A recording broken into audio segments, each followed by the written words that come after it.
All right, welcome back, everybody. Uh, we are back for another fun round of the Edge of Tomorrow crew.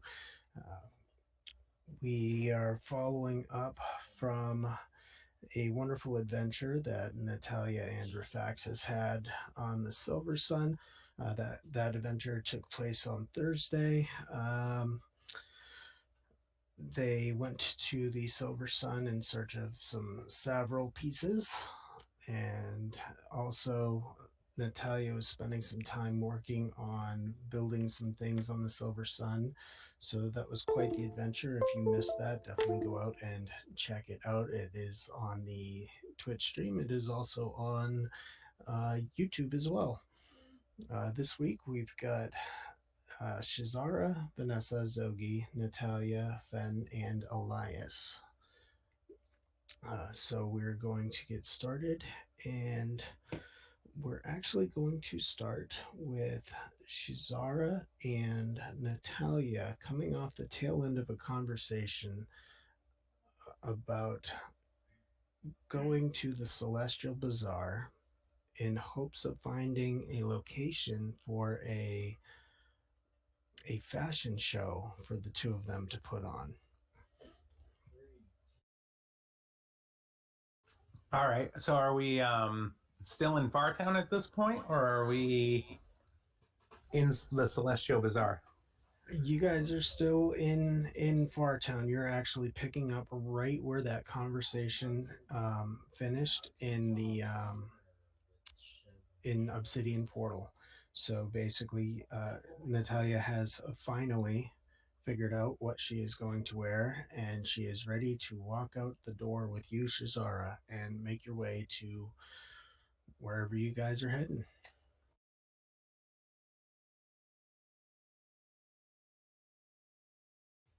All right, I'm gonna turn to her as we're walking through the streets, and ask her if we should bring in like.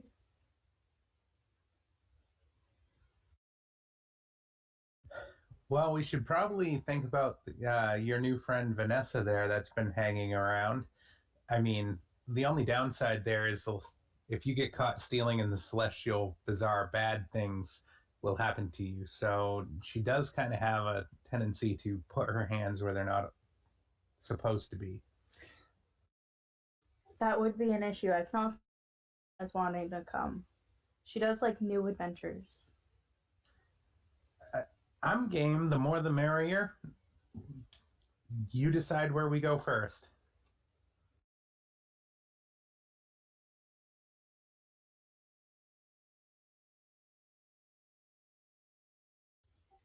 I think it could be a fun thing for us to go get the location for my, but at the same time, maybe give the group a chance to expand somewhere where they haven't been yet. Maybe we should go visit Fen first. All right, let's go find Fen.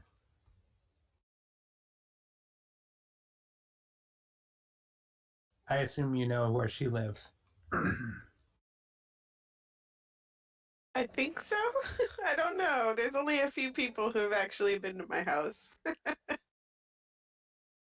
Well, that sounds like we're going to have to do some searching then. Ask around for the Manor of Hours. People know the place. Right. I don't know enough to know what to ask for. That's true. Don't know Natalia enough. should know what my house is called.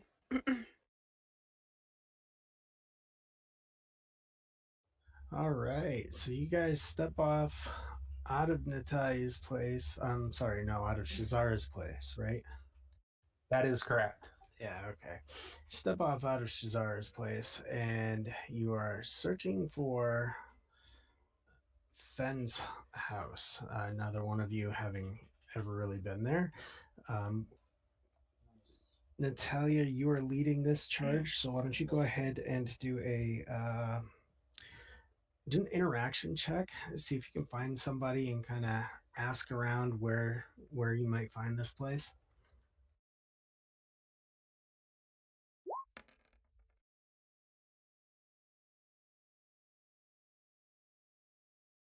That's a whole 6. All right. So as you start, excuse me, sir, excuse me, sir. Somebody finally stops and it's like, okay, you look all dressed up like you're ready to go somewhere. And well, yes, young lady, what can I do for you?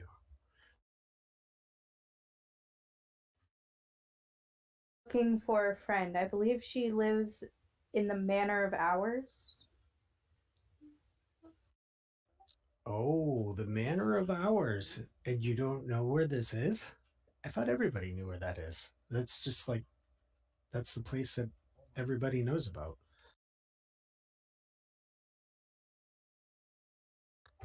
So seeing your confusion, I'm like you really don't know where this place is. He quickly jots down the instructions on here's the directions for how to get here, here, here, and there, and hands it over to you, making it very, very easy for you to find find the find Fenn's house.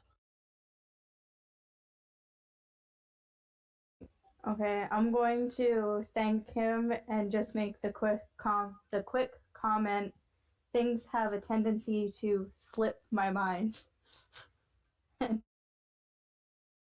Well, he chuckles and says, "Well, I would tell you that comes with age, but that does not appear to be your problem." It most certainly is not.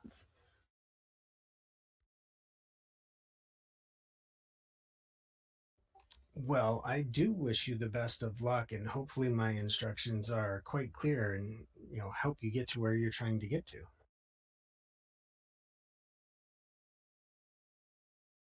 And with that, he kind of wishes you well and steps off and continues on with what he was doing, and just leaves you and Shazara to your own devices.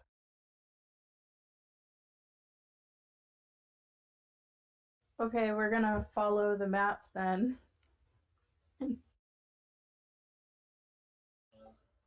All right, following the map, you turn left, turn right, turn left, turn right, turn up, turn down, and then you're standing face to face with a most curious house. This is without a doubt very, very clear to see why anybody who has been here would know exactly what the Manor of Hours is. Um, you're standing right there in front of it. So go for it. What a tacky place this is. Now, Hey, Shazara, we guys. can't all live in the best house on the block, okay? That's just for us. I suppose the nice part about having wingmen like this is it makes us look better, right? Oh, come on. Oh my goodness. Here I thought that Shazar and I were gonna get along. Hey, you're not. Yeah. I'm gonna head up to the door and knock, see if Ben is there. It takes a while, but eventually I open up the door. I don't have any servants or anything. So it's a huge house, but it's just me. Um, and I open up the door and just be like, sorry, I was doing some maintenance on the traps. What's up? Me and Shazar here are headed to the Celestial Bazaar. I know you love adventure. I was wondering if you'd like to come with us. Do adventure? Is this like a shopping adventure or something else? We are looking for a location for our fashion thing as well. Well, let me get my best vest on. Hang on a second. You can wait in the you can wait in the clock room. I lead you guys into my the clock room, which is just a circular room with a bunch of doors and just a pedestal in the middle with a clock face on it. I love what you've done with the. Yeah, it kind of came this way, but I figured out how to use it. Um, I would say hang on to something, but there's nothing to hang on to. And I turn the clock handles to turn it to my room, and the entire room spins. But I'm like holding on to the clock pedestal, so I'm fine. The decorations, they're just so popper chic. And then I'm just like, just, wait in here. I'll be right back. And I go through the door that opened, which is into the bedroom. And then I come out briefly afterwards, just with a fancier, like, brocade vest. And I'm like, all right, I'm ready.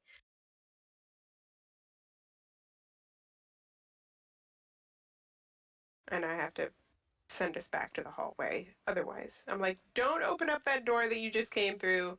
It's a trap. And I turn the dial again. The door opens and we go out. Well, you have a most special house. It's quite Supposed to entertaining. keep people out, but apparently it doesn't do it that well. I'm still looking into it, but somebody has been rifling through my stuff in my house. So, There's an architect in the neighborhood that could probably help you with house secrets and making it more secure. yeah, I'm definitely looking into getting some sort of protection for my house. All right, Natalia, where are we going to next?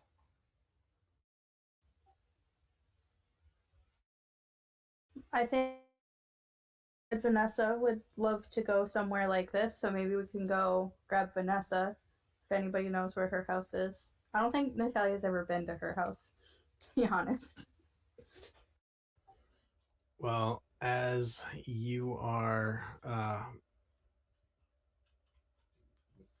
discussing the architectural and security challenges of Fenn's house, the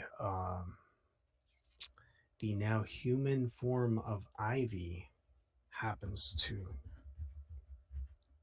come walking by and recognize you, Natalia, and just immediately light up. I haven't seen you in so long. It's wonderful to see you. Where are you going? What are you doing?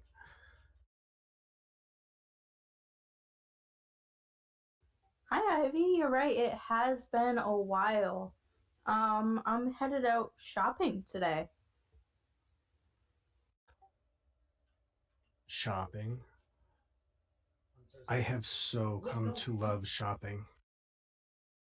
Since I've got back, since you guys saved me, like I have spent so much time. I can't really buy anything because I don't have a lot of currency, but just the idea of if I did what I could. Oh, you know what I mean. I'm sure you know what I mean. And then she looks over at Shazar and says, "She definitely knows what I mean." Yes, window shopping is a favorite pastime. You, please, by all means, if you're a friend of Natalia's, feel free to join us. The more the merrier. Oh, absolutely splendid. Where are we off to right now? We were actually going to rendezvous with her friend Vanessa. Yes. Oh, okay. Well, I suppose that can work too. Aw, why the sour face?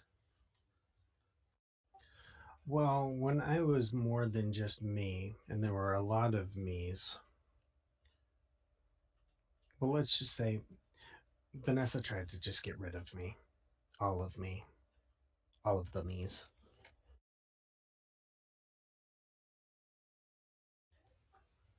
Pish posh, water under the bridge, I say. Let's have fun today and, let bygones be bygones. I'm sure it was a misunderstanding.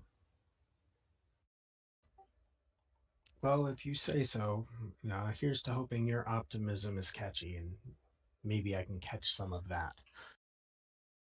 Oh, darling, stick with me. I'll show you the beauty in everything.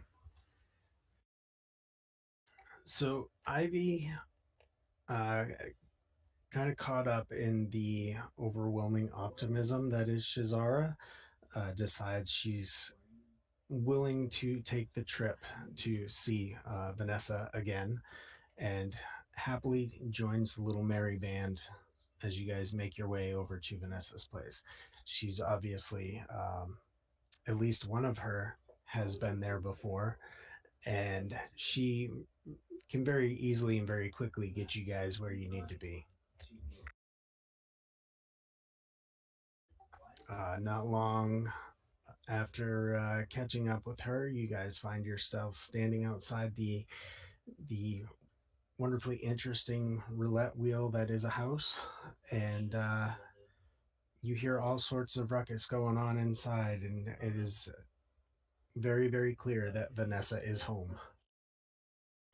All right, I'm gonna walk up to the door and, very much like at Fenn's house, I'm gonna knock on the door.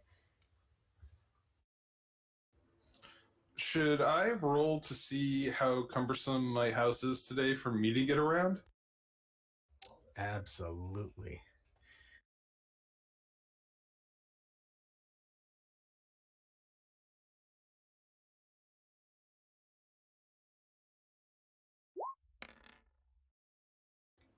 Could be worse. Yeah, it could be worse, but today it's not too bad. So, um, the wheel did not land on any numbers that were all too negative for you today. So, getting in and around the house was actually pretty easy. Surprisingly, many of the doors. Many of the doors happened to settle themselves in exactly the spot they were before, so it was like a very unusual day for you. Any day I can get to my front door in less than an hour is a good day.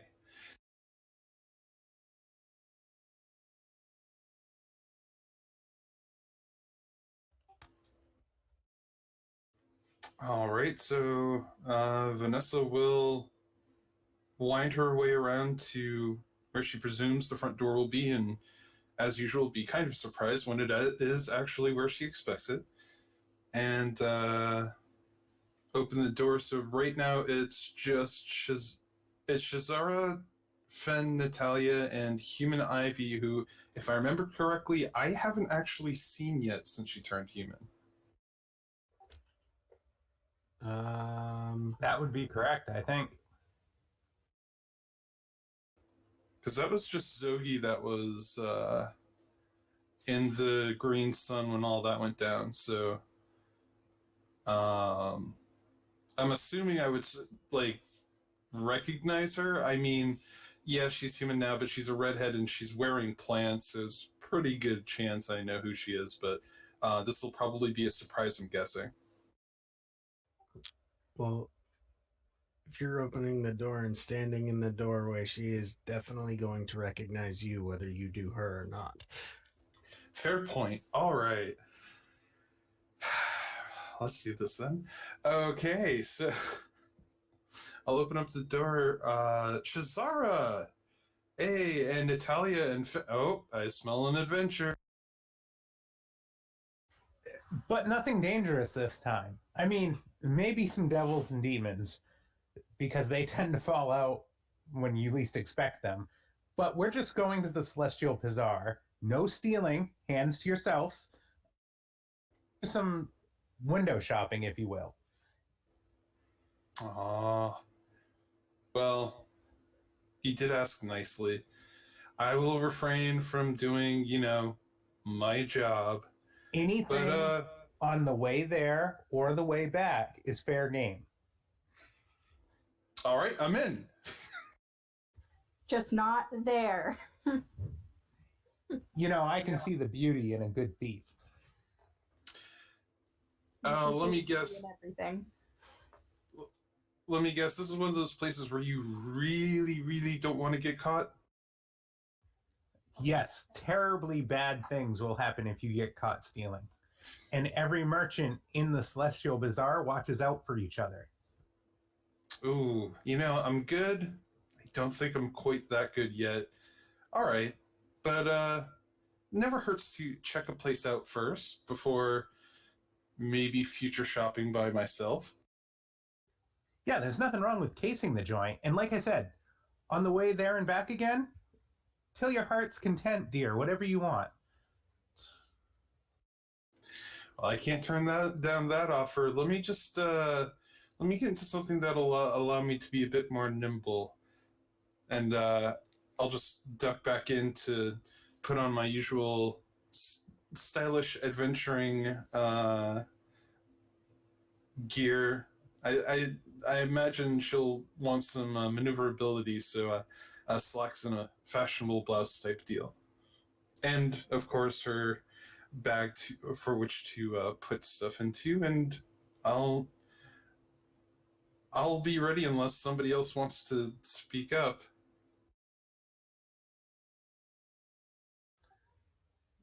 No, we're just gonna make it changed. All right, so I'll dash in, get ready, dash out, like in, I don't know, probably only take 10 minutes, and I'm ready to go.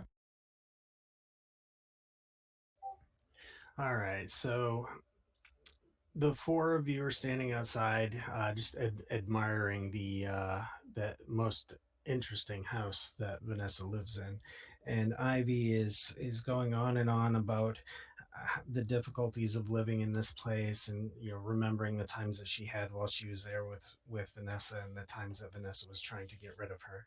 And then she looks at Shazar and says, "But you did tell me that we just need to let go of those things. So I'm going to try very hard to work with Vanessa today and not get too hung up on the things that have happened. And let's look forward to the things that could happen, providing Vanessa knows how to behave." Yes, that's probably what's best, Ivy. I mean, sometimes people do crazy things, especially when they have a hard time embracing how they feel about stuff. Sometimes, you got to give people some slack, and give them a second chance. And we're a big group. Like, there's no saying that you have to have like a super in-depth conversation like your best friends on the trip. Well, Natalia, you're here, so of course my best friend is on the trip.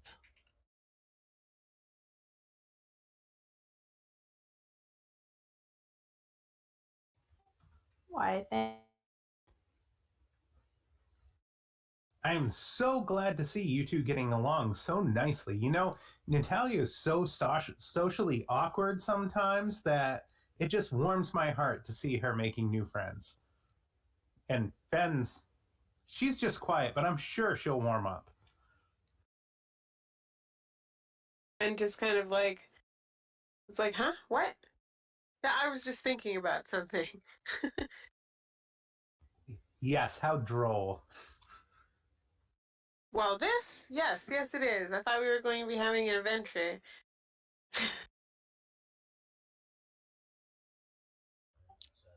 So, Vanessa, are you ready to go? Yep, I'll pop back out the front door and look around in the group and like, oh hey, didn't realize we had somebody new. Who's Red?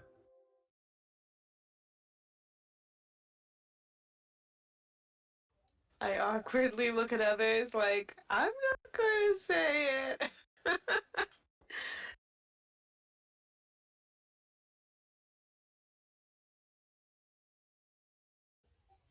Now you do remember Ivy, right?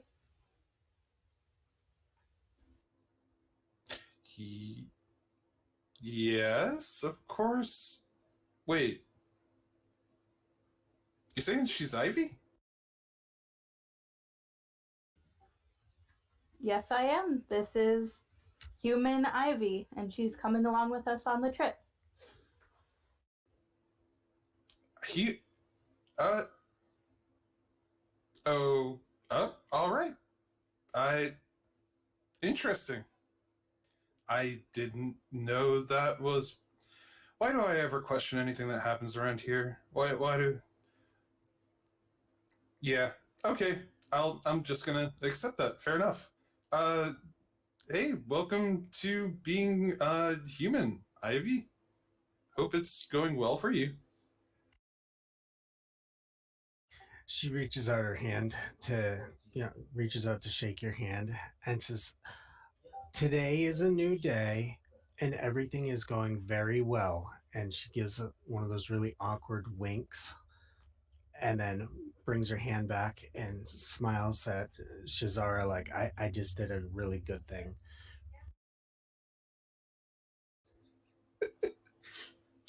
That is out of character laughing. All So right. as you guys are talking, kind of getting Vanessa reintroduced to her former best friend, um, you hear you hear some really loud arguing going on not far down the road, and you can see that it's actually Zogi standing on the side of the road yelling at someone who looks like let me see if I can get a picture of this up here for you guys. Oh, it's basically an individual in a business suit, no shoes, and a very oddly shaped head with some very large horns protruding from the top and leaning backwards. Oh man, what has this fool gotten himself into today? To Zogi. Like, hey, Zogi.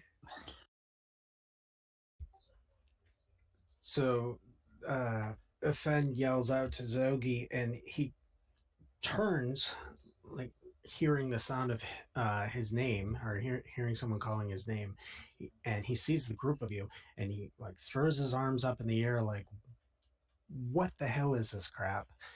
And it's very, very plain to see that it would be a good idea for the group of you to head over there. Oh, it looks like our young friend has trouble again. And I am going to adjust my sheath and shirt before heading over determinedly with a knife.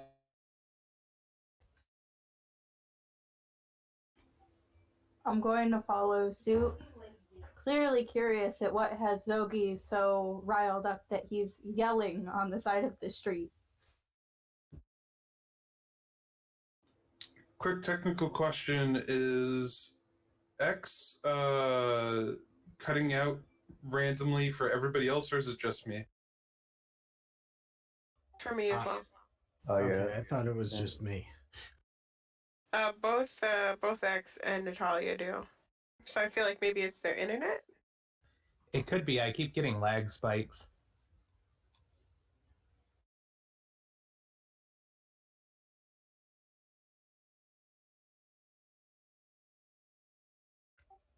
Okay, so you guys are all heading over to Zogi and his conversation partner.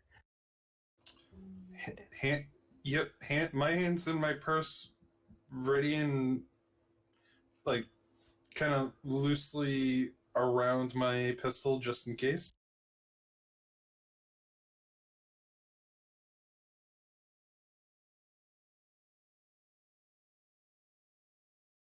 Okay, as you guys walk up to the two of them, you can hear the guy in the suit start to raise his voice. He's got a very deep, gravelly voice, and he's just like, "Now I'll tell you, I'm not going to stand for this business. And I was called here by Annabelle. She told me that we're going to improve this place. We're going to make this thing happen, whether you like it or not." He's pointing all around the area. Some of the buildings around the area just are not in the greatest, and he's particularly pointing off in a little farther off at a particular looks like an old abandoned factory.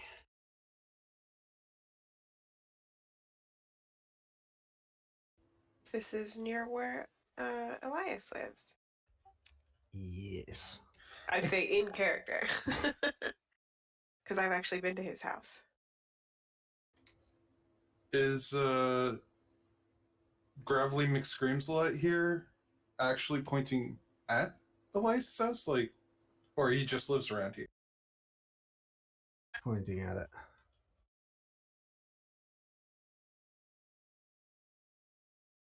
Wait, so he's like demon? If I got like the description right? Yes. Listen here, you sack of shit. Demon only want to destroy things. I'm sure Annabelle told you to do that. I'm sure.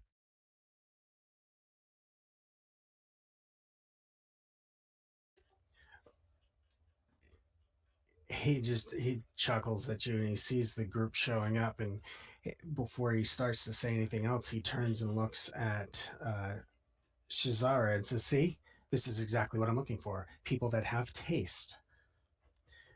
You understand the importance of cleaning up the neighborhood and actually making it look nice, making it look like something someone would want to live in, not this." I have nothing inherently against beautification, that's for sure. But my friend Zogi seems quite perturbed by your antics. I'm sorry, I didn't catch your name. He extends his hand and says, "Aegon. Mr. Aegon." Mr. Aegon, a pleasure to meet you. Can I against him? Say that again. Can I take an interaction check against him? Absolutely. Isn't Who's he a the sexy bene? beast?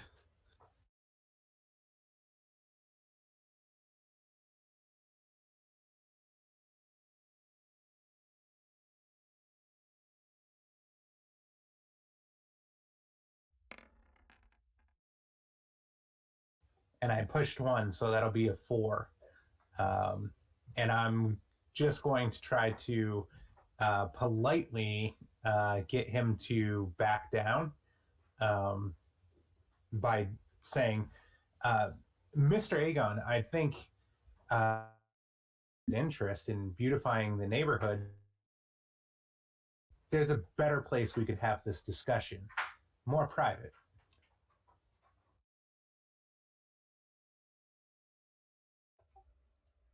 He grins and looks at you and says, "You know, looks will get you far, but there's some conversations that not everybody's qualified to be involved with, honey." He's like, this guy here wants to try and tell me because I'm a demon folk. I don't deserve to be in here. I shouldn't be in this area because I'm not one of his angel friends. It's like, they're just as guilty of doing horrible things as people like my kind are.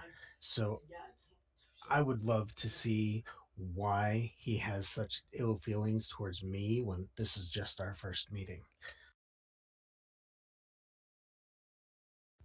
Now, I get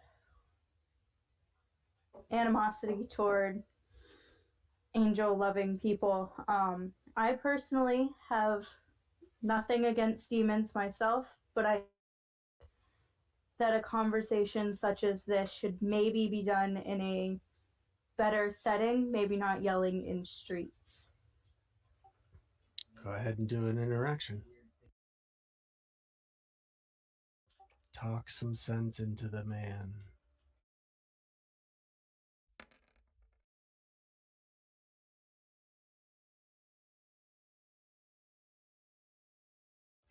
Or something.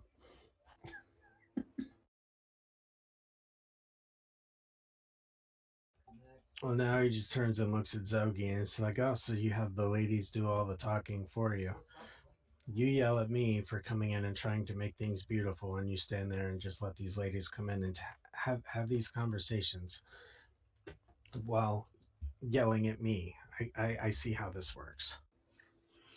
Vanessa's going to walk up, clearly rolling her eyes, and look at the demon here and go, "Well, here's a question: Who decided that you're the one that gets to decide what's beautiful or not?"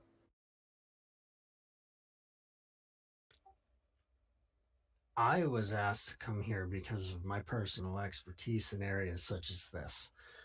You're going to find that there are a number of individuals walking the area today. They're all going to be putting their personal experiences into beautifying and making this area a more interesting and delightful place for people to live. In your humble opinion, of course. Oh, absolutely. In my very humble opinion.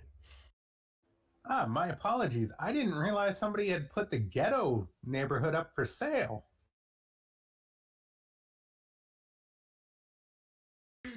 I'm gonna lean into like get close to Zogi and just be like, just whisper to him. So, do we want to get rid of this guy or what? One less demon on the street never hurt. All right, I'm gonna try to dismiss this dude.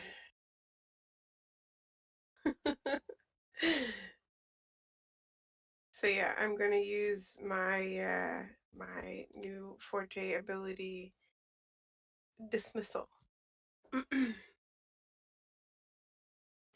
We're gonna straight up murder. Just sending home. It's not violence. He might get violent with me, but I'm not being violent. Okay, so it is a level 8 ability plus 2 dice. So that's 3 dice total. And yep, I'm gonna do that. So here Okay, goes and what nothing. exactly does this do? So dismissal, I instantaneously send a being either to a place I have been before, somewhere I've spent a full day, or to their own home, wherever that may be. The place where I send someone can be confining, like a jail cell or at the center of a maze-like cave complex, but it cannot be automatically inherently damaging, like deep underwater, miles high above the ground, or in a pool of lava. I can use this ability on myself. So I'm just sending him home. I just want to send him home. Okay. Wherever home is. All right, and So, you're rolling 3 dice for this one? yep.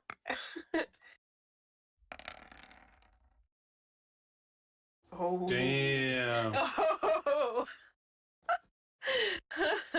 So that's a 17, a 16, and a 17.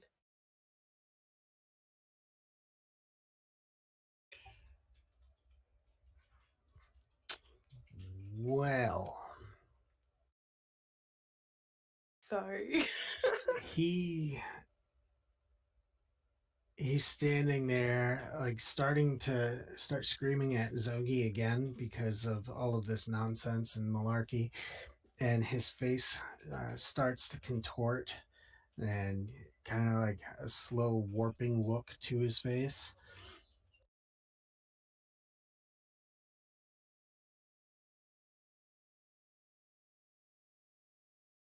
But he doesn't go anywhere.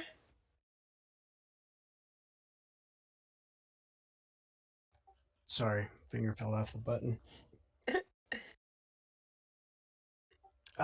His face starts twisting and starts twisting, and I want you to take a despair No.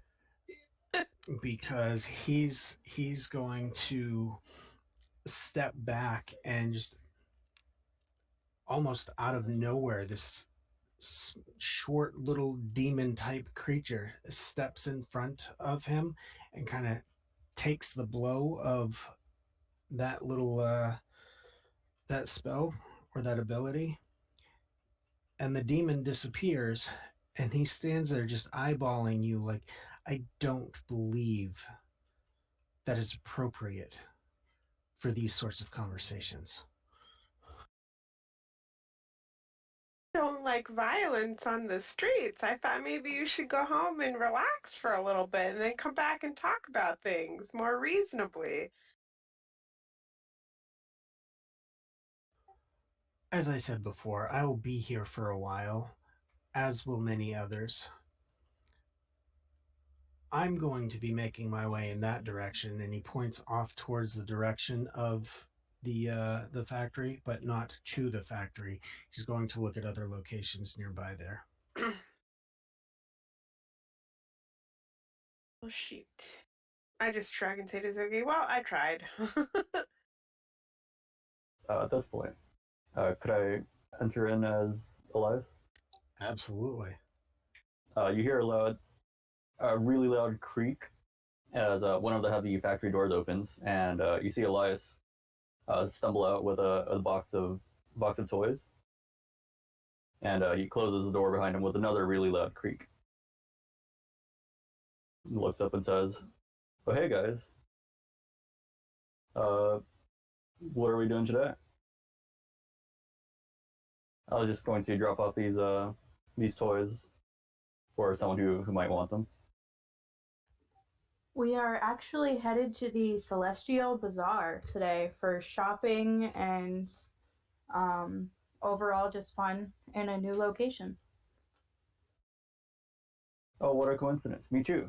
I was, there's someone there who I think might be able to take good care of these toys. You know, these toys were really adventurous. They wanted to go out there, see the world, and I'm just fulfilling their dreams.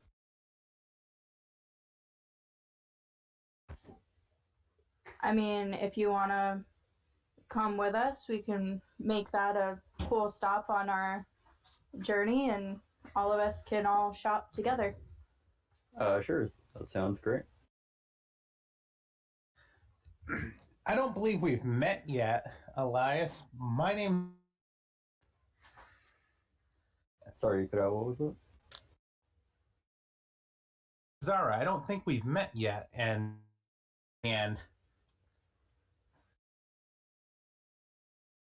Yeah, you're cutting out a lot, dude.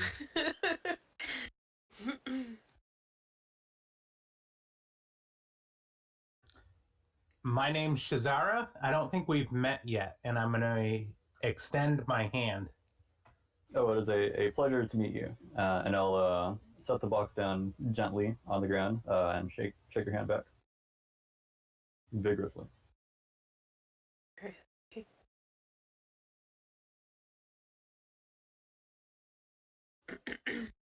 My friend Rafaxis is always saying how nobody introduces each other in this group.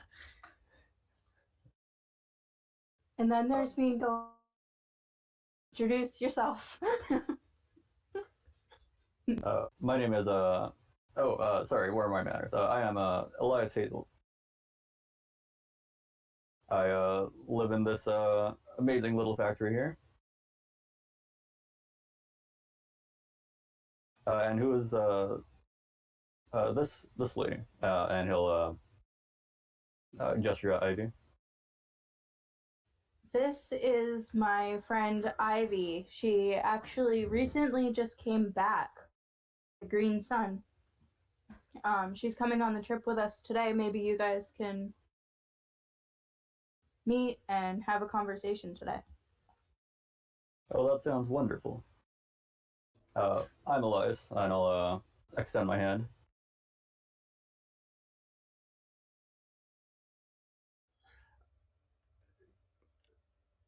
Ivy reaches her hand out, and she is very, very interested in the box that you set down. She's like, "What do you have in there? It's wonderful to meet you, but what is in the box?" Oh, various toys of all kinds and all backgrounds. They just want to go out and see the world, and I'm about to donate them to some a nice toy collector I found recently in the Celestial Bazaar.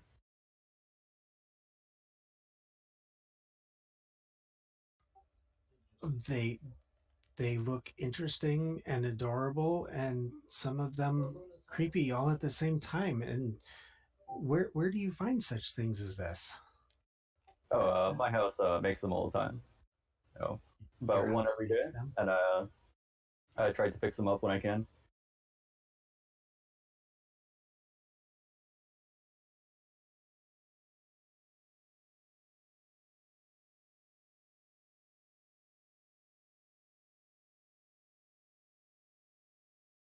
I'll I guess grab a toy from the box, and uh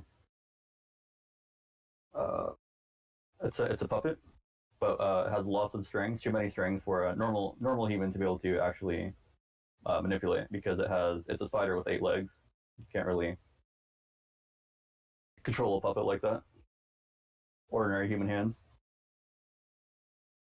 I say I'm sure someone will uh, have lots of fun with this guy. He has quite the personality. She like squeals. She's all giddy and excited. She's like, "Oh, he's so creepy and cute." It is a he, right? Because I Yeah. would hate to say, "Oh, he's so adorable." What what can I give you for him? Oh, well, uh, you can have him if you'd like. I'm sure he'd be excited to go on adventures with you. All For these toys real? actually want to go out and meet new people. You would just give one to me as for me to keep for real? Of course. Oh, squealing again. She jumps up and down in the air. She's all excited, and she reaches out for the toy, and she's like, "I will bring you everywhere I go. We will never be separated. You will be my new best friend." A tear falls down Elias's eye. She Ivy scoops him up and looks over at Vanessa and kind of gives that like scrunched up nose look and says, "I'm having a good day, Vanessa." And then looks over at Natalia and says, "Oh, look, look, look, look, look." And then turns one more time towards Shazara and says, "You were so right. Today's going to be such a wonderful day."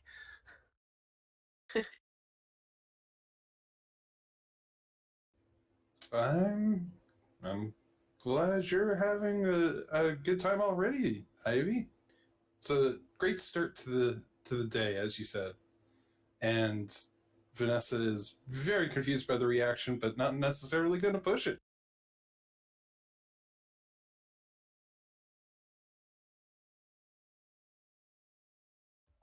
So the new card is the Looming Shade.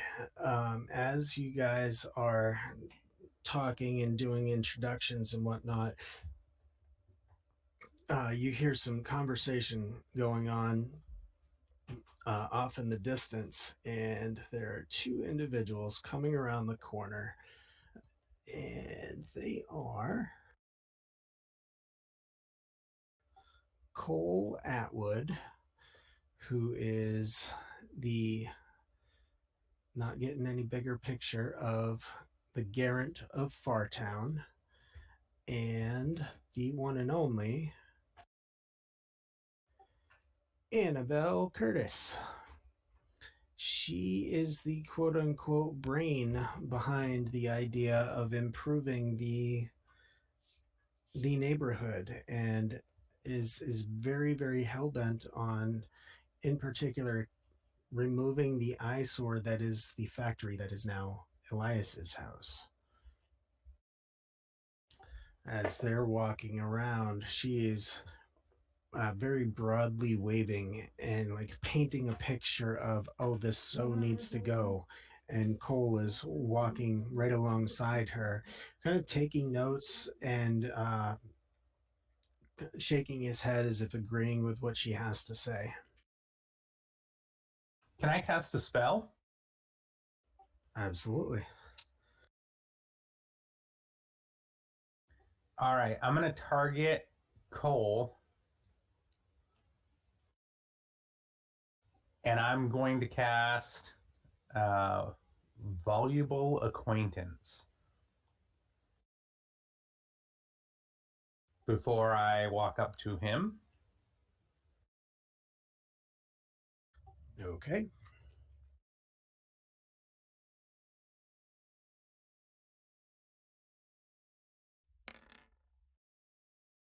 So that's going to be a 10 and a 3.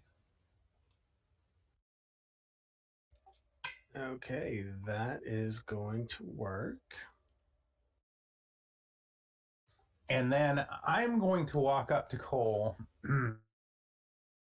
bits and pieces of their conversation, and I'm going to introduce myself as Shizara, and I'm going to try to get Cole's attention away from Annabelle long enough to inform him about my colleagues and the success that they've had in the revitalization effort with the Hollows.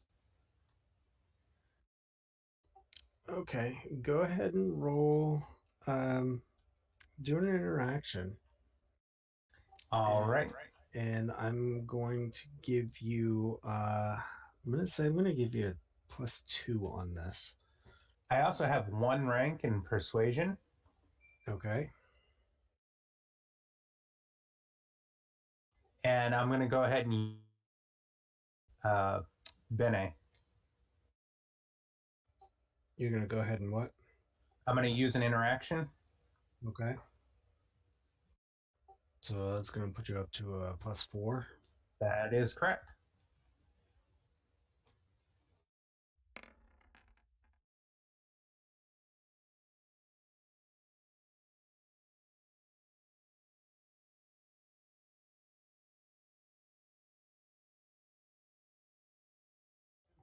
He turns in your direction as you start making your way towards him. You know, interested at the sight of the beautiful young lady walking in his direction. Still listening to Annabelle in one ear and kind of putting his focus on you as you get to, talking distance. He's like, "Well, my, good afternoon, young lady. What brings you here?" Well, I was just touring this neighborhood, and my friends happen to have a nonprofit society that has just done wonders for development in the Hollows. I'm sure you've heard of it, the Diamond in the Rough Foundation.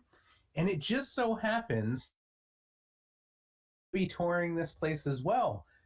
That right, the Divine and Natalia and Fen and Vanessa and our new friend Eliza in this neighborhood. And I wanted to make this introduction because I feel like we have some similar shared interests, and my associates here, my business partners, could do wonders for this neighborhood.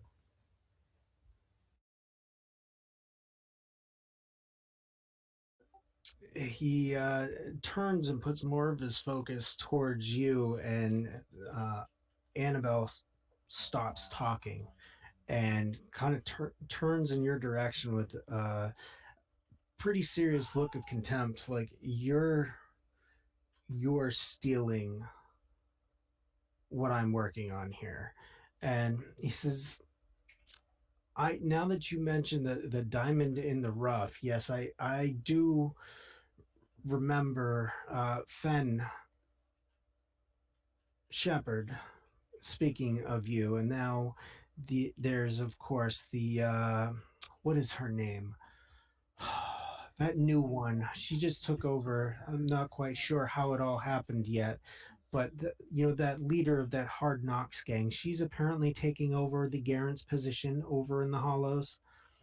Oh yes, Talissa is now running the Hollows, and I'm not sure. I'm not one for political intrigue, but I do know that my friends here have done a remarkable job getting the docks up and running.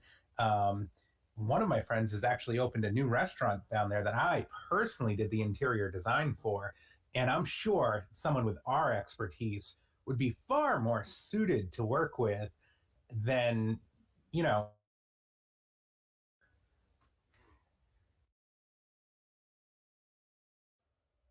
He's definitely becoming more intrigued at the idea, and he turns towards Annabelle and says, I do think it might be in Fartown's best interest to have multiple opinions on this, so we're certain that we have the best possible offering for all involved. And he, before she's able to give him the dirty sneer, he turns back towards you and says, well, why don't you and your friends provide us with some sort of a proposal for how you would go about this? And then we can take a look at this and see which direction is the direction that we truly need to go. Oh, we would be happy to do so, but as I look around this neighborhood, I'm curious: are there any properties to get in the way of this gentrification project? I mean, I wouldn't want to have to step on any toes. Is there any uh, folks that we could talk with Bisley wise and maybe acquire rights or passage, or just civil conversation and make sure that we have the owners on board?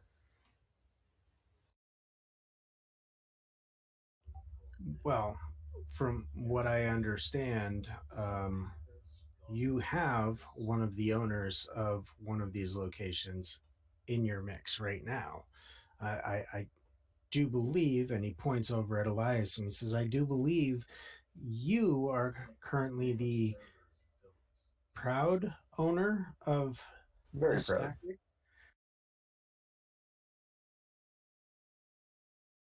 And yes, that is correct.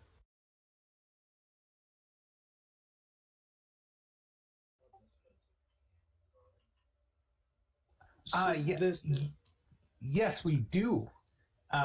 But you see how the toy factory is kind of situated in the middle? I'm thinking if you're going to start a real redesign project, you're going to want to start at the end of the cul-de-sac and work your way in so that you don't risk the trucks and the workers and whatnot damaging projects that you've already done. I would recommend we actually start over here um, with a gentrification project. And, really this house over here is where I would think the, you know, be start wise, and then we can slowly work our way over in the direction of the toy factory. and you have wonderful plans. Put these down, get these to my office, and we will definitely review them. He turns towards Annabelle and says, I have your plans, but I think for now we should slow things down to give them a chance to get themselves situated, and then we can review these in a little more detail here in the future. Oh, and Miss Annabelle, was it? She My shop? And we can talk about redoing whatever you've got going on there.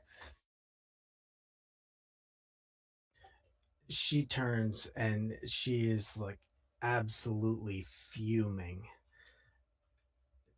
She barely even opens her mouth and she like gritting her teeth as she's talking, and you can see the cracks in her skin like increasing because of the tension in her jaw. And she just says, we are not finished with this.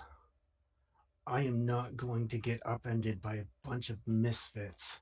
And she looks at Cole and says, you've not heard the last of me. We will finish what I've started. And then she turns and busts out of there. I want you to go ahead and take a joy. You as in me? Yes.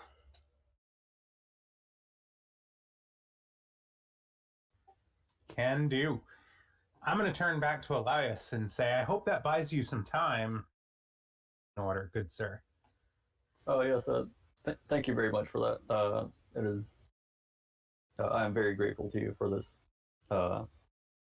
opportunity.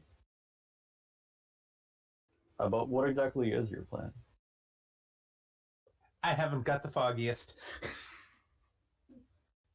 You see, I'm thinking if we can get kind of somewhat control over like how redecorate, maybe we can come up with some sort of compromise that keeps and gives them what they're looking for at the same time. Maybe we can find a compromise if we have more power in the mix. Maybe I could find something, I don't know, in her house that might be incriminating, that maybe we can convince her to not go forward with it. That would work, right, guys? I like how you immediately go to blackmail, Vanessa. Don't forget breaking and entering. Well, I mean, it's kind of what I do.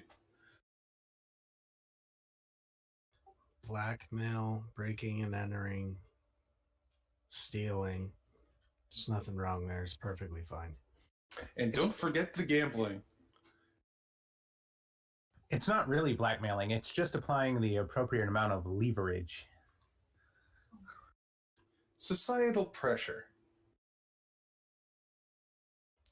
Okay, so Annabelle like storms off, and like as she's storming off, you can see like just raw energy just crackling and kind of peeling off of her and spilling out of the cracks in her skin.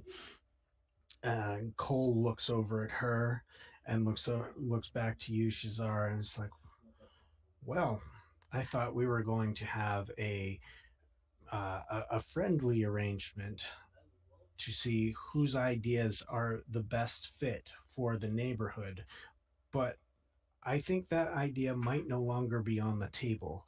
I do think you've just made yourself a rather unfortunate enemy, my dear. She'll learn the hard way that you can't beat pretty. Ah, yes, yes, indeed.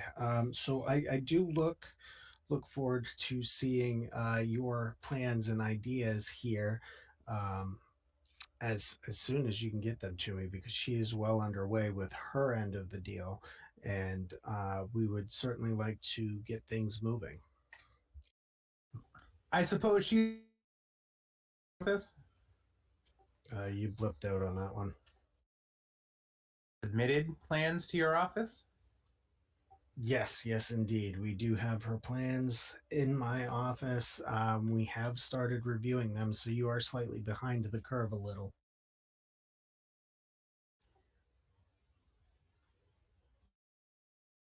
Do the best that for your time and consideration.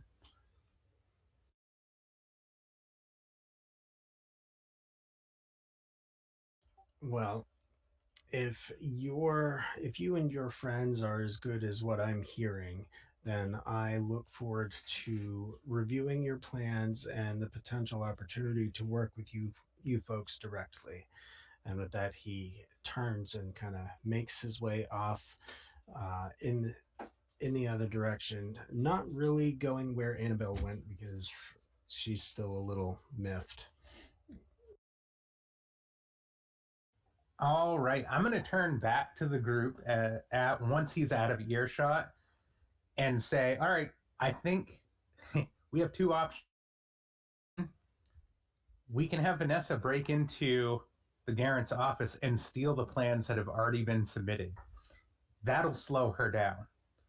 Two, we need to get a historical society to say this entire neighborhood is part of some protected historical thing so that it gums up the works. That's what I got.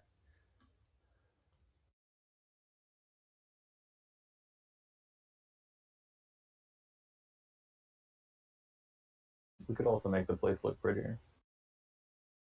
Like an illusion? Oh, but that Or do you costs a lot of actually money. want it to be prettier? Well, pretty is nice. I mean, they're not saying that we have to like knock everything down. Maybe a compromise is if we kind of spruce up the outside of some of these living places. Maybe new paint job, flower bed, and get some of the pressure off of the neighborhood for a while. It's true. Oh no, she wants to flatten it. She wants to put new stuff in there. Yeah, but if it's already beautified, then she has less of a leg to stand on. You know, There's- because like they can't sit there and say, "Oh, this is a horrendous eyesore." It's like, no, it's actually pretty nice. And don't forget that ceiling is also on the table. Stealing should not be on the table.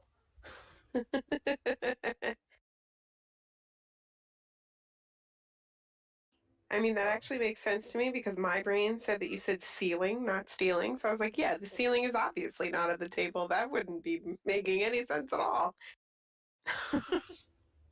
Oh dear. Well, you can't blame a girl for trying. I'm Zogi, thinking- do you have any ideas? About Fixing the neighborhood here? I mean, don't you have a whole like host of people? Can't we get some volunteers down here on some scaffolding and clean some stuff up? Like, don't you have followers or some junk? I have some followers. I'm not that big time yet. I mean, I haven't been by a host since my sister moved it. Maybe you have a couple of folks that would like to do this handout work type deal. Either way, the Garant wants some plans. I was just thinking, you know, if Vanessa did her thing, if we got lucky, Natalia would do her thing, and there wouldn't be a shred of a plan left anywhere.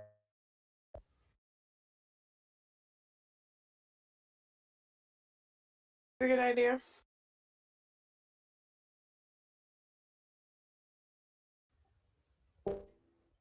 Roll up our sleeves, get some hammers, get some nails, and see what we can do with that. My thing, though. But aren't you're just so pretty? I'm sure you could just hire a lot of workers just based off your straight beauty. Am I right? I could probably convince a couple of the guys to come by and do some light work.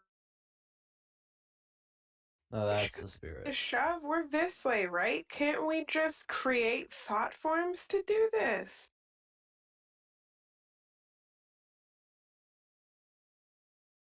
That is outside my time, Miss Fen, but by all means, please. I mean, I've never done one before, otherwise I would have filled my house with thought forms. Sure, so I assumed. Wait, you can make thought forms? Yeah, all thought forms have been conjured by a Visle. Why can't we? Hmm. I wish I'd done this previously. This sounds like it requires studying. I mean, if it requires studying, I am on that. Zoki, can't you circle thingy on the ground and summon like an angel that could beautify this place? Isn't that like what they're good at?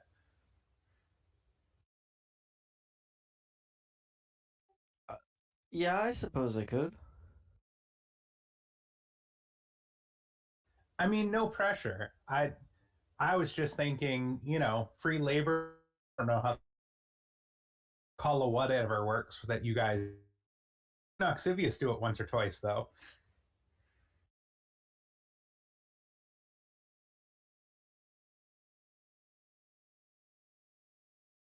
So what are you guys planning on doing? Are you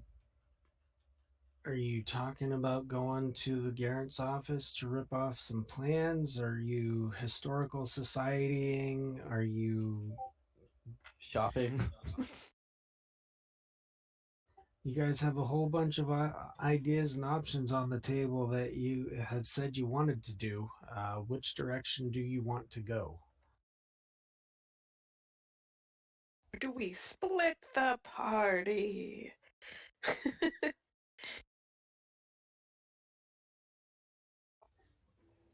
Well, and I mean no offense by this, but if we do go any route that requires me stealing said plans, I don't think all 7 of us would be stealthy enough to get in and out. Or I could be wrong. I guess it depends on how big of a distraction y'all can make. I mean, I don't mind joining you. I'm usually pretty quick. I'm not necessarily stealthy, but I'm quick. My thing against doing something like this is that on the receiving end of a Garrett that doesn't want to cooperate with us and not having a really want to go through that many hoops again.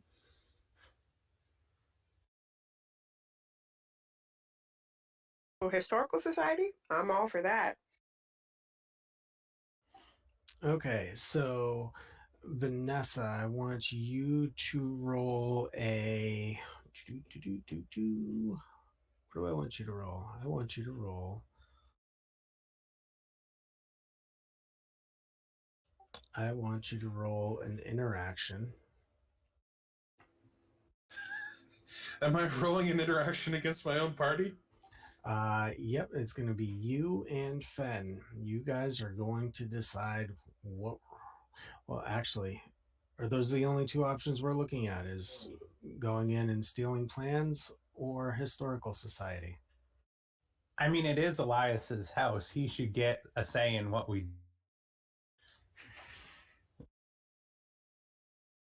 I'm not familiar with these kinds of things. I would defer to your to what you guys think.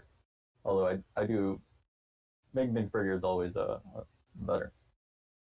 Wait, so what's the historical society option? We try to get them to say that this his building has some sort of historical value, Yeah, and so it can't be I'll demolished. second that. Maybe like, yeah, I'm down with that. My guess would be that'd be what, the Geotech Hall of Records, maybe something like that. The Hall of Records, or perhaps the Vance Academy might have historical record information like that. Uh, the Guetta Hall of Records would definitely be the first place I would look personally.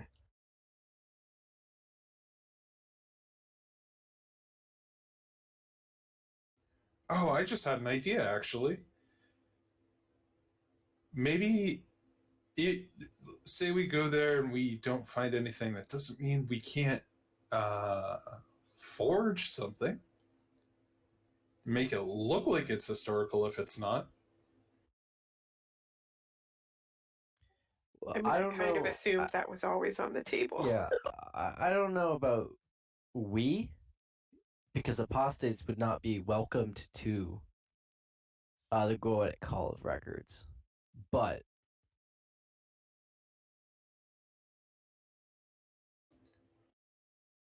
Elias is also an apostate. Yep. Well, we don't have to actually go in there Just have to tell if us what it looks like. yeah, just give us a good idea of what the official paperwork should look like and maybe who would be the person to sign it. I'm sure if I'm not that much of a forger myself, but I may know some people that are.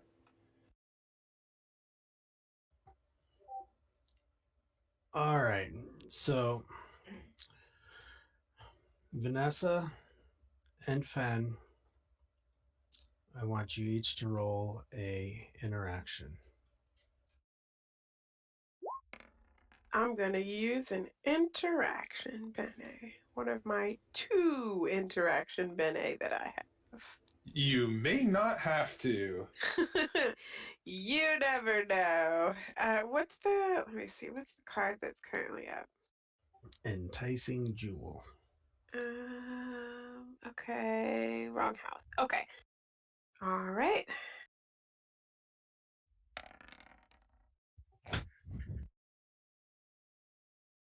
Out of 10. 9 plus 1, a 10.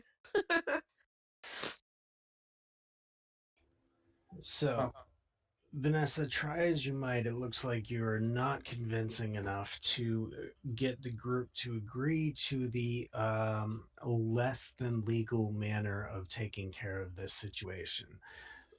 So, Man, no sense of adventure. You know, it's just a little crime, you know.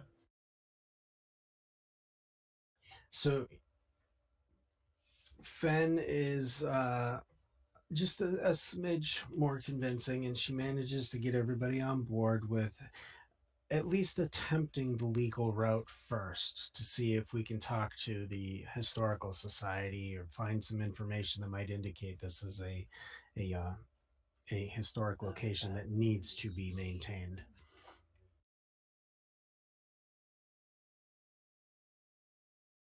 Fed is not good at interactions, so she is very happy about that. So off to the Hall of Records then. Off to the Hall of Records, yes.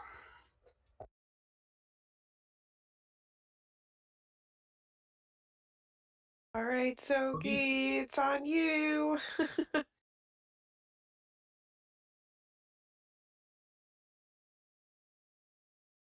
If it helps, I also have a spell that lets me change my face.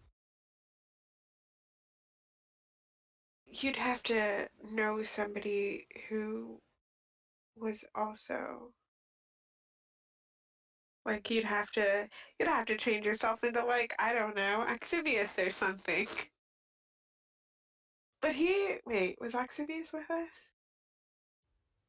Yes. Yes, they met. They met last game. Yeah, when we took our trip to the Red. Yeah, we're good friends. Yes. Yeah, they got along great. They did. Now I remember. Yeah. Hey, we might have a around somewhere too, right? We might have a what lurking around? Uh,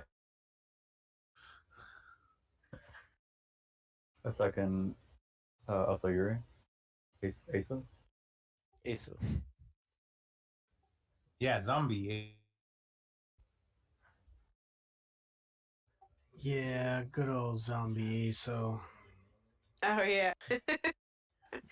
we should have him clean up the outside. That would be absolutely hilarious. Have zombie ASO clean up the factory. Make it look so pretty. All right. So Zogi, the plan is to go to the Goetic Hall of Records. You are the the guy to lead this charge. So what is your plan? Well, if I believe I remember correctly, only Goetics can go in, right? If I remember that right. Like it's order specific.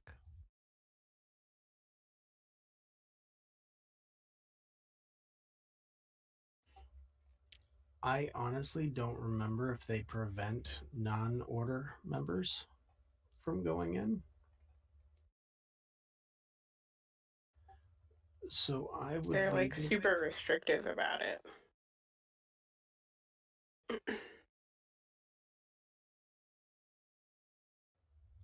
restrictive in the sense that if you're not a Goetic, you're not going in, or you're only allowed to certain locations. Only allowed to see certain locations, I think. Or It's like kind of, you can go in and make a request and then they will send one of their own people to do the research for you. that was kind of my thought. Yeah. I'm going to leave it to your ability to roll to see where you're going to get if you're going to get anywhere with this, and then we'll go from there. So Zogi, you lead the way, and might be a good idea to remind the folks of their P's and Q's. Oh, if you're interested, I have the quote in the path. It says non-goetics are forbidden, and some parts of the records are even forbidden from some degrees. Right. Oh, even better then. All right, so Zogi, you're it. Suzuki obviously being familiar, with the Goetics Hall record, coming here numerous times Zope is just going to walk to the front desk where the thought form uh, spends its time, and I'm going to request some books. Well, we have tons of books. Or, well, information on uh, this place located here in town. It's a toy factory.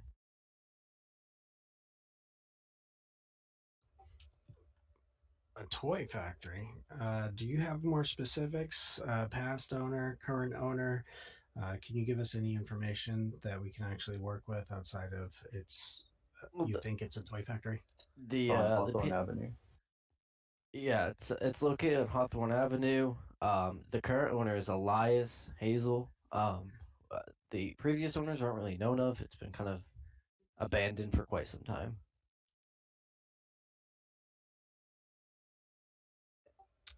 Okay. Let me send somebody to go take a look and see if we can find anything on this. Would you mind holding for a moment, please? Yeah. I just want to request one something else as well, if you don't mind. I would like to also 1 second, I'm trying to find it.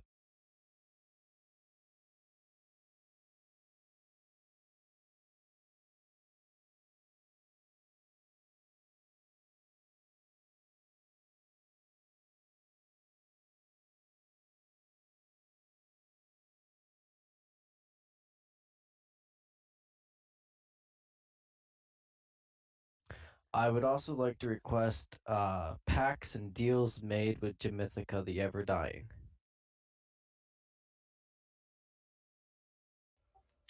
How much time did you say you had? I have plenty.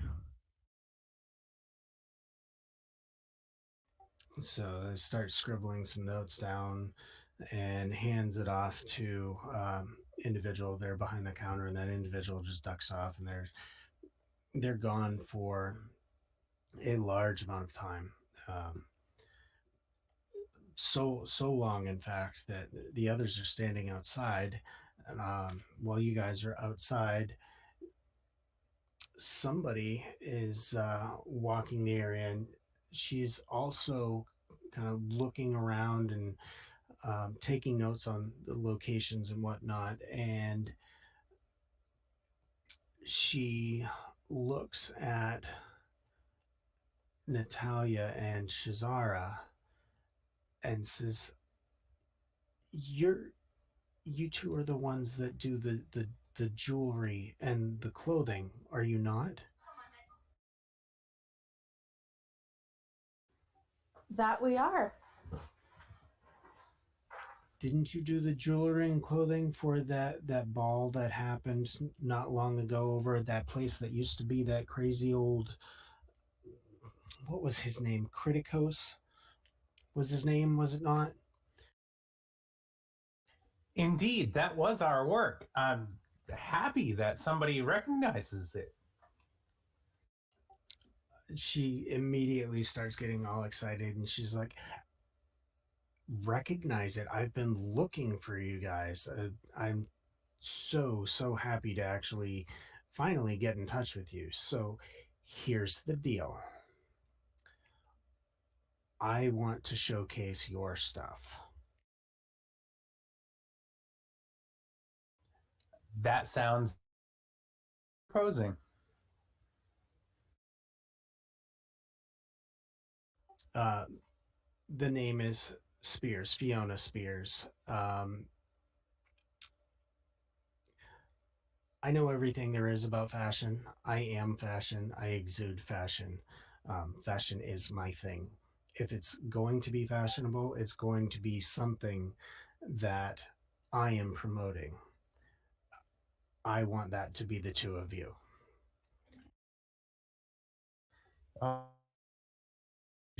Um, we were actually talking about doing an event ourselves. We were looking to do something I just recently opened a shop over in the Reinvention, and see my wares. It's called the Siren Song. It's right around the corner from the Gamrose Tower.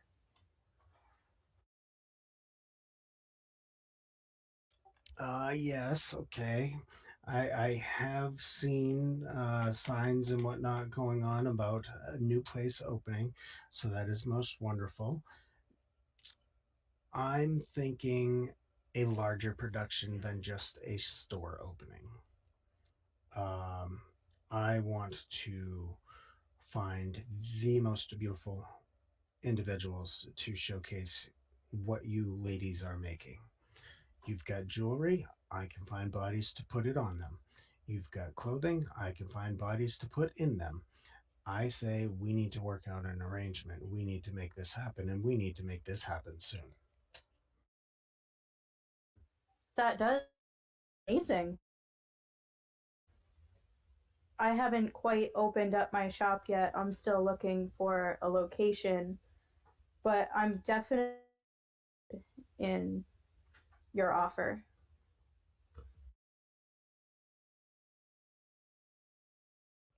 Well, I can tell you that by the time I'm done with you, you won't be looking for a new location. The locations will be looking for you.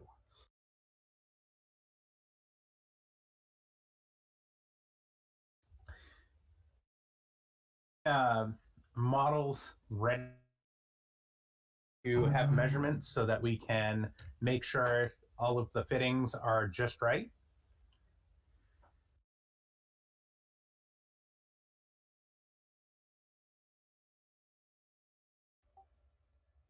We can absolutely make arrangements to have proper measurements and everything taken and provided.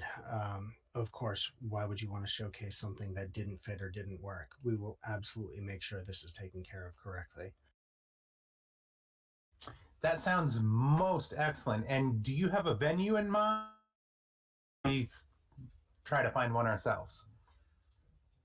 I will take care of the venue. You ladies just be looking for my call.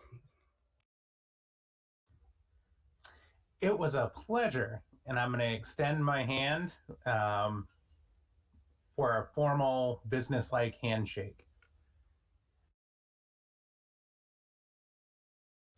She reaches out one of her hands and very happily shakes it and looks at Natalia and gives her a wink and says, I am so looking forward to working with you ladies. You have no idea. And she quickly spins off around and moves in the other direction. And you guys are left sitting there talking about, I can't believe this just happened. And we're back inside with Zogi. And the individual finally comes back, and she's carrying two books.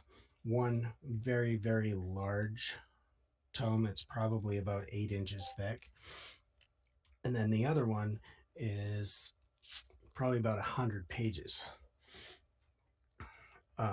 She drops them down in front of you, Zogi, and says, "Here's your Jamithika stuff," and she drops her hand down on the 8 inch thick book, and then here's your toy factory stuff.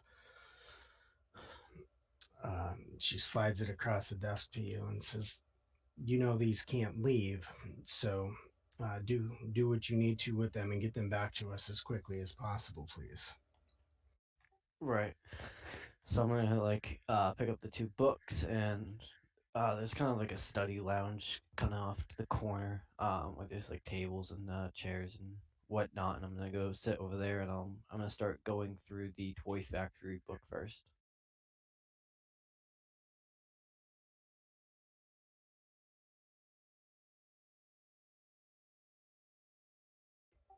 All right, as you're reading through, um, you see old pictures of what the place looked like before it was the rundown situation that it is now. And it was bright and cheery, and it was very, very clear to see it was a very highly functioning toy factory that had a lot of business to it, uh, and there's a significant gap in in time as far as record keeping for it, where you have when it was first opened all the way down through to a point, and it looks like all information dropped off, and then not long before um, Elias ended up taking over new ownership of it, the documentation trail kind of picked up again. um, there's no sign of who the owners or where the previous owners are. Um, the book does mention a few names that are very lightly written in the book, so it's kind of hard to make them out. But it does repeatedly mention two individuals, and in the early beginnings of the documentation, it mentions that the toy factory was used for the sole intention of um, providing, the toys for the children at the hospital that is now Death's Door, and that was for the children that were sick there.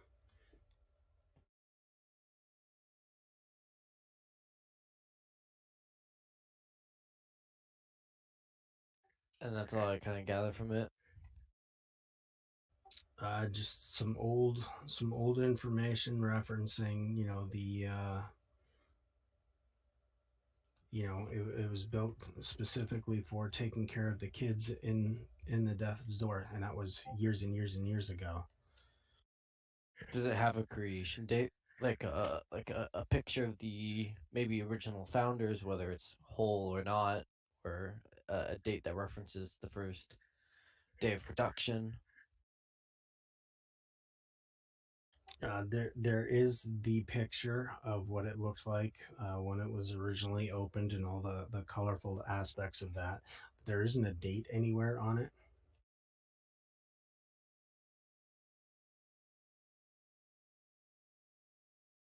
Okay, but it has ties with that store, and it's obviously been there for a while. Right. Yeah. Yeah. It was originally intended to basically work hand in hand with Death's Door in order to, you know, help nurture the kids back to health. Gotcha. After kind of gathering all that, I'm gonna go to my other larger book, and I assume it progresses from old the front page being oldest stuff and the back page being newer, more current stuff based and adding pages as more deals goes on. So Zogi's gonna kind of just flip to the back and start reading backwards and trying to gain um deals made with Jamithika revolving around maybe the Church of the Divine Host, or her deals made with the church old church owners, and trying to find links and common trends with how her dealings are. Okay, so you've got 8 inches of book to flip through. I want you to go ahead and do an intellect check Okay. to see if you can, fish your way through there. Can I propose a bonus for kind of knowing key things that I want to learn, and also being a goetic, I've learned how to study.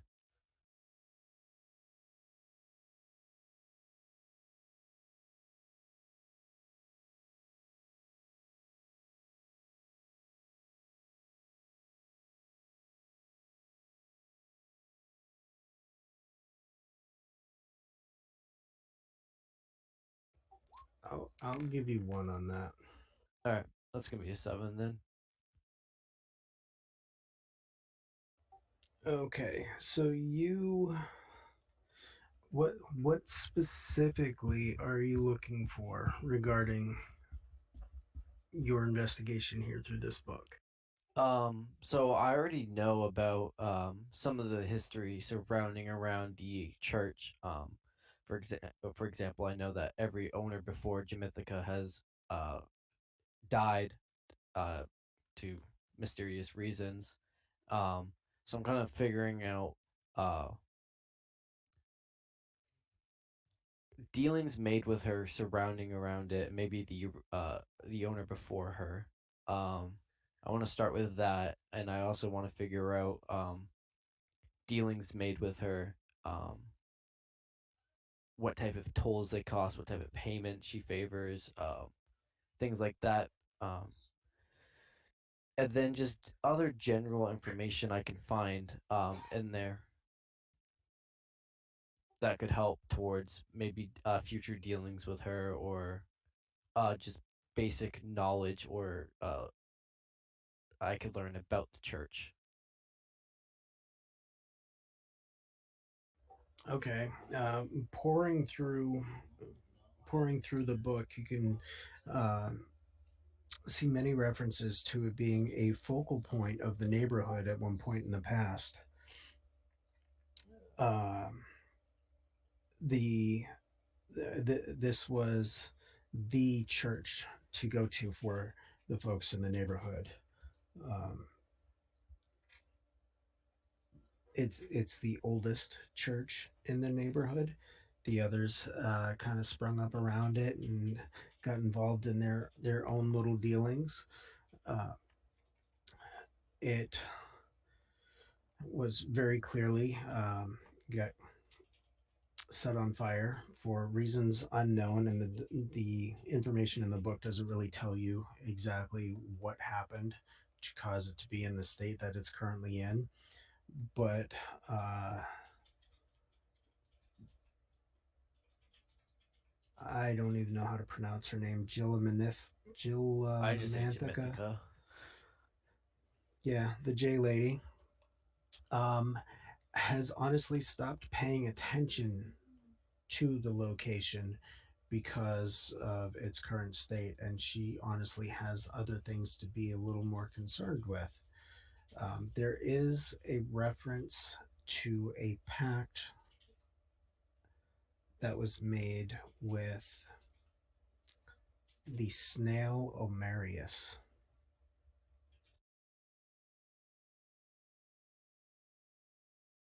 Like snail, like a slow thing. Yeah, the slimy little shit.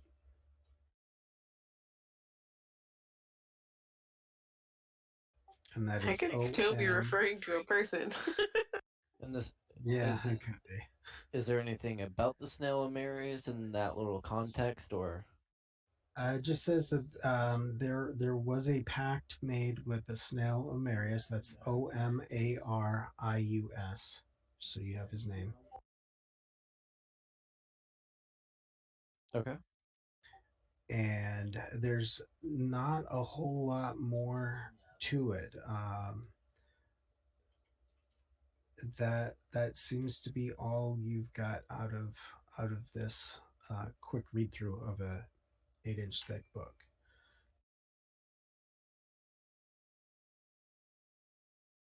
Sweet. So I'll return the books back to the thought form in the front. Um, Obviously thank him, or thank it. Sorry, and I will return to the rest of the group.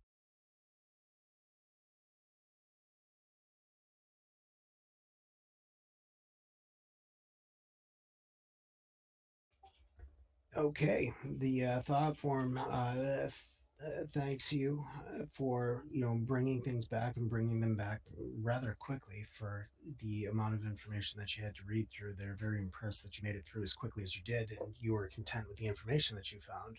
So they wish you well and send you on your way.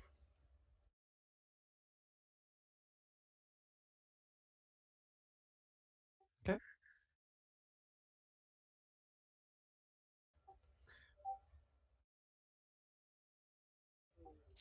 Right, so back outside, Zogi is coming out the doors while Natalia and Shazara are discussing the conversation with Fiona. So I'll let you guys finish that up.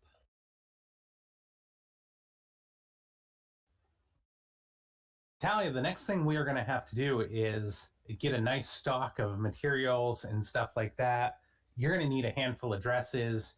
You know, as much as this Spears lady sounds like she's all that, we might want to, you know, make sure. I don't want her to co opt our fashion. You know what I mean? Yeah, what you mean there. We want to keep it still us without letting her kind of overshadow. I did just go grocery shopping for materials, but I think I'm gonna have to pick up a few extra if I'm gonna be making more dresses than originally intended. So I've got to ask an out of character, like out of GM question. You went grocery shopping for clothing? I was not going to say anything. You are a very hungry individual. Okay. We all know that when you go grocery shopping, there's the food part and there's just of grocery shopping, like materials. We'll give it to you. That's fine. That's fine. You know, who are we to judge what you like to eat? You're fine. Um, Zogi, I want you to take a joy for what you discovered in the hall of records there, if you could.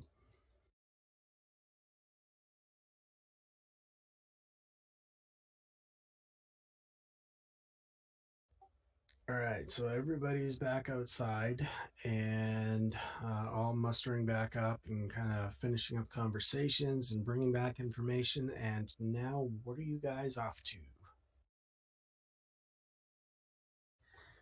Well, Zogi needs to relate to the rest of the group what he found about the property, the toy factory, right?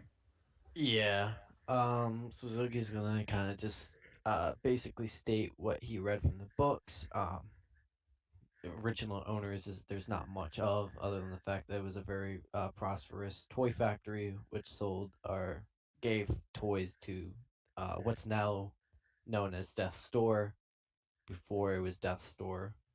Um, there's people in there, but they weren't really uh, clearly defined. No pictures of anybody or original owners. It's really just a mystery. Anything that looked like official documentation, and can would you be able to describe that in detail to someone if, say, we had to? No, not really. So, where to next, guys? So you guys are standing on the steps of the Goetic Halls. Who other than your good friend, and I say this as happily as I can, Annabelle shows up. She's walking by and she is muttering and she's absolutely fuming to see you guys. She looks at Shazara, she looks at Elias. She's like, I know that you had something to do with it. You guys showed up out of the blue. You're talking about how all of your friends can do all of these things, and now suddenly my plans are gone.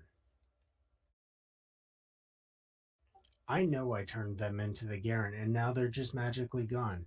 You want me to believe that that's pure coincidence? Out of the blue, you guys have plans, and now my plans are gone? Could I cast a spell real quick? Absolutely. I'm just staring at Vanessa like, wait, you were here the whole time.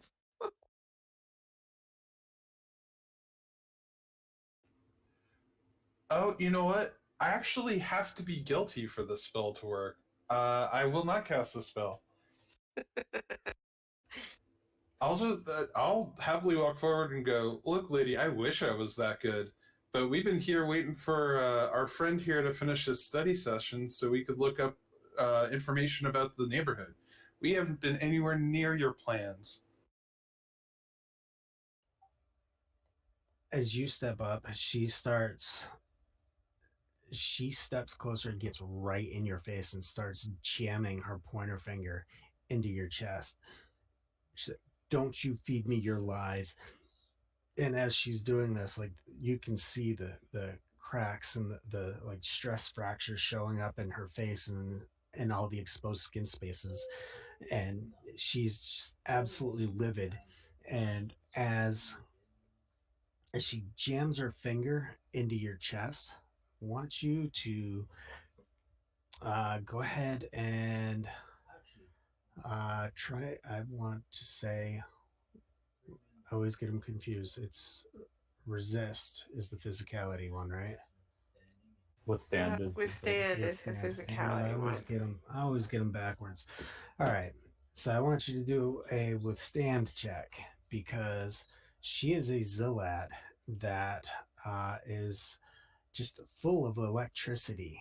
And she has the ability to manipulate electricity. And as she's jamming her little digit into your chest, she's going to offer you an exciting little poke. Alrighty, I'm going to push a physicality Dene to get a +1.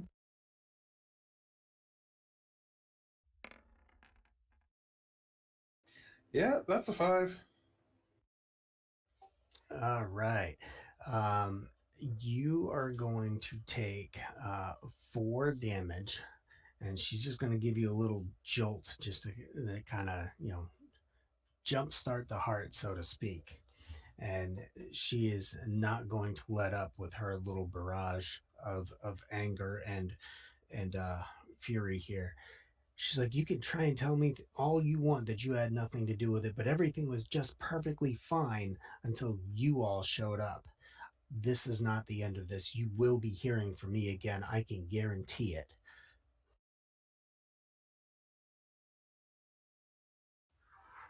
I'm gonna You- step in and step up to her and say, I'm sorry that you haven't had your coffee yet today, and so you're a bit salty. I get it. I need coffee in the morning too. But, we don't need to deal with your attitude and your little accusations.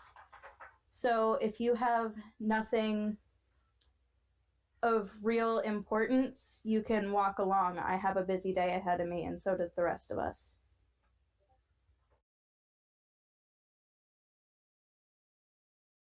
She turns and looks at you, and she does the same thing. Jams a finger. This time, she doesn't even go for the chest. She goes right to the forehead. She like leans into it and that dot you right in the forehead with that pointer finger, and she's just fuming. And go ahead and do the same thing. Withstand check. I'm also going to use a physicality. Isn't this assault? No, right? I got a 5. Oh no. Now do we want to send her home? She's gonna give you a quick little zot to the brain, and you're gonna also take 4 damage. It's a physicality to negate 3 of it, right? Right. I'll use another physicality to negate the 3. Actually, hang on. What is that thing that I have? Yeah, if anybody feels like sending this one home in a body bag, I am not opposed to this. I mean, I was just gonna send this one home. Not in a body bag, just home. Unless you've got a better place to send her that I've been to for at least a full day.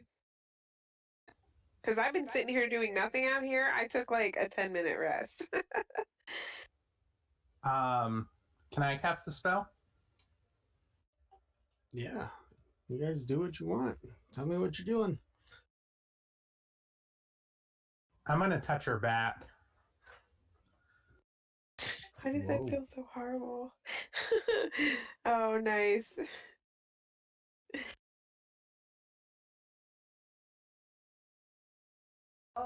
Two can play at this game.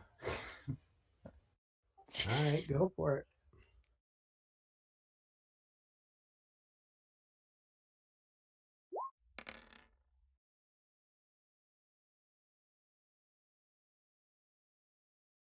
+3 on each room. All right, so it's a 9 and a 12. Yes, All right. indeed.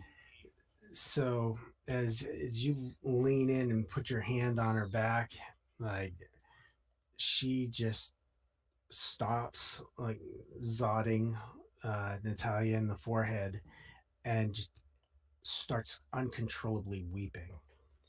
All I wanted to do was make this better. All I've been trying to do is just make everything better. And now my plans are gone and everything is falling to pieces and everything is just horrible. And she just an absolute cluster F of a mess, and she's just all over the place.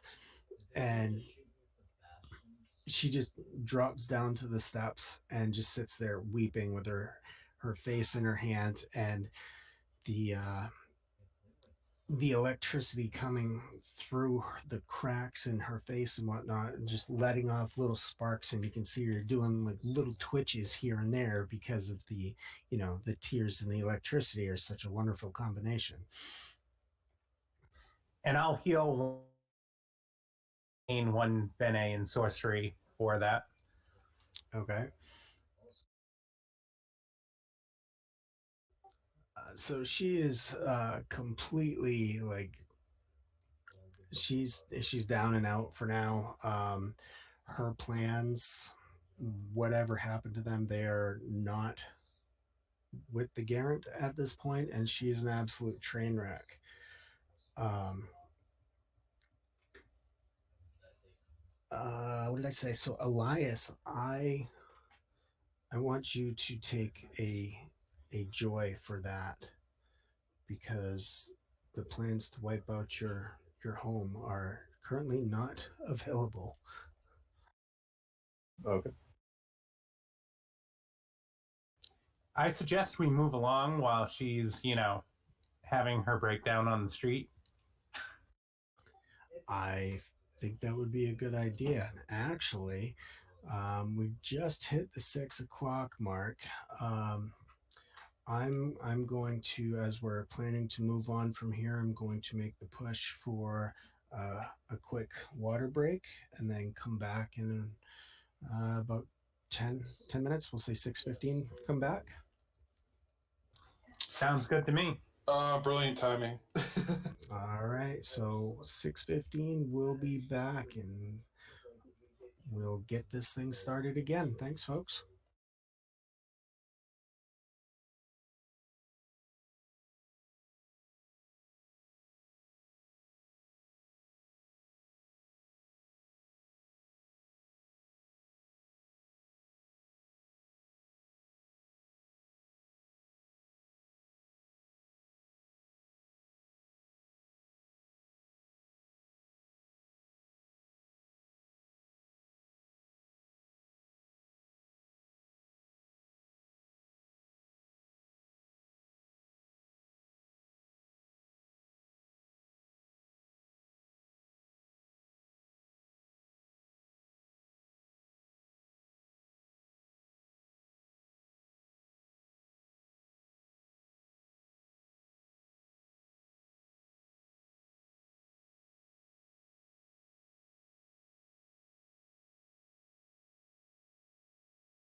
All right, and we're back, everybody. We've all been properly watered and relieved.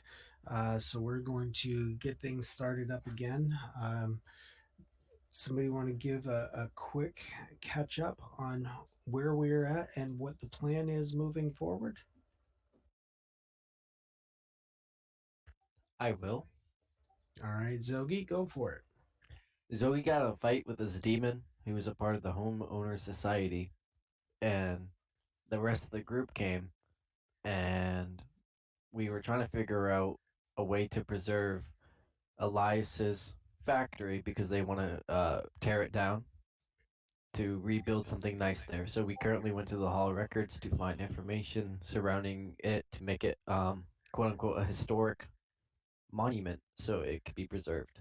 But the plans to destroy it have been mysteriously uh, lost, I guess, and now it's kind of up in the air where we're gonna go. I think the original idea was to go to the Celestial Bazaar. What are we in search of there? It's a shopping district. Gotcha. Yeah, so Yeah. there were a couple of points there.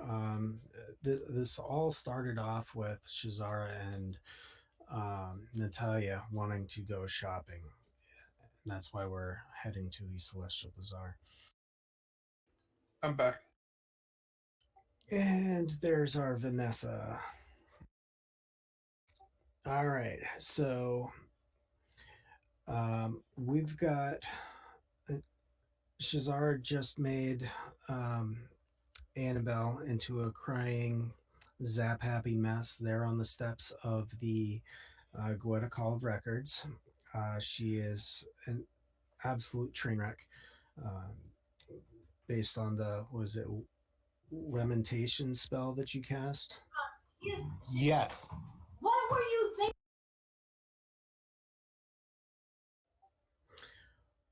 Okay. So she's crying, sobbing. You guys are free to move on from here and head off to the Celestial Bazaar as originally planned. You can leave her there. You can, I don't know, stick her in your pocket and bring her with you.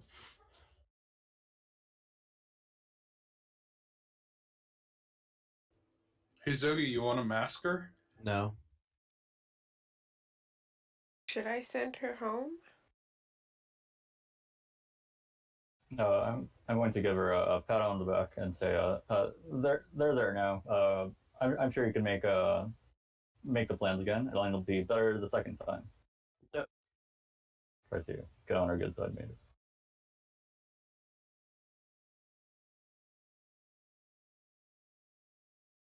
I was waiting for you to pull a toy out of the box and give her one. Oh no, I don't trust her with the toys. She's just going Yeah, to that's true. destroy them probably. That is fantastic. She's just shaking her head. She's like, "You don't really mean that to me. I'm trying to tear down your house, and you're just saying that to say that." And she just continues falling apart. Absolute mess. You trying to console her is nothing is going to save her at this point. She's just going to be a mess, and she's going to make new plans, but she's just going to have to take some extra time to do it.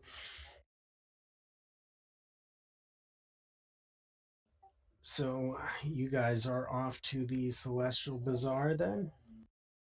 Yep. Guess so. Good. Sounds like a plan. Okay. God, too many computers. I keep clicking on the wrong buttons.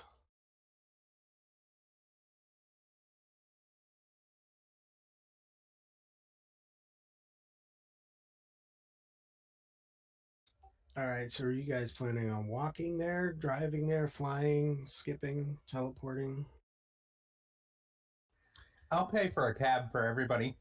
But you actually have to pass through the Celestial Bazaar's gate, Yep. and the gate charges a memory. Trivial memory, though, specifically. I Does don't it think does it take it forever, or is it like they just know about you? When you pass through the gate, you lose a single brief memory. The vast majority of the time, it's completely inconsequential, like how much you paid for a loaf of bread last week, or the color of a dress of a woman that you passed on the street. Oh, okay. Okay. So you guys are going to jump in the cab that Shazar is going to pay for, and I will give you guys an opportunity to take a rest or an incantation if you'd like. I'll take one. Like an incantation. I'll take one. Can I take a rest to heal some battle damage? Yes. Is that how much does that heal again?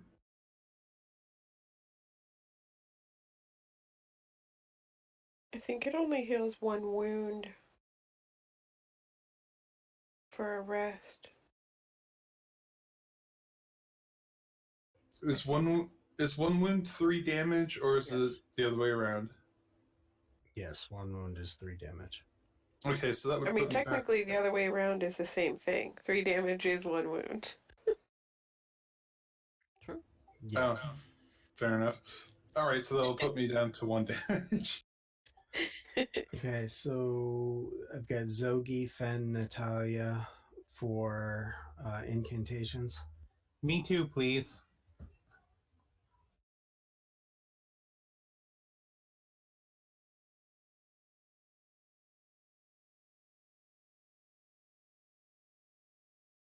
And we can, by choice, like, abandon incantations that we don't want anymore, right? Mm-hmm. Okay. Yep, I just threw one out on the table that I want to abandon. Okay. Okay, I think I got everybody. If I miss someone, let me know, and I will fix you. I still need one. Yeah, I don't see any yet. Same. Ah, damn it! That's because I gave you guys ephemera items instead of incantations. Oops. Yeah, check your stuff and send it back. Thank you. This is actually really awesome. Can I keep it? Same. I got a cool one. I got Mine advanced talisman. Don't mind the dumb guy pushing the buttons. Oh So we my just want to delete those, right? God, that is so awesome. Yeah. But I want it so bad. Look at that. That's so amazing. All right. So the incantations that I'm handing out are for Shazara, Lucas, Zogi, Natalia, and Fen. Correct? I Yeah. drew a card from the deck, so I'm already all set. Because you can right click, all the players can right click and just click draw a card. Well, don't do it now because I Yeah. already sent them out. Yep, Why did I you just try see to it. be special, Shazara? I am special. Like my. All right, I think I got everybody with the right cards this time. I mean, if you want to dish out objects of power too, that would No, be no, no, no, awesome. no, no! Don't push it! Don't push it!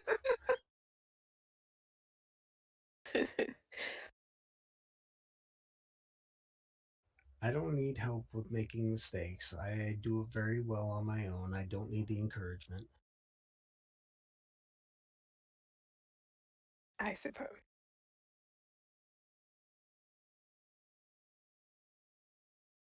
All right, so you guys, you make your way into the cab. You know, incantation and wound up, and everybody is in a happy place. And as you pass you get to the Celestial Bazaar. I'm not sure Natalia can actually afford this, giving up any kind of a memory at this point, but we'll see what she gives up. Um,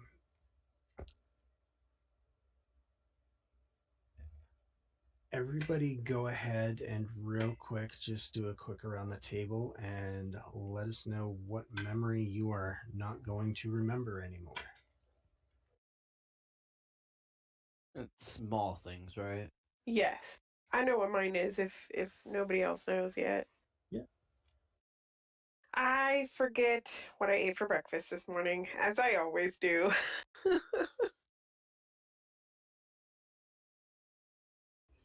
Vanessa will forget her bad beat at the poker tables last night.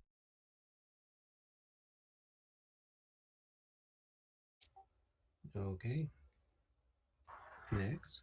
I'm gonna forget that horrible vest that Ben was wearing earlier before she got changed into something more appropriate. Nary one. Wow, Wow. the shade. I know, right? I can't win with those sisters at all.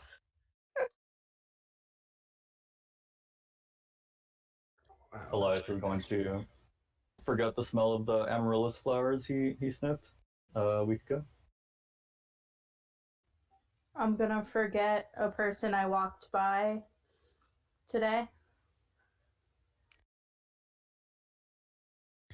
Zoog is gonna forget which table he sat down at when he was studying.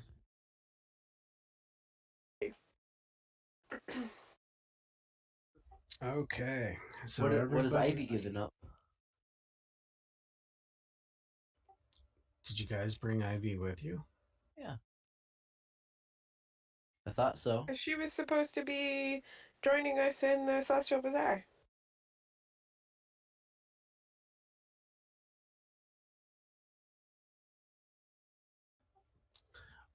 I was curious if you guys forgot about her. Still with us. Zoe's her saver. You Oh would never. boy. So gives her a save her. Choice. That was a choice. And she said that she's my best friend, so. Yeah, but she's got a new best friend that Elias gave her. She can have multiple best friends. I don't see a problem with that. All right. Ivy is going to forget the feelings she had when she saw Vanessa earlier on in the day when they first met up again. Good choice, Ivy. So everybody gets out of the cab, and the Celestial Bazaar is just bustling with people coming and going, checking out shops. It's nonstop commotion, noise. There is certainly a lot going on here, and there's a lot of people wandering around, looking, listening, whispering. Just all sorts of things going down here. As you guys are kind of getting your bearings and figuring out where you need to go, there's a very familiar sound of a bit of a squeakish voice coming from not far away, and it seems like rapid fire questions and just excitement and joy. And it is none other than Lucas standing in a shop, just pointing at item after item, asking questions, and just absolutely enthralled with what he's come across. Good. No, not that one. The one on the left. Oh, hey guys! Hey, look, they have all different kinds of spices. You wouldn't even believe it. Look at this. This one here is elephant snout. They grate it with a Spice? cheese grater. Oh my Yeah, I God. don't know. It's supposed to taste good. It smells good. Here, come try some, Sven. Okay. I'm here for an adventure. I guess this is it. Yeah, it's like smelling Grandpa's ashes. Well, that was a comparison. I Elephant snout sounds a little trunkish for me. Oh, hi again, Shazara. Oh no. Lucas, so good to see you. And how goes everything? It's been crazy. It's like a whole section of my life just disappeared. It's been weird. Last couple months or last couple weeks, I don't even remember doing anything. But here I Natalia am. knows a little something about that. Yeah, she's a little forgetful. Turns out it's not completely my fault. Well, that's good to hear. Whose fault is it? My magical illness.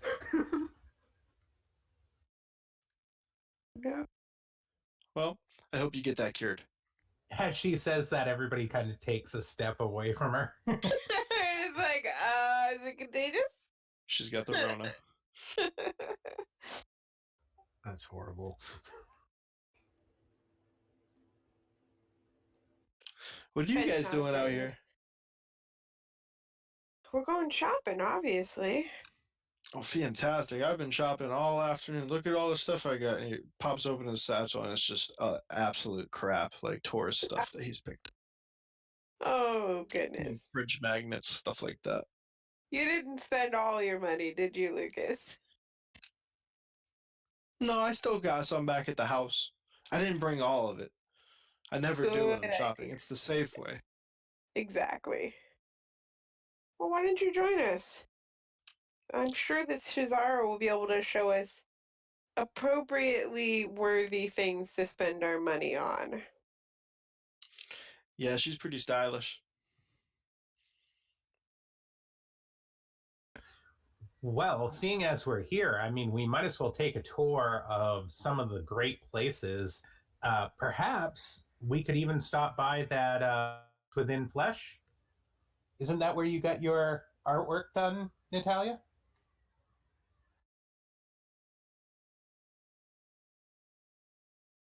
It was. Thing that we stuck a person into? Yes, that would be that tattoo. Yes. That's awesome. Oh, that kind of artwork. Yes. Yeah. It was a tattoo. Yep. And I personally would like to swing by the Lost Silks, which is a wonderful, wonderful place for garments that are lost, destroyed, or otherwise ruined. This purveyor conjures their ghost and offers it for sale here. So it's like ghost clothing. Amazing. Must see. But it's not like see-through clothing, is it? Translucent? Sheer. I think sheer is the world. Okay. I don't think that that's my cup of tea, but it'll be interesting to see. Might be good to have if we have to go back to the lake. Boy, it was hot there. Oh, yeah. The lake by Natalia's house. Whew, that was warm. I don't think I want to go by that lake anymore. It's delightfully warm. Okay. No, go ahead, Fen. I was just gonna say, I actually like delightfully cold better, but that's just me. All right. So as you guys are just kind of getting reacquainted and catching Lucas up on all that's been going on this morning, you hear just vendors trying to peddle their wares. You hear people throwing out their shopping lists and everything that they're wanting. Like just the hustle and bustle of the crowd in the bazaar is just absolutely insane. Um, Standing there talking, and the shopkeep that was dealing with Lucas is like, all right, it's time to move. If you're not buying, you need to be moving because there are other people that want to be buying. And he kind of ushers you guys, out into the street and away from the entrance to the shop. As you're looking down the road, you notice there's an individual standing there, just boasting about the clocks that they have. They have a big sign across the front of their little establishment, just says Clockworks. Um, she's standing out there. Check this clock out. This clock is the finest made clock anywhere around. Um, you can talk to the clock, and it'll eventually start talking back.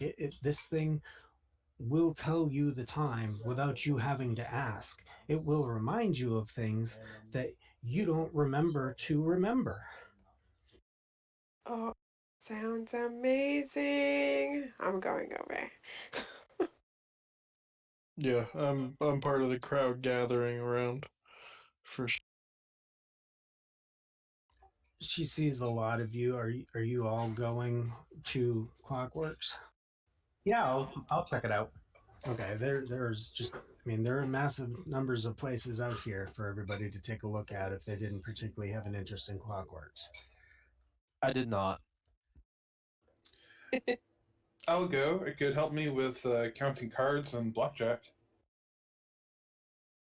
We have quite a few talking clocks already. I'll go. Yeah. Okay, so Zogi and Elias, are you guys?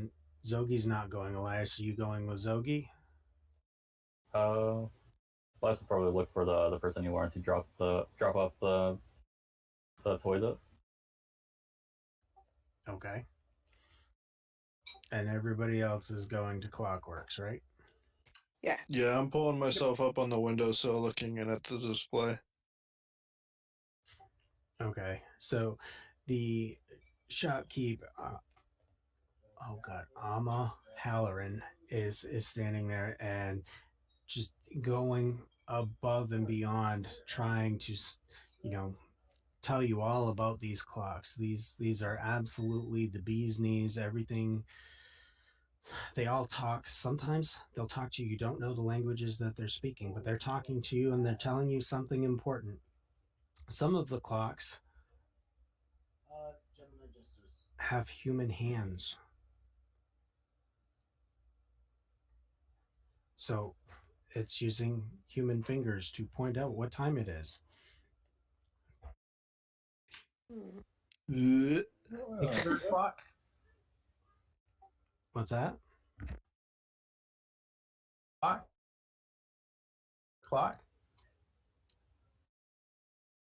You kind of sound like you're clucking. I would like to look for a particular or listen for a particular clock. Oh, there we go. That's a full sentence. Get there eventually. You're gonna have a fight with your ISP.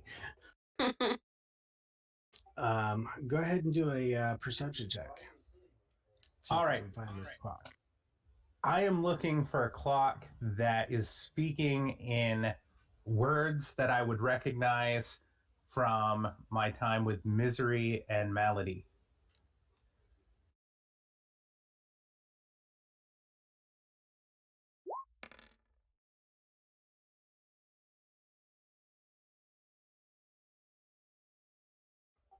Okay, so you're looking for a clock that speaks whatever they were speaking. Yes, words that sound familiar to what they were saying. All right, as Amma is going on and on talking about her clocks and everything, you're perusing the shelves and looking at the different display cases and whatnot, and kind of leaning in, listening to various different clocks, trying to get a sense for any of these actually calling my name, speaking the language you're looking for. And there's one that starts chattering as soon as you pick it up. And Amma whips her head around and says, "Oh, no, you do not want that." I feel like that's impetus to take it anyway. Oh, I believe this is the perfect item for my house, actually. I say, do you buy ephemera for Mage Coin?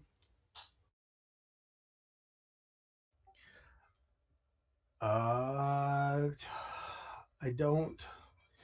I mean, who doesn't take, magical objects that could be useful?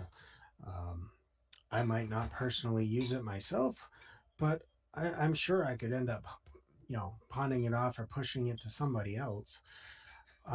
Sure. What exactly are you thinking here? I'm thinking a fair trade. This should be worth about 2 or 3 mage coin.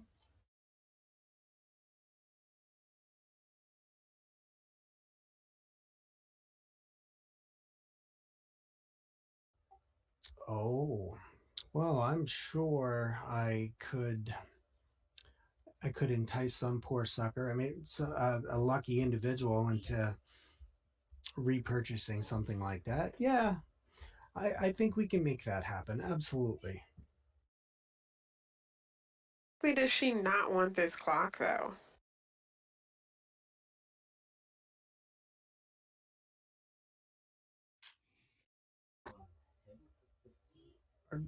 Is I'm sorry, you asking that in character? In character. Yeah, I just kind of like, because I'm perusing them as well, and I come up and say, why exactly does she not want this clock?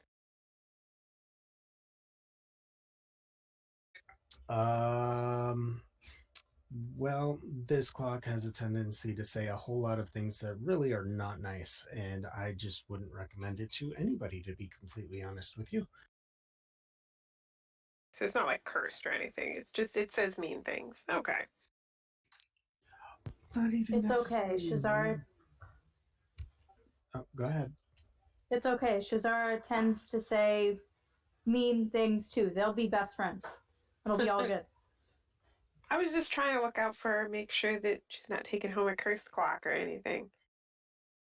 I mean, it's not an Alexa or anything. Or is it? Anyway. Saya, which one of your clocks is the loudest?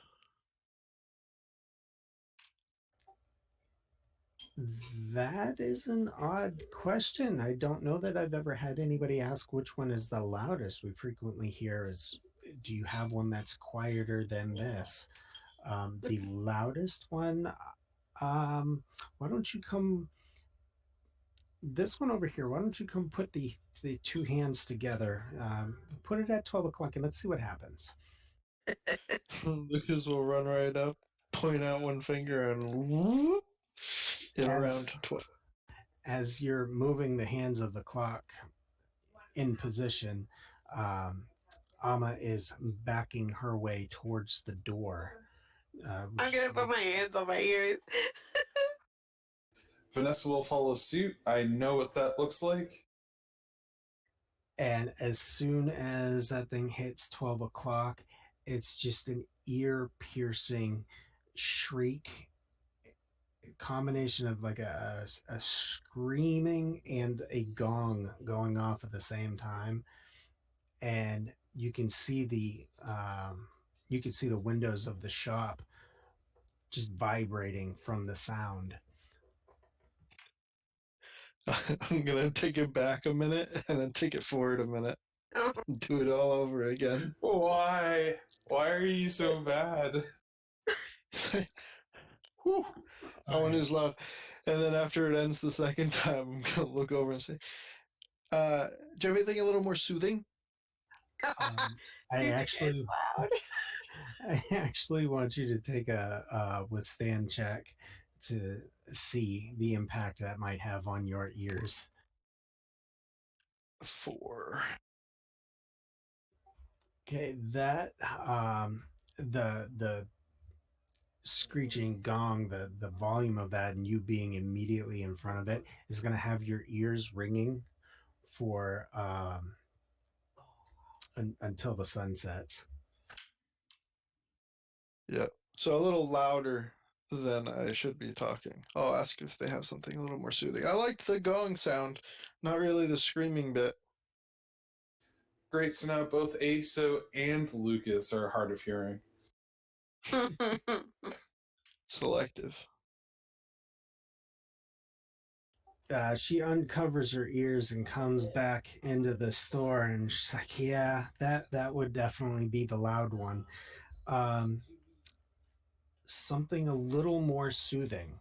Yeah, I'm Absolutely, I looking know for just like the a thing." nice solid tick and talk, but with like almost like a gong or a chime rather than a demon shrieking.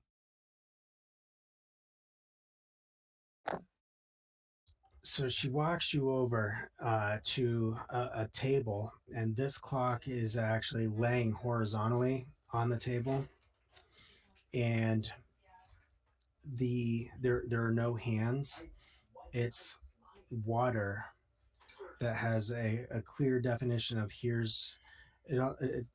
It looks like a pool of water with 12 stones in the position of where all the numbers would be, and the water has a raised section that kind of hovers over each number as it's telling the time, and each time the hand hits one of the numbers, there's just a very subtle click. Other than the click hitting over each of the numbers, all you hear is the sound of constant water flowing.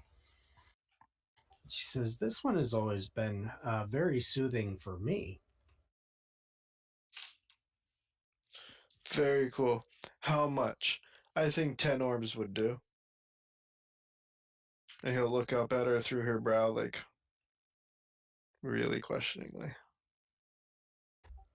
She just chuckles at you and then realizes, "Oh, you're serious." What? That's how much I brought with me. No wonder you've been coming back with like fridge things. She looks at the rest of the group and says, "Oh, he's really serious." I got some things I can trade with you too. And I'll open my satchel and pour out all the magnets with my name on it and the keychains and all the doodads. Tourist stuff. Oh, no. Is it?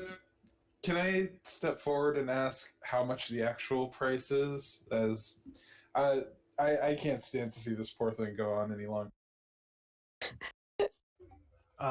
You can go ahead and do that, Lucas. I want you to do a interaction check, Oh yeah. please.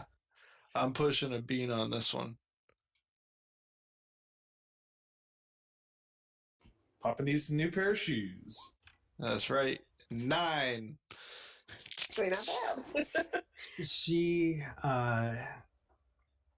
sees Vanessa step up, and she kind of shifts her gaze, like just absolute amusement from Lucas to Vanessa, kind of like, uh, yes. So my friend is interested in your clock, and I was just wondering how much the actual going rate was. Normally, a clock like this would probably fetch me a few mage coin just on his own, What are but those? you oh dear, you are phenomenal. I I am absolutely amazed, stunned, completely enamored by your innocence. You just please take this. This I can't even go there. And she kind of slides it across the table towards you. Shopping with you is so great, Fen. We always get good stuff. I'd like to lean over and whisper towards the shopkeeper, just thank you, and sorry about this, and I'll just kind of turn. I'm gonna scoop all my Taurus things back in my bag. Okay. Shamelessly. I'm gonna ask the shopkeeper and say, I'm looking for a new piece for my house, the Manor of Hours. I'm not sure if you've heard of it. I want something truly showpiece. Like, I heard that there was a clock that had more than 12 hours on it.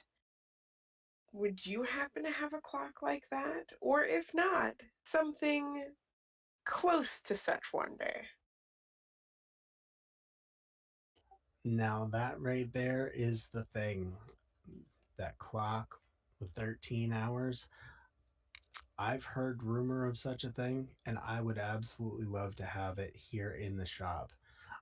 I don't have one, but if you know where to find one, I would definitely be interested. Fortunately, I don't have any leads on that just yet, but I'm willing to settle for something else almost equally amazing. If you think you have anything here that could even be a shadow of the splendor of that clock. She sits and ponders for a minute and says, think, think, think. Go ahead and do an interaction check.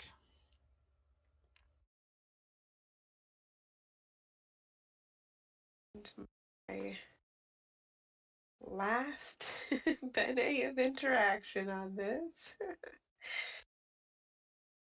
Oh, hang on. Let me double check and make sure I don't have any connections. I doubt it, but I just want to double check. Nope. She's not an entertainer. All right.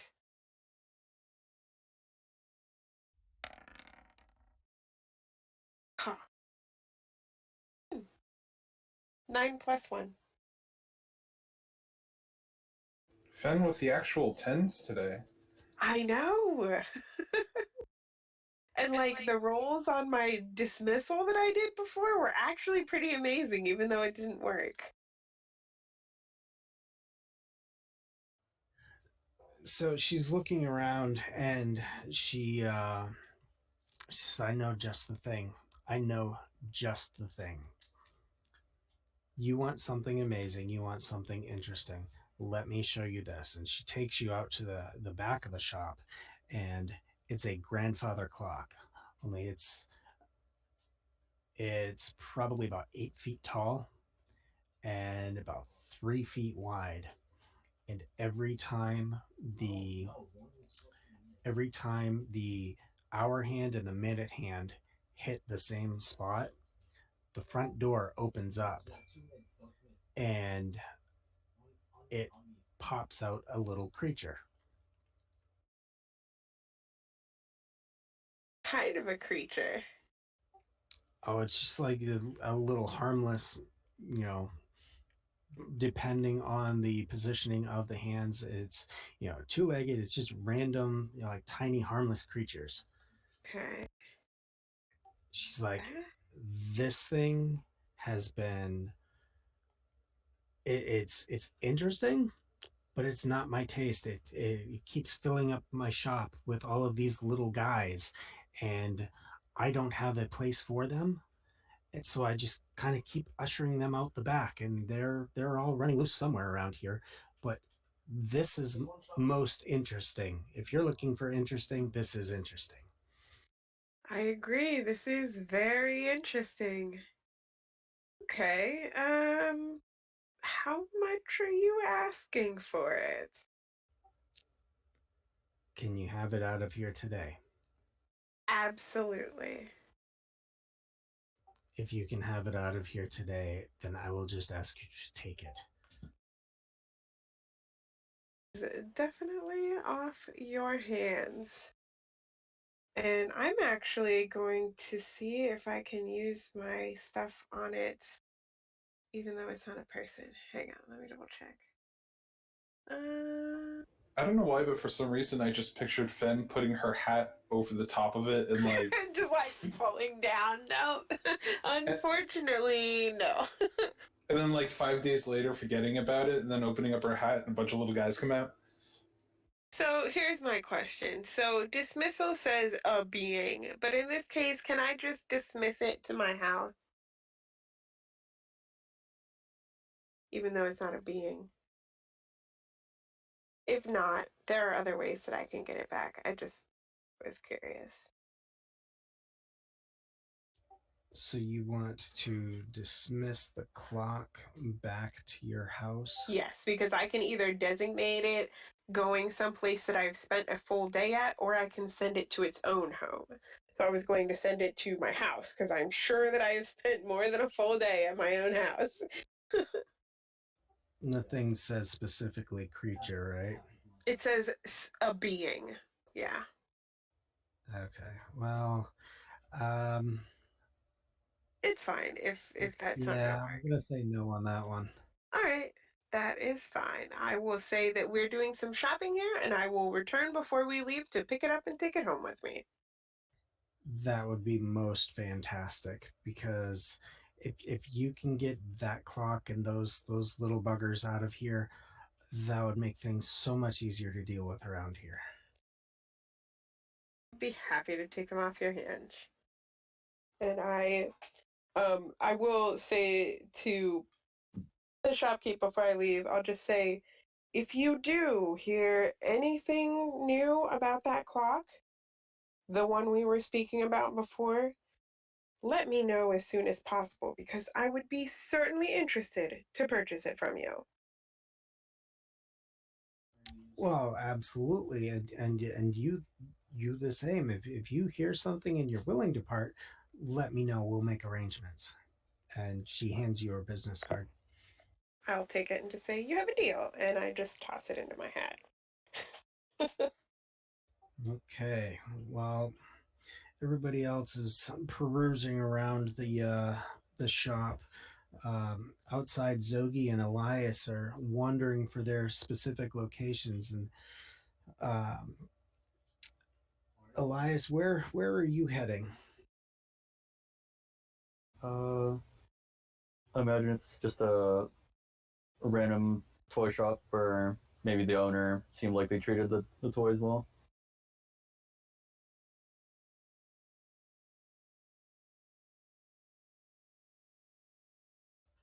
Okay. Yep. Give me Want me one to? second here. Okay.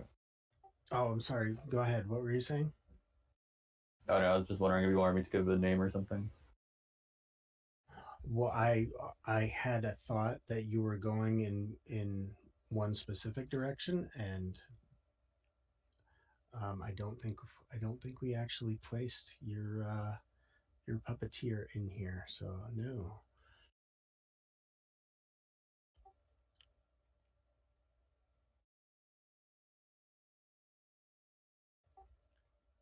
Okay, so you're going into a Brighton um, bright little toy shop, and you can see kids just running in and out of the store, and the um, always associated uh, look of doom and gloom on the parents because they know that they are not walking away from this place with the full wallet that they had when they walked in. The kids are all excited, just in and out, finding toys, enjoying the toys, and the parents are, looking like this. There's no way this ends well for me or my wallet, and the staff inside the toy shop just running nonstop, trying to keep up with the folks, and then there's the individual at the counter, greeting everybody, welcoming them in, and he happens to see you come in with this big box of toys. Uh, Hello, sir. I'd like to donate some toys, some quite enterprising or adventuring toys that hopefully you would be interested in.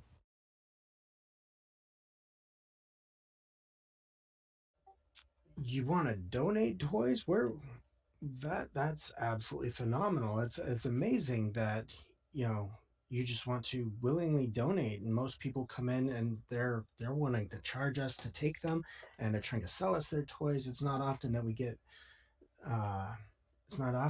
get donations like free. That's absolutely amazing. Thank you. can we take a look at them? Yeah. I'll set the box down on the countertop, and I'll introduce some of the toys one by one. This one is uh, Ricardo. He enjoys sitting on the highest shelf. This one is Mabel. She doesn't like being around other toys unless they're purple and yellow for some reason. And I'll just introduce them one by one. And definitely not insane kind of way. I like how you added that in there. All right, so Ricardo likes to sit on the highest shelf, and Mabel does not like does not like to be around toys that are not purple or yellow. Right. She can stand up for a few hours, but then she'll start complaining, and she gets really loud.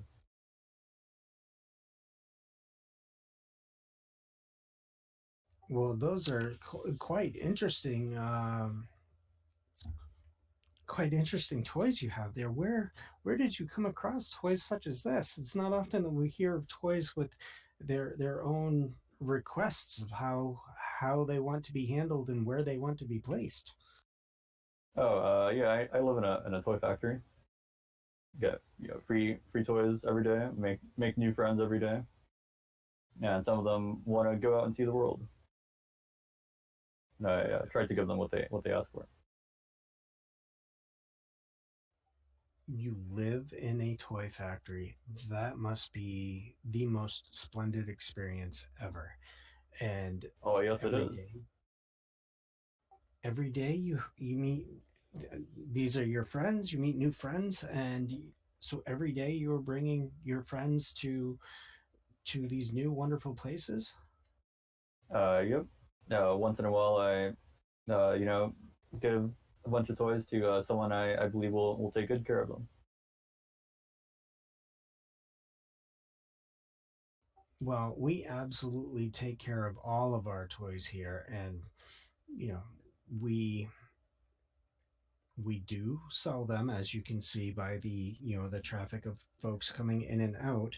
Um, the looks of your toys are most interesting. Are these by design? Are you designing them this way? Do they come to you this way? Nope. This is how they were dropped off. I try to fix them up. Usually they might be missing an eye or so, a couple legs, and I fix them up when I can.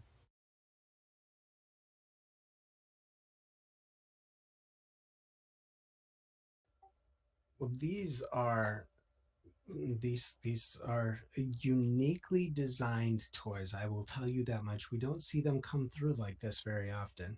Um, how many toys would you say you make on an average basis?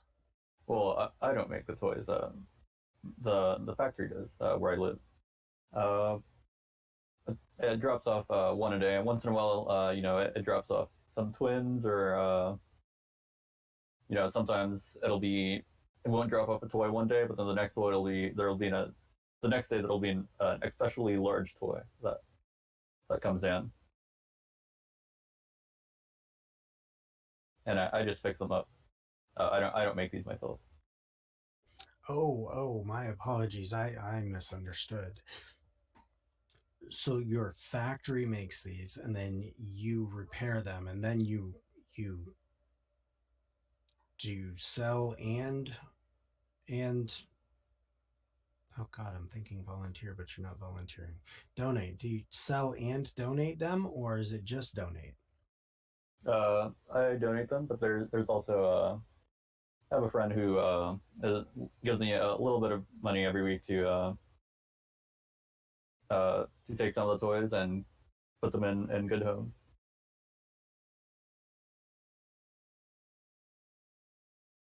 But I'm not looking to sell these. Just donate. Just donate. Well, why don't we take Mr. Ricardo here, and he pulls Ricardo, picks him up, and uh, can you give a quick description of what Ricardo and Mabel look like? Yeah, I imagine Ricardo to be uh, an astronaut in a spacesuit, but the spacesuit has one arm coming off the back for some reason, and there's also a uh, little key in the back if you twist it. Ricardo will stand up, give a little salute. Uh, Maybe there's a little voice box in there, and it says uh, some quote about one step for a man, something like that. That's Ricardo, and Mabel is a doll with button eyes, yarn hair. Looks like an ordinary doll.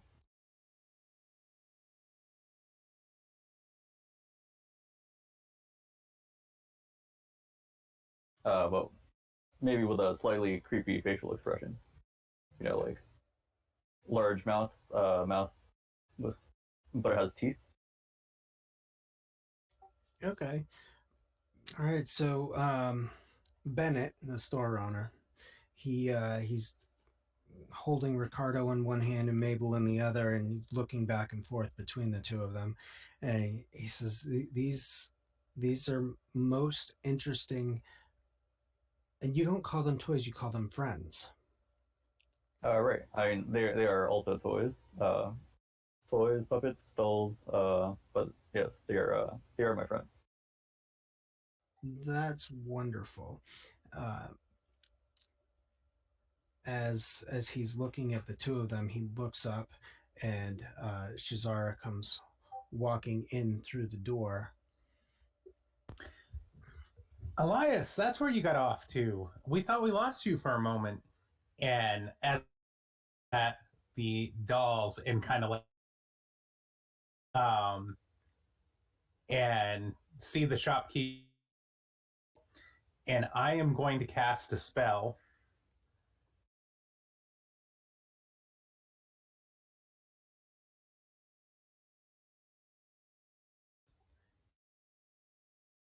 Touch one of the dolls.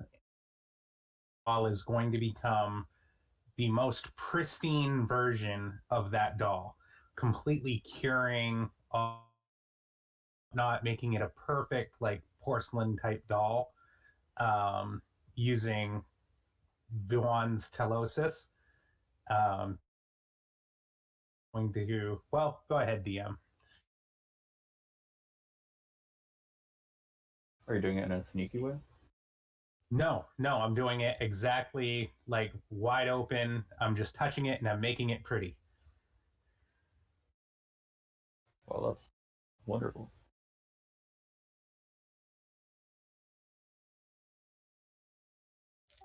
So Bennett is holding, and you're targeting Mabel. You said doll, so I'm assuming Mabel. Yes, Mabel. All right, you're Bennett is holding Mabel in his hand, and as you reach up and touch the doll, touch Mabel, um, the hair becomes completely clean, like almost straight out of the package, bright colored hair. The eyes nice and glossy. No scratches on the buttons. Everything looks nice and pristine there. The mouth kind of turns into a very non-creepy, you know, standard, like I'm a happy kid smile type of look. And this doll looks like it is straight out of a uh, straight out of a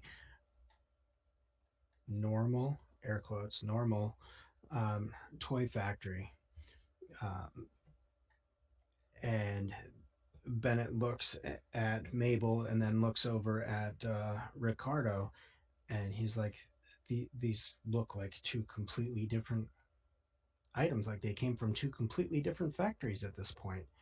How did you do that?" I revel in beauty. It's kind of my thing.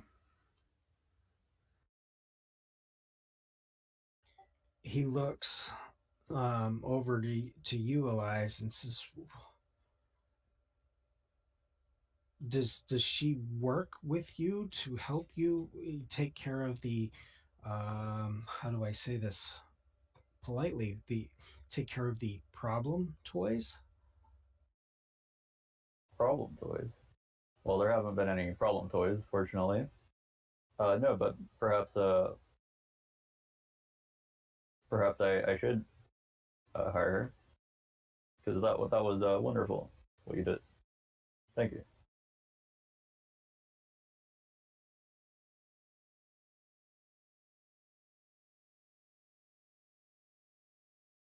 um well, Bennett is completely enthused by the toys. um he is absolutely wanting to take them, and he confirms before turning, says, are you sure it's okay for me to take two of them? Yes. Yes. In fact, you can take the rest of them too, uh, if you'd like. Push the box a little bit or forward a little bit.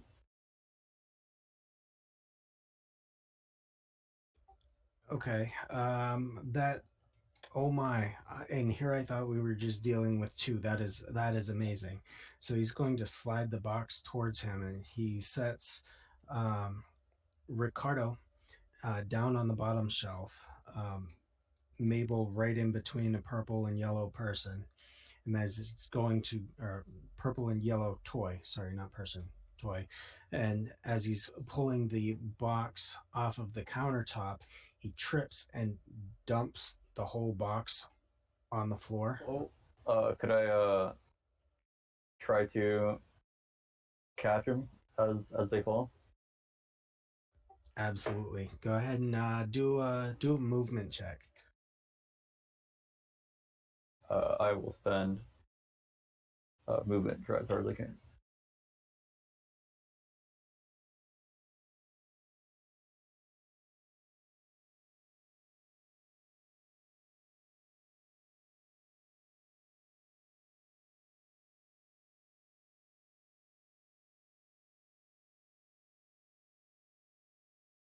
It was a 7. Oh man, do we have the Oh, and secrets.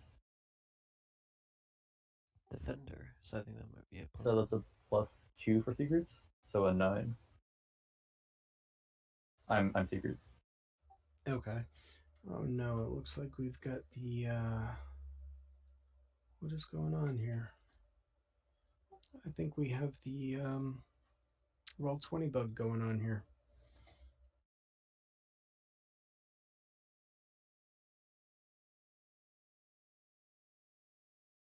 Oh yeah, nothing's coming up. Oh, I see. Maybe the server's overloaded. Yeah, it's taking a siesta for a second.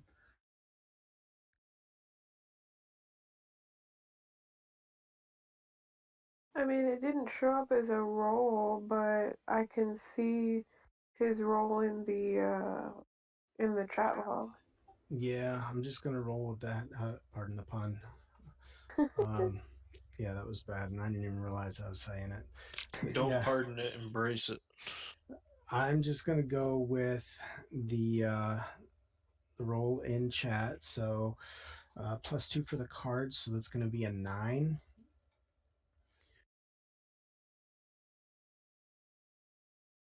And I don't know if running helps, but I have 1 level in running. Okay, I would give you a 10 on that because you're gonna be moving quickly to try and catch that box of toys before they fall.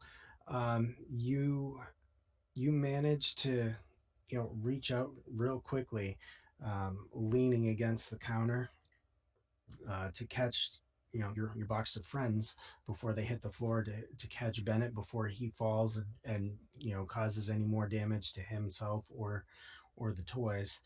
And in the process of saving the toys, your sudden weight on the case um, collapses the front of the case that he had there at the counter. Toys are saved. Bennett is good, but the display case that you ended up leaning against in the process kind of got banged up uh, and essentially destroyed. Oh, these toys can't win. Whoa, careful there. Some of the friends are quite fragile. Oh, well, I'm sorry about this case here. So I'm going to give you a despair for the breaking of the case. Um, Not exactly the way you want to make an impression on somebody you're hoping to do some toy dealing businesses with. Um, give you a despair for breaking the case, but Bennett is not upset about it because you saved him from potentially taking a pretty significant digger and breaking a lot of things in the process. So he stands up and kind of positions himself and makes sure he's in a good spot, and he says, you know, these things happen. It could have been worse. Somebody could have been hurt. You know, we can take care of that, to be sure. And um, he sets the box down very carefully and just slides it across the floor off to the side out of the way of any harm.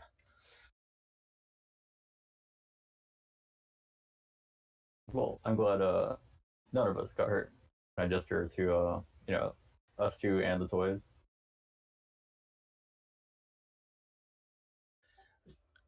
You know, absolutely, we're all good. And so I do have to ask you, is this something we can, is this business we can expect to be doing again in the future? Sure, of course. If there whenever there are more of these adventurous toys, I do like to find them a good home.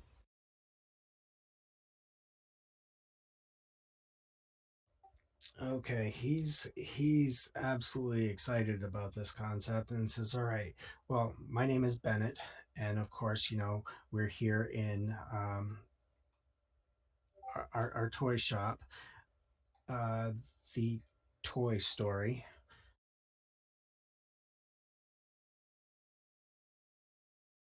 Zing. And it seems absolutely perfectly fitting because the toys you bring in here apparently all have their own story. So it's an absolute perfect pairing. So I'm very much looking forward to this. Uh, I am as well. Well, my friends are, I believe, might be waiting for me, so I will see you again soon. Oh, that sounds most wonderful. And I'm sorry, I caught Ricardo and Mabel, but I did not catch your name. Oh, where are my banners? Yeah, sorry. My name is Elias Hazel. Well, it's a pleasure to meet you, Elias Hazel, and I look forward to further working with you in the future. And he's also going to turn to Shizara and say, and could I potentially get your name as well, ma'am? Because you have quite the gift there that could be most beneficial in a jam. Yes, Shazara, and I reinvention the siren song.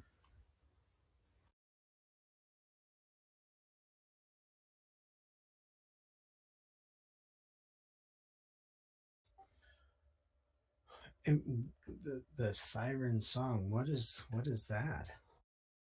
I'm a jeweler by. I'm gonna lift my shirt a little bit and show him my belly button ring that I made crafted earlier today. That's an object of power. Oh, well, we certainly don't have need for jewelry here, But that is some impressive handiwork that you've got there. Um, I will keep in mind that you're out there selling jewelry. If anybody happens to come in talking about the need for some, I can certainly point them in your direction. Indeed, thank you. It was a pleasure meeting you. Oh, the pleasure was mine. Thank you again. And he kind of shakes both of your hands and turns towards the next group of customers that are sitting there. And I'm gonna leave with Elias, and as we're leaving, I'm gonna be like, "Well, that seems like a good." Yes. Yeah. You seem like a good guy. We'll take care of the toys. Yes, let's hope they all find a good home. Indeed. So as you guys are kind of having your discussion over the Toy Story and Good Mr. Bennett, um, Zogi is still wandering, looking for the perfect spot for him to stop in and drop some significant mage coin. Mm-hmm. Yes, actually, I want to go to Barstool.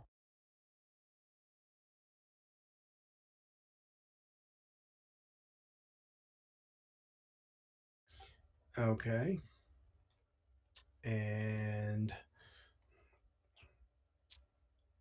what are you looking for? So Barstool is known for making items and objects, especially weapons that use things that a thing would not fear against it. For example, a fire spirit might take fire damage, and different things like that. So I'm going to go up to the uh booth and and ask if the maker there would be willing to make me an item.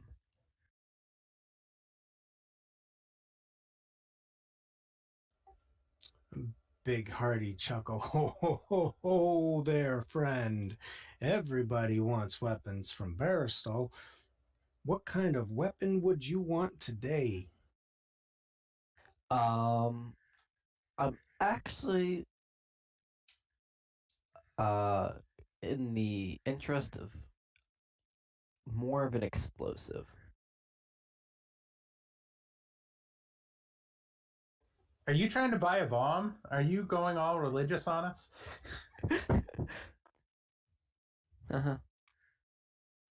So Zoe wants to propose the idea of a grenade that will explode and radiate light to deal damage to demons.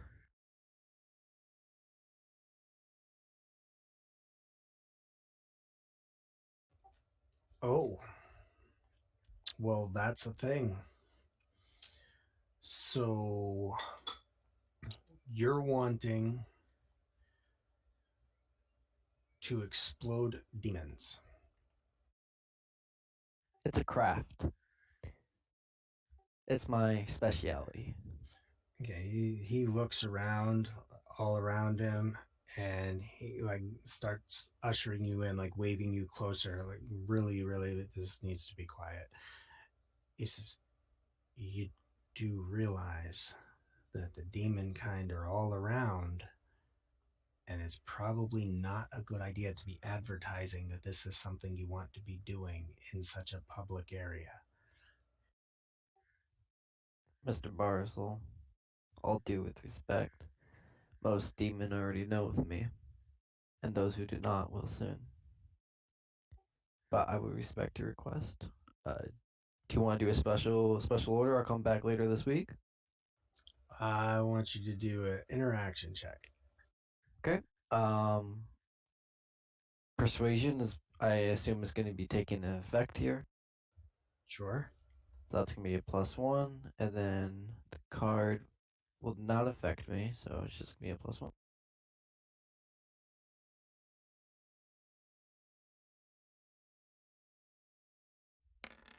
Nine.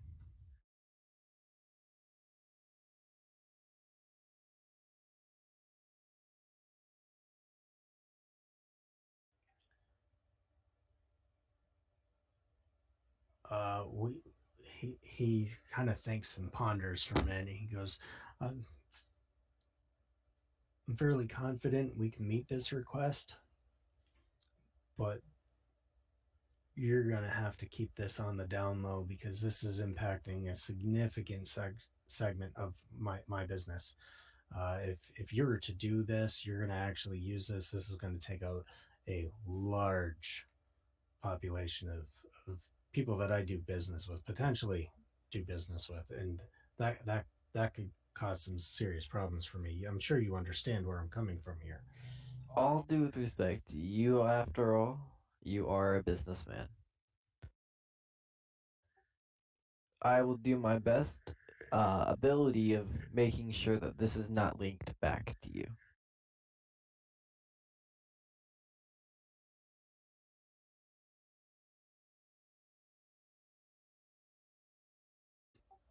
Deep breath. He's like, okay, this is going to take me a little while to put together because you're asking for some significant oomph to this one, and I just want to make sure that you know what you're requesting is delivered because every request is always honored and delivered here. Perfect. What are you thinking for a price? Price we're going to have to discuss once I have everything figured out. This isn't something that we normally do. There's usually more simplistic things are requested here. This one is going to take some time and likely going to take an increased amount of material in order to make it happen. Absolutely. And that's why I came to you, a maker who is renowned for his specialty craft. I I am very excited to see your craft, and I'll come back probably later this week, check up in progress, and we'll take it from there. Absolutely. To make sure I'm putting this together properly, um, what how strong are the beings that you're considering potentially using this on? How strong could you make it? Oh no. That, my good sir, is definitely not the question. Um, that is the question.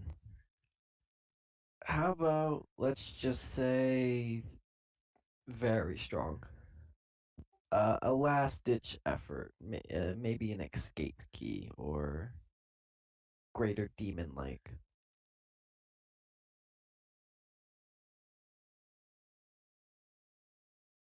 Well, why don't we just see what I can come up with, and when you come and check in, I will show you what I've got the plans for, and then we will go from there.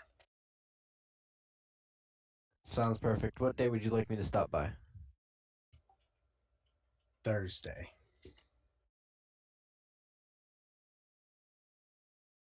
Consider it done. I will be there Thursday, or I'll be here Thursday. And I'm going to shake his hand and in efforts to having a positive relationship, I'm going to toss him 10 gem orbs and say this is consider it a tip. 10 gem orbs. You have 10 gem orbs to just toss? Well, after all, I respect a man of much craft, and this is something you would like to keep on the low, if I remembered. So think of it as a tip, as a maybe a worker's fee before. That wasn't even an in character question. That was a out of character, like, holy crap question. We got a lot from the ball. Like a $10,000 tip.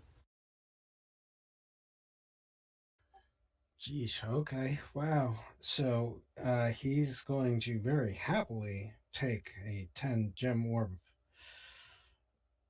tip and say, I look forward to seeing you on Thursday, good sir. your name, the fiend of demons. What is your name? Sogipaga the Divine.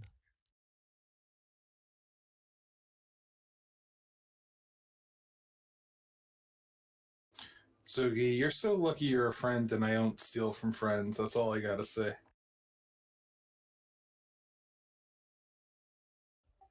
Okay, so Zogi is ducking out of Baristol's little market space, and the rest of the group kind of catches up. So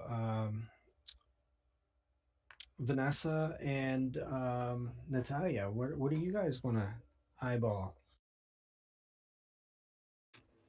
There any shops around that might specialize in the I don't know how to put this. This world is odd to start with, but like even odd for here. Sort of like a weird curio shop. Well, there is, as you kind of all cluster up and you guys all kind of reconvene, there is a individual that has definitely caught your attention. um, Off to the side, um, this gentleman has 6 arms, and 4 of those 6 arms are brandishing firearms, and they are going to town like target practice out behind his little booth.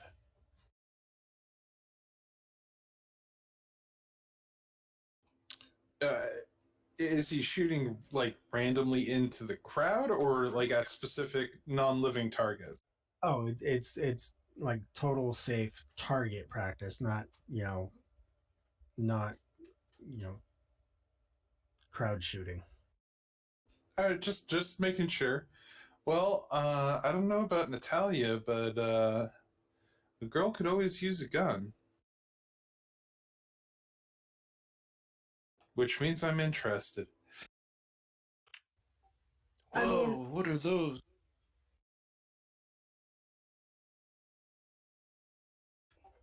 Natalia, you were saying something? I'll go over there with Vanessa. Maybe there will be some sort of handheld weapon that will catch my interest.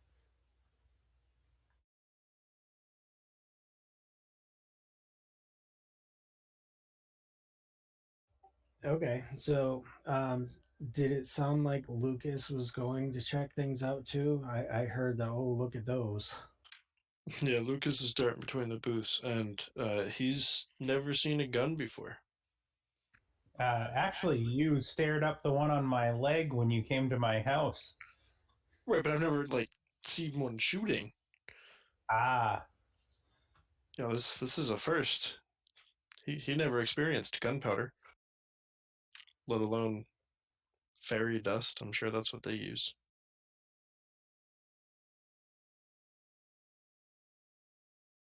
I want to make a Ruby reference here, but I don't actually know Ruby.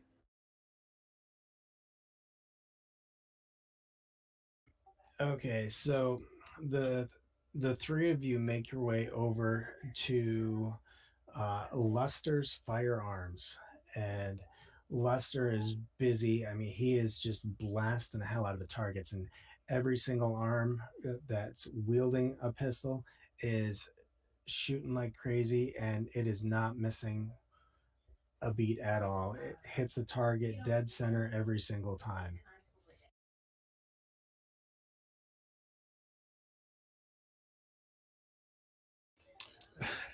Does it seem like he's going to stop anytime soon? I'm thinking just yelling out to get his attention is probably not the smartest thing to do with someone rapidly shooting firearms.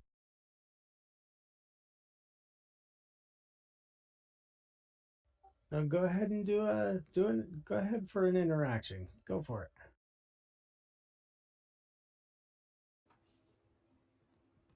How this will work out well.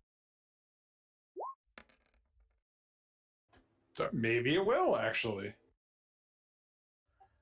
Hearing your yelling over the sound of the gunfire, um, each arm slowly starts slowing down on the trigger pulling until finally it's quiet. And he turns and looks over his shoulder and he is like, "Ha! Look at that! New customers." He comes walking over to the booth and each arm sets the its respective pistol down on the case, and he floats one of the empty hands over and says, "The name's Luster. Mercenary, hired gun, gunsmith. What can I do you for?" I'll shake his outstretched hand, I guess, and go, lovely to meet you, and nice shooting there, Tex. I'm Vanessa. I do freelance work, and oftentimes that needs to be discreet. You seem to have some very accurate items here, and I was wondering what you might have. Emphasis on the discreet.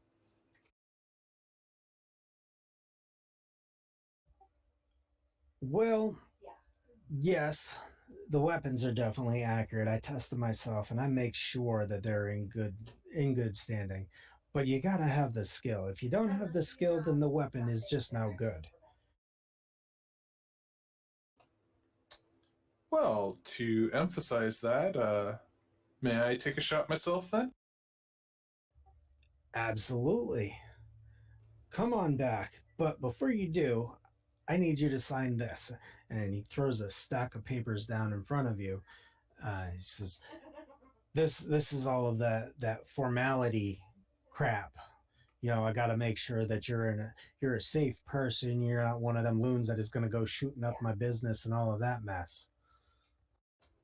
Oh yeah, of course, that's understood. And Vanessa being Vanessa, she's going to blindly sign every piece of paperwork and not really give a crap, and then pass them back over. Fantastic. And he, hands you one of the pistols and says, "There's a target. Push the button on the side there. A fresh target will show up, and you'll be good to go." Well, I'll press the button, and I assume I'm going to roll here. Yes, I want you to roll an accuracy. And we are going to push an accuracy.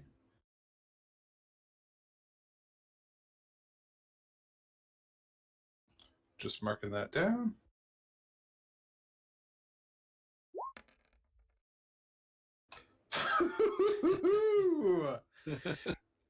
What a time for that roll. That'll be a 2. Wow. So you repeatedly pull the trigger, and not a single shot hits the target, let alone the center of the target. And Luster stands there with forearms on his sides, disapproving father look, and then the other two hands like slowly like brushing his beard and just wondering like what in the seven hells is happening here. And without even saying anything, he walks over and just pulls the pistol out of your hand. I says, "No, absolutely not. Absolutely not. This cannot be happening. I am not attaching any of the weapons that I sell here to that business there." Yeah, I'm just going to walk away like I can't even be mad at that. Good thing I already own one. I would like to ask him if he has a good pistol to use as like a sub weapon. He looks over and says, "I have all kinds of pistols, and they're all good as any kind of weapon. But as I just told this fine lady here, if you don't have the ability to use it, then the pistol itself is not going to do you any good." All right, I'm gonna try to take a shot with it. Oh, so you want to test one out as well? Oh, fantastic!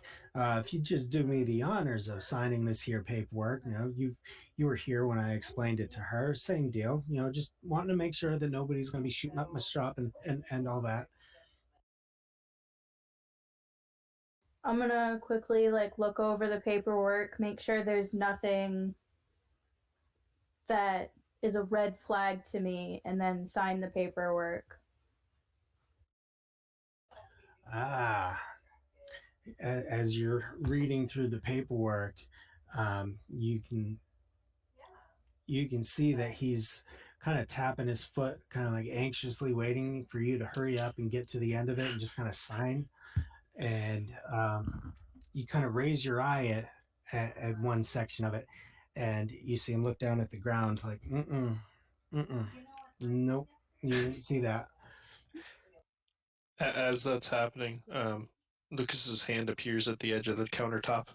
It's folded over, kind of tapping, trying to find the other pistols that are up there.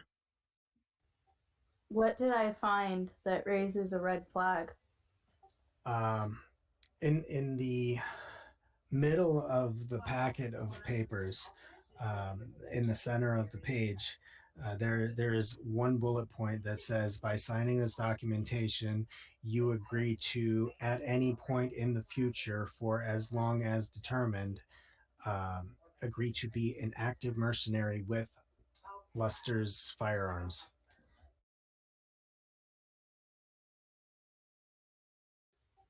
I'm gonna see this and look up at him and be like, this bullet definitely is not happening. So I'm going to go ahead and give you a joy for actually taking the time to read that, unlike some folks. Just not my nature. Actually, I kind of probably would have signed that even if I did notice that, to be honest. Probably won't take you after those shots. This is also true. So Lester kind of, still looking down at the ground like, crap, she read that. She read that. And he looks back up at you and says, okay, well, yeah, just go ahead. And, most folks don't pay attention and they just sign away. And I get to call on them whenever I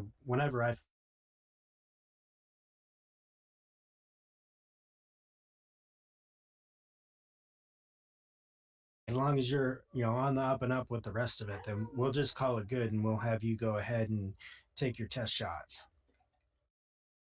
Did I see any other red flags other than that bullet point? Nah, everything else looked fine. It was just that one spot. Okay, so after that's removed, I'll sign it and take my practice rounds. Yep, he does just as he said. He pulls that page out and tosses that and clips all the rest of the pages back together, and you're back in working shape. So go ahead and you do a accuracy test as well, or accuracy check. I'm gonna use an accuracy point.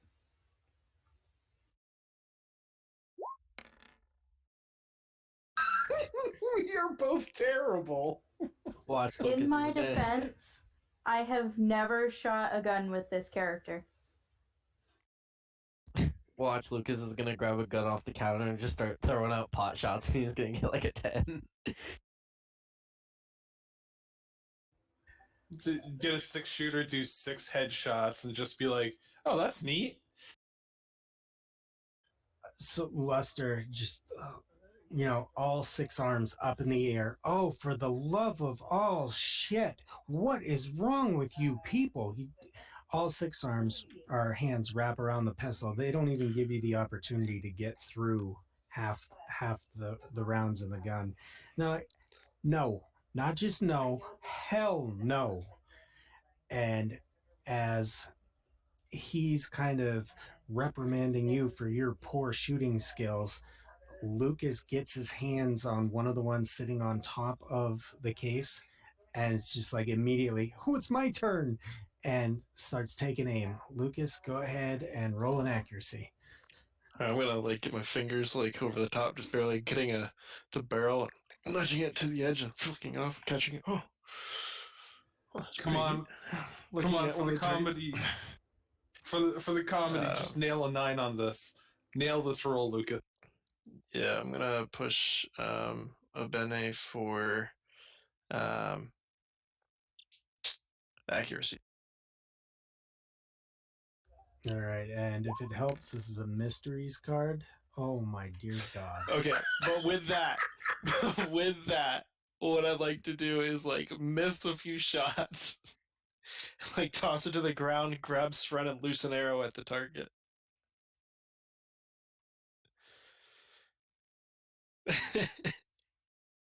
I can't believe all three of you just rolled ones. You know, maybe this is just the roll saying that I should stick to burning things down. I'm tempted to try to do it And- myself. And that's a 5 with Sren to hit the target with an arrow. So yeah, mine are better.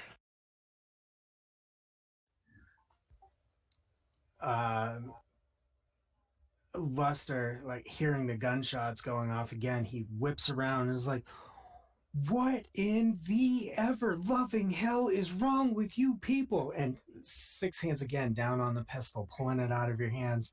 And as soon as he turns away with the pistol, you whip out Sven and take your shot, and his head spins, and he's like, "What in the hell?" What? This thing's more accurate than yours, sir.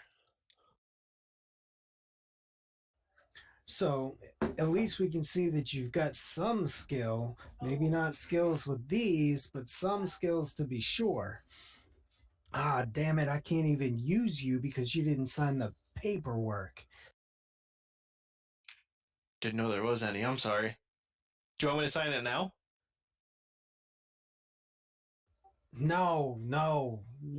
Honestly, y'all are giving me heartburn. I need you to stop thinking about using my weapons to shoot anything because it's just not happening. Maybe it's a problem with your weapons, sir. Oh Doesn't my seem god. like anybody can hit anything. That wasn't the right thing to say. Can the rest of the group wander into the shop now? Oh yeah, absolutely. I want to see this.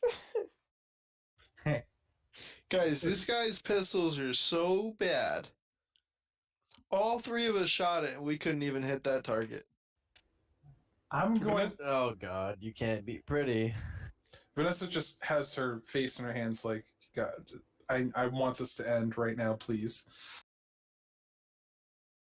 I'm going to draw my gun from its holster on my thigh, and I am going to take a shot at the target.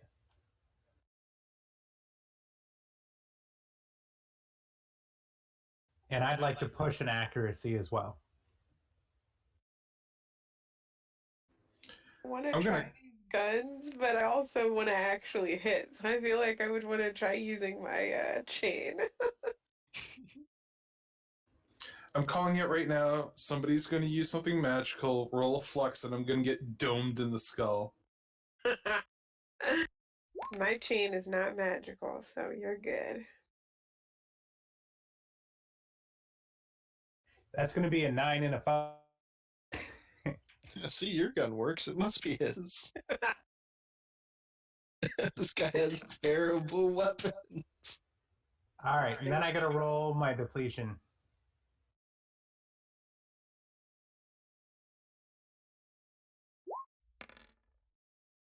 And it's good.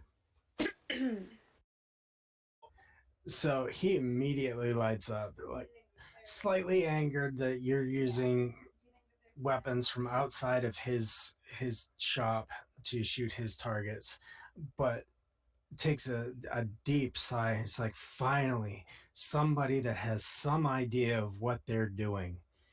And he looks over at you and says, are these your friends? They are my friends. I'm sorry if they've given you any trouble. The little one there, the wee folk, is very new. He just awoke.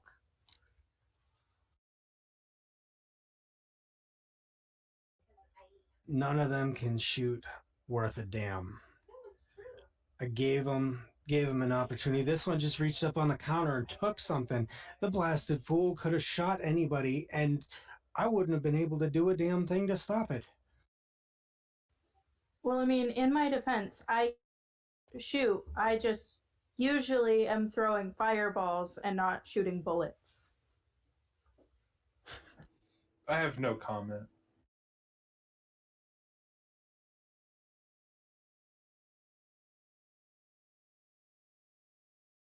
Like, I don't normally use guns, but can I give it a try? Sign this paperwork. Okay, Natalia, I saw that you signed it already. Anything good, bad, or ugly? No, everything's good there. You're good to go, Fen. He didn't even make me sign it. She had him take a page out. I don't know what it was, but you probably should too. I signed it as is, but I don't think it's going to affect me the way I did. All right, well, I'm gonna trust you. I'm talking to the vendor this time. I'm gonna trust you to take out whatever page you took out of Natalia's contract, and then I'll be happy to sign it. Grumbling at the inconvenience that you guys are posing for him and his shop, he rips the paper out, throws it aside, and throws the stack of papers back at you and says, "Sign here." I'll go ahead and sign it. Here's a pistol. 3 shots is all you're getting. Y'all are wasting my ammunition. Target's down that way. Here's to praying that you actually can do it. You and me both, friend. But you can't hit the arrow, Fen. I'm backing I away don't as think much I as can. All right, I'm gonna go ahead and actually, hang on a second. I just picked something up that might be helpful to that. Let me check. Yeah, I want to use this. So I'm just going to put one hand on my chain that's wrapped at my belt. And the other hand, I'm going to shoot with this gun.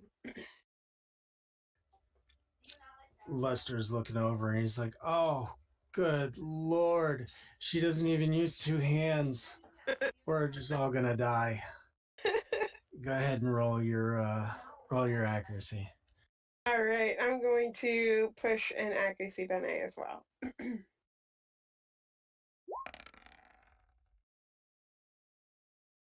That's Nice. what I'm talking about. And then I'll roll the depletion for this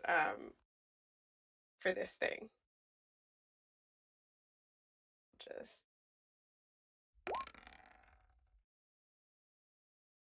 so it's not depleted. Does that mean that it like lasts as long as I want, or I can continue using this until it depletes? Looks like you continue using it until it depletes. I'll take that back then. All right, so yeah, that was a 7 and a 7 for my my shot.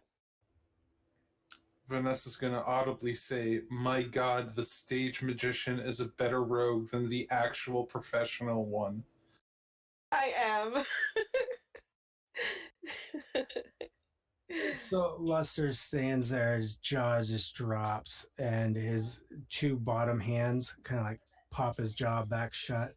And it's like, "Well, I have seen some of the damnedest things, but you're like paper light shooting that one-handed and such, and you're blowing all these yucks out of the water." Indeed. I've never even picked up a gun before. I'm usually a scythe and a chain type of person, but this is actually pretty cool.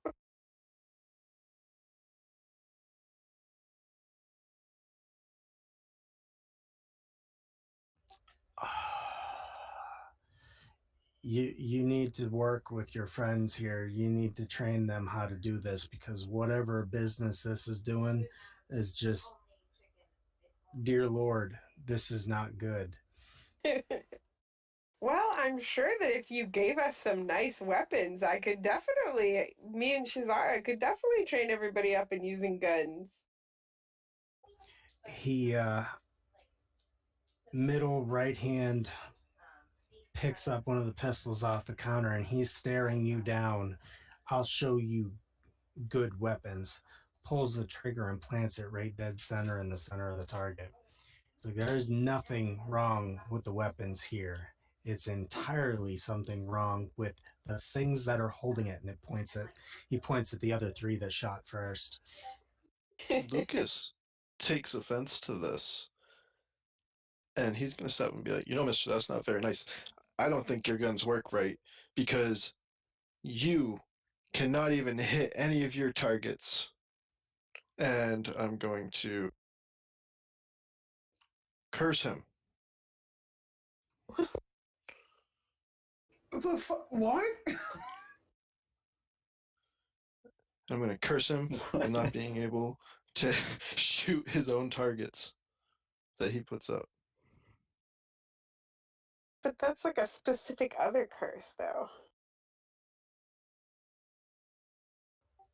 Yeah, that's a curse so that he can't heal wounds. Oh, I didn't read that far, to be honest. You heard curse and was like, sweet. Yeah. I cursed him at, yeah, I'm just going to, I'm going to say that, and then he's going to shoot that target, and I'm just going to shut her away.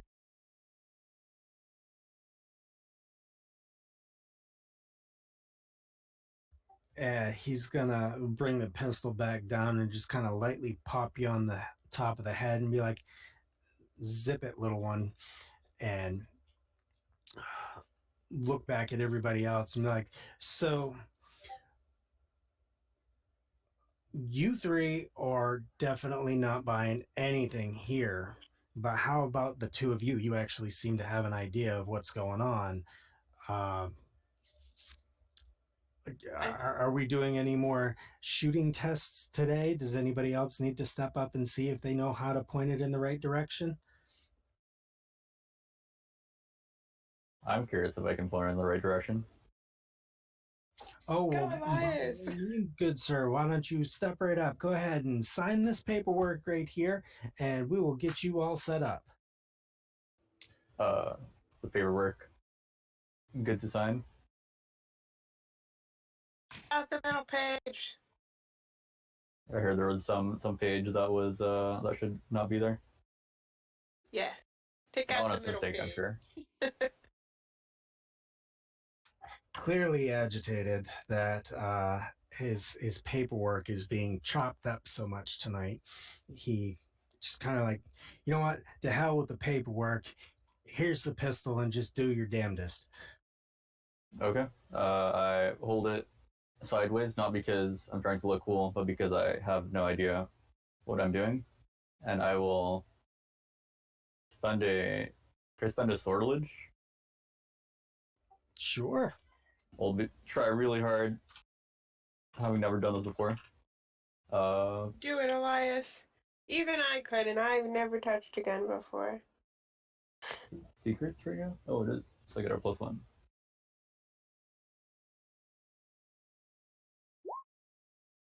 Uh, 9. An 8 and a 9. Elias knows how wow. to. Once again, Lester's in a position of jaw dropping and bottom hands catching it. And it's just like, you've got to be kidding me. I imagine Okay. it looks extra cool because Elias has the gun held sideways. But it's completely Exactly. an accident. Lucas just turns around. Okay, maybe it's not the guns. Okay. Uh, Lucas, you're really great with a bow, though. Don't worry. Thanks, Fen. Great. So we've got 3 that know how to shoot, and 3 that can't even spell shoot. He looks at Elias and says, "Nah, where you come up with this, I don't even know. I don't know anybody that trains people to shoot like that. What Oh, in neither the do world? What? I. Oh, I'm sorry, that was an accident. My finger hit the trigger, and I think I fired the gun, and it hit. That's good. That wasn't even intentional. So his top 4 hands just like reach up and start tearing at the hair on his head. He's like, "Oh my good lord, what is wrong with you people?" He says, all right. You 3, training. Training. I offer training.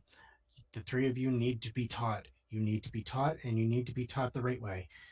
And he looks over at Mr. Accident, also known as Elias, and says, "You didn't do that on purpose. So just imagine how good you could be if we actually trained you to do that on purpose. So you get training too. The 4 of you back here for training. What says you?"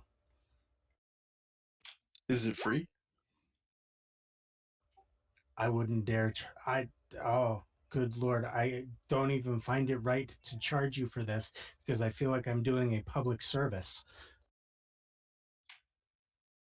Okay, I'll be here. Why not? Sure, I guess. What if some of us who have some natural talent would also like some training? You know, even things out.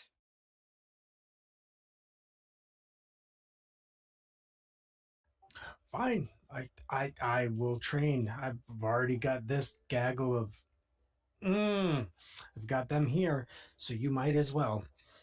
He looks over at Alright. Shazar and says, "What about you there, beautiful? Are you going to be joining in the mix too?"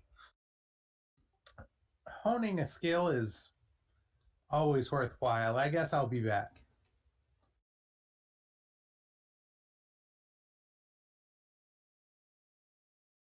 Well, just so happens that my training sessions are uh, Thursday, Friday.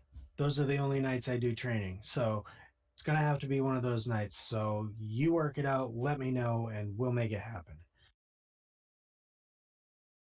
Good plan. As much as I hate to say it, I will take up that offer.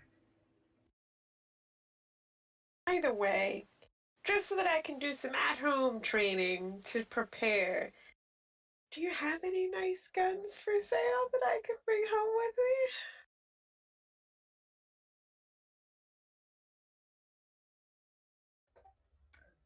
Do I have any nice guns for sale? Of course, I Yes, have nice guns please. for sale. All of the guns that I have are nice, and they're all for sale. All right. What's the one that you would give to me?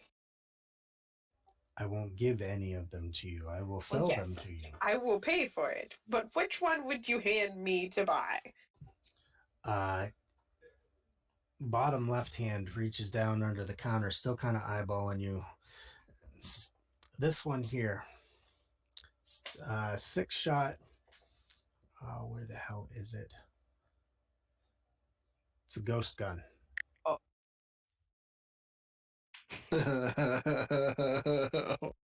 It is an object of power. I will find it, and if you are so inclined to purchase said ghost gun, let me see if I can find it. Where the hell did it go? Choose.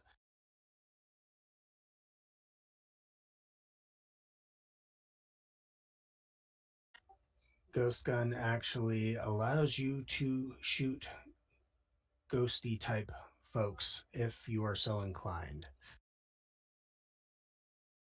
As he's like kind of bringing that out from underneath the counter, Zugi's gonna walk in and he's gonna kind of look over and be like, "Where did you get that?" me. Not you.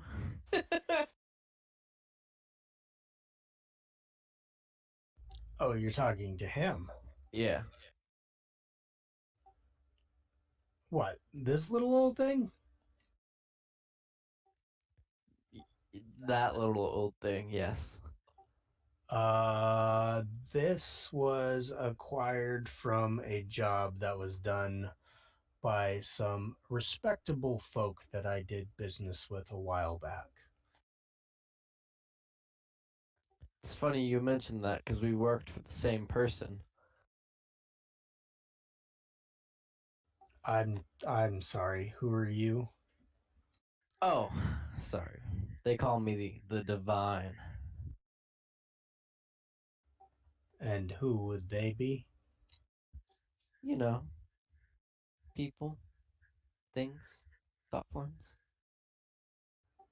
So who were we working together with? You have me slightly confused, friend. It's Would you funny you care to mentioned that elaborate? because I had a friend who was a cop, and we did a job for a man named Sir Hamish, and we got a gun that looked so much like that, and it just reminds me of my good friend. Sorry if I'm acting a little crazy with you.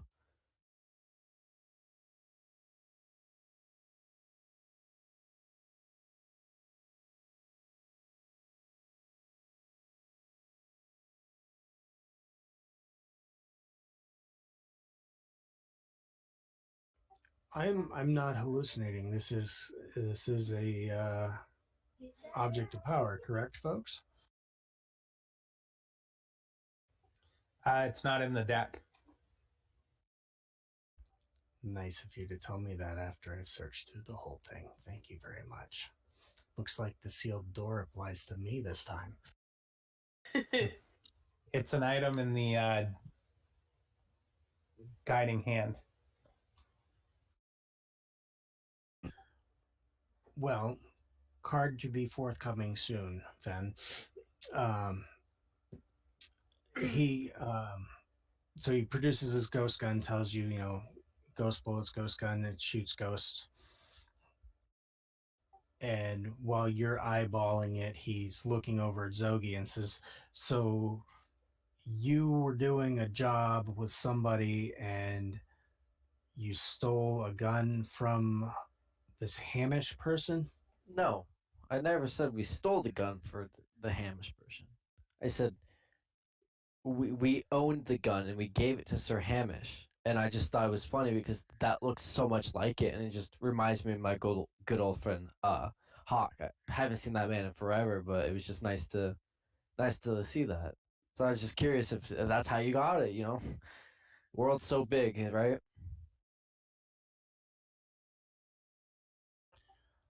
Well, I don't know exactly who they took the gun from, but I know they said it was a job that it took them a little ways away from here, and some highfalutin folk.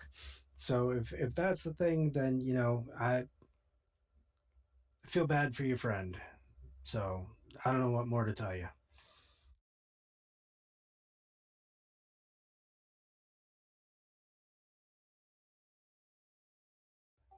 Looking back at Fen, is this a deal we're coming to, or are you still just eyeballing?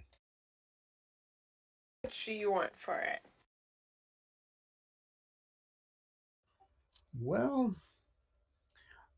let's just say, what make me an offer.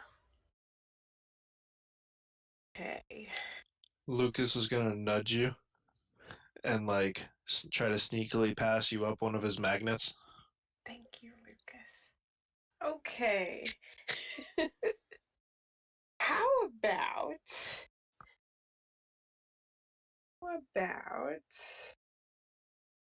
I give you um how about a bit of money, a bit of trade? What do you say to 300 crystal orbs, and I pull out my angel feather. Oh, an angel feather.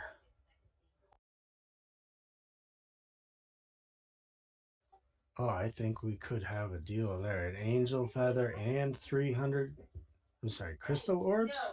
Yeah, crystal orbs. I think we can make that work. Congratulations, my lady. You have yourself half a dozen pleasant little ghost bullets and this fine ghost gun. I I will say, can you put it in a bag for me? My hands are full. Vanessa here will hold the bag for me, and I promise you, I won't let her fire it in here or anything. It's my gun. Looking very unapprovingly at Vanessa, uh, just staring her down. The two bottom hands are slowly loading everything into a bag. The middle hand hands the bag over to Vanessa. It's still eyeballing. Now turns to eyeball you and says, "If that gets fired by her before she's trained, that gun did not come from here." Got it. By the way, I also, when I passed him the 300 crystal orbs, I passed him Lucas's magnet as well. Thank you. As Vanessa takes the bag, she'd like to say, "Hey Tex, trust me. After what you just saw and I just had to live through, I don't want to shoot this thing either." Well, then I'm for certain that we'll be seeing you again soon for some training because that was just disgusting. Yeah, it was. I will thank him, tip my cap at him, or tip my tentacle hat at him, and go to leave the shop. Okay, Vanessa, I want you to take a despair for your inability to shoot anything other than nothing. Yep, I saw. Yeah, I felt that was coming. While Vanessa will follow behind Fen and would like to say to Fen, don't take this the wrong way because I know the type of person you are, and I really just mean this as a joke. But seeing you do my job better than me over and over again makes me wonder if I should be trying to seduce you or choke you out. Just wanted to put that out there. It's okay. By the way, happy whatever day it is. The gun is yours. Thank you, and remind me never to bring this into that shop for training. I think he'll kill me if I do. Do training with whatever training guns he gives you, and then when we're out and about, you've got a nice gun like that. Oh, Fen, I'm so mad at you right now. Why? I'm not talking to you. I'm not talking to you right now. The whole reason that I wanted to purchase a gun was to give it to Vanessa because I've known that she wanted one for a while, and I promised her to get her a good weapon. And did I not just get her a good weapon? I knew this was coming too. I knew this was happening as soon as she wanted the gun. What do you need a gun for? Oh, things are gonna go horribly bad now. That's it, Fen. You're grounded.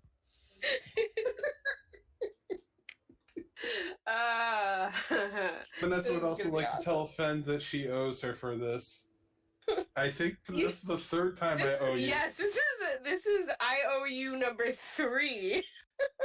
You better start paying these back. I gotta do some side thefts or something to get you something good now. All right, so Luster has had Lost his luster. Yeah, without a doubt. Thank God that exchange happened outside because Yep, oh boy. I made sure to wait until we went outside. All right, so everybody reconvenes outside, and as you guys are coming out, um, like you can see the crowd starting to die down. It's getting, uh, it's early, like middle of the afternoon. Let's say it's middle of the afternoon, and things are starting to die down. The crowd's dissipating a little bit. Um, did somebody say they wanted to go check out the what was where was it? Infinite Voids Within Flesh? Yeah. Shoot, Uh, now money.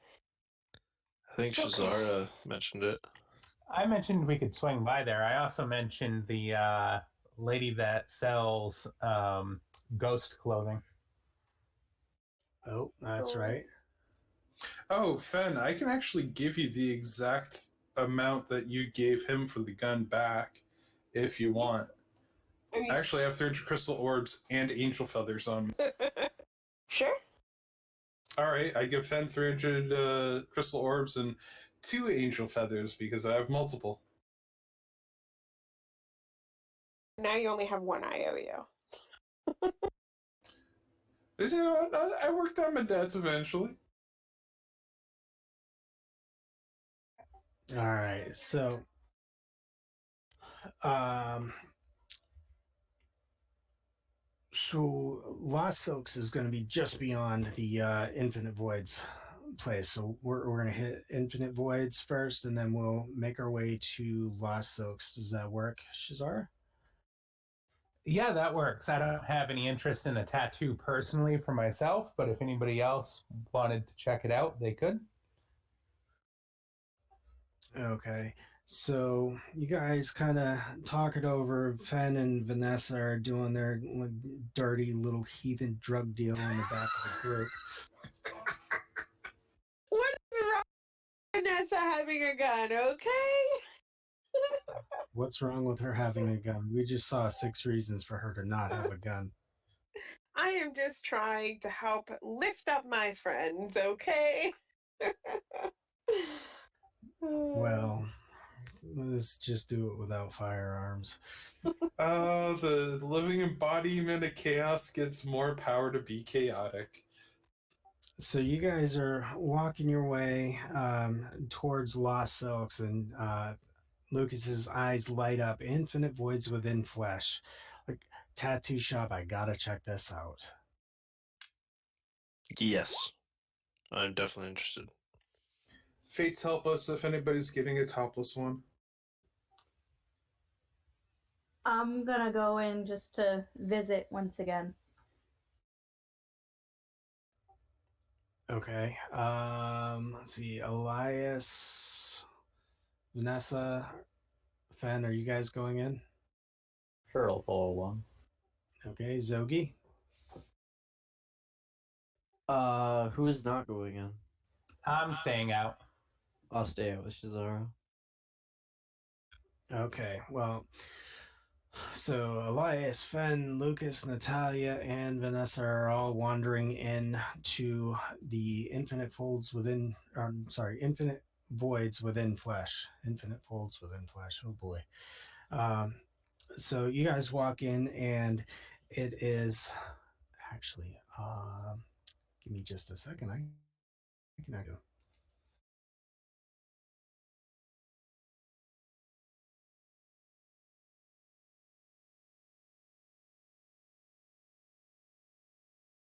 Quick question. Out of character, quick question. Yes. Do you remember how long ASO lengthened my chain weapon when he lengthened it? Can't remember I how I long. believe he did, said he doubled it. Yeah, I doubled the length, but like the thickness of it got smaller because it still weighs the same. Okay. So it's like it's a lighter and thinner chain, but it's longer, more Okay. whip-like.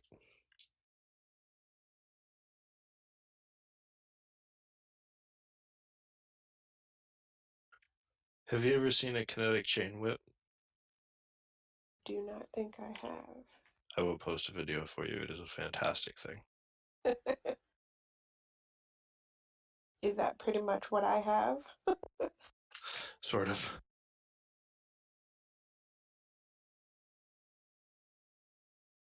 So as you guys walk in, infinite voids within flesh is not your standard tattoo shop.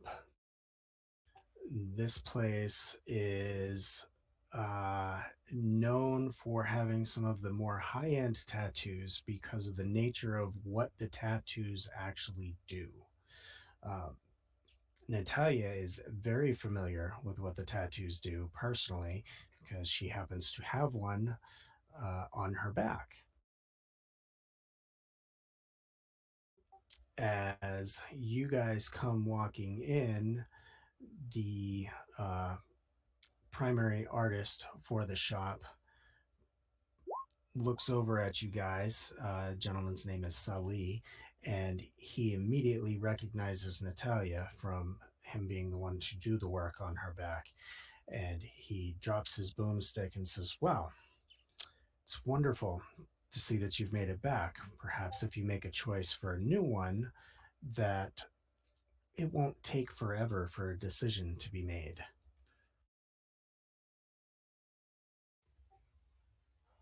Actually, I do have an idea for my next tattoo.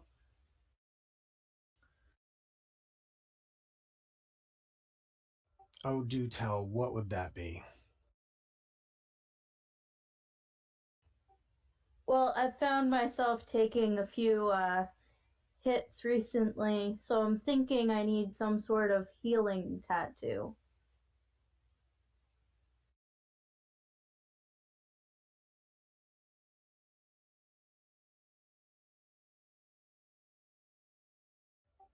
A healing tattoo? Oh, my dear, I think you're confusing me with that other place that you and your little girlfriend went to. They do those temporary healing things.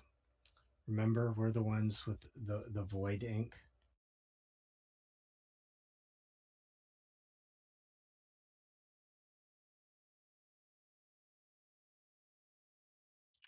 Is that the only kind of ink you got? Lucas says, flipping through the portfolio. That is what we do here. Well, that's kind of cool. Do you do tribal stuff? I don't see any here in your book.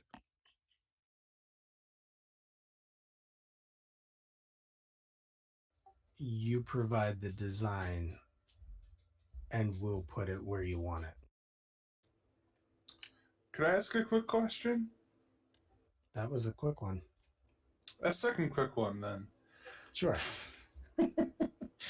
uh, these void tattoos and void ink, do you have a way to make one where if someone were to say use a void tattoo to make something disappear, also have the ability to bring it back? Or is it a one-way sort of deal?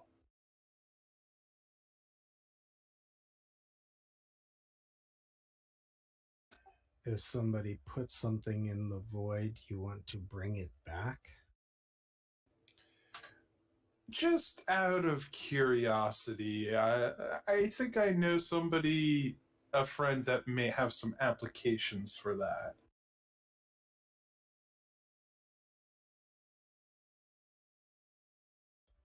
You understand the concept of the void, do you not? Well, let's say I'm not the most schooled person in this group. Once something goes to the void, it's lost to the void. Ah, Just snickers at that. one-time deal. Gotcha. That's all I wanted to know. Edgy. Thinks that statement is very funny considering current circumstances. Lost to the void. Very funny. So are we playing 100 questions, or are you guys actually looking for something specific today?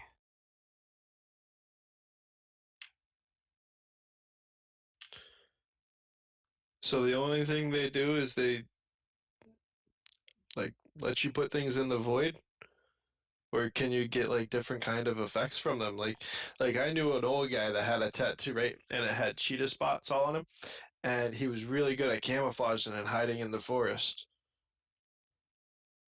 Do you do stuff like that?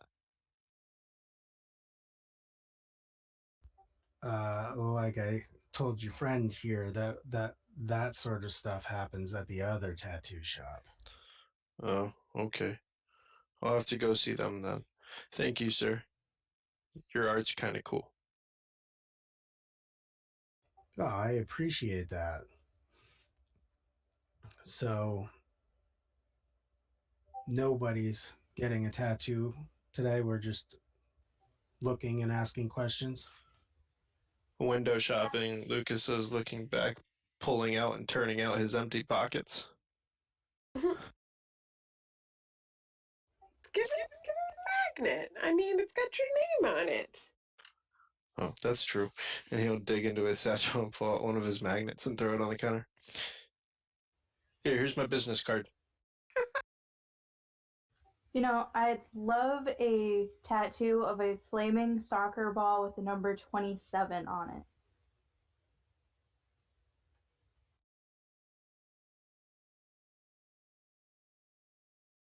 He starts to pick up his boomstick as you start talking, and he says, "You want a flaming ball on? Where do you want this thing?" I'm thinking like my forearm. Small tattoo on my forearm.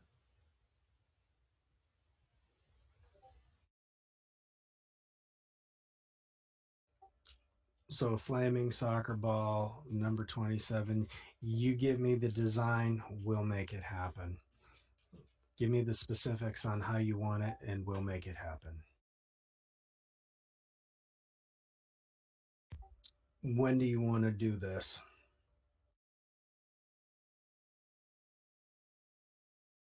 Looks to me, according to the books, um, my assistant here, Saya, she says we don't have any openings for a couple of days. So why don't we schedule something, say, early afternoon, 3 days from now? That sounds good. Okay, 3 days from now. Saya, put it in the books. Returning customer. So we'll give her the returning customer discount.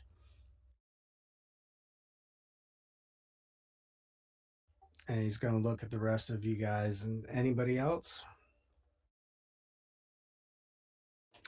I'm good. I think I've embarrassed myself enough for one day. All right. Well, for those of you that want the special tattoos that give you little benefits and things here and there, uh, you're looking at the Assemblage of Ink. That's in Fartown. They do that sort of stuff there. Guess we got a field trip planned, huh, Lucas? Yeah, we get to go shopping again. And now, So Sally picks up the magnet and says, "This just says Lucas on it." Yeah, that's my name. Lucas. Just Lucas. I love that I helped to set that up. It's surprisingly apt.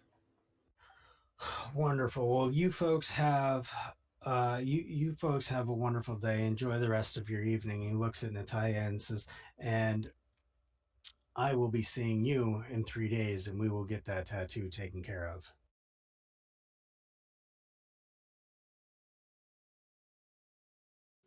I am looking forward to it. So you guys all make your way out of the shop, and there's Zogi and Shazara standing there just chit chatting as you guys come out.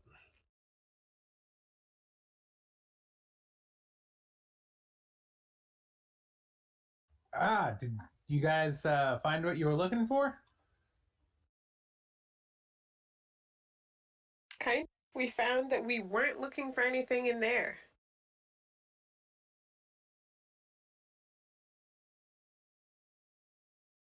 Or at least some of us. Well, that's a shame. It's okay. It's okay. He told us where we can go to get what we want, so Exactly. we're gonna have to go over to the assemblage of ink. Infart. Excellent. Are we ready to hit up Lost Silk? Sure thing. All right, so you guys leave the front of Infinite Voids Within Flesh and make your way just a little farther down the street, and you come to the front of Lost Silks. The inside of the shop is just garment after garment. They're everywhere, all over the place. And there's one individual that you see just like the silhouette of shooting back and forth in between the different racks of garments and whatever. And as soon as the door opens, there's a nice little sing-song tone that comes out through the store, and you hear him stop. Oh, we have new guests. How can I help you fine folk today?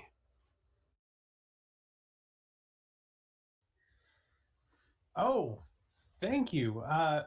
I'm just browsing your collection. I'm very interested in something. What do you have?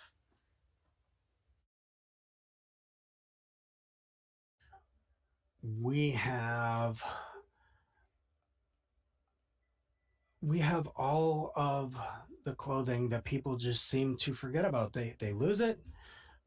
You know, they move and leave boxes of clothing behind, and somehow, you know, it ends up here. We have it. It's here, and it's just looking for someone to take it home. We've got dresses. Some, believe it or not, we have some makers that just get halfway through the process and decide, I'm done, and the dress disappears. They end up here. Why, look, check this out. And he pulls out a rack from the wall, and it's got a dozen different dresses, and all of them different colors of the rainbow.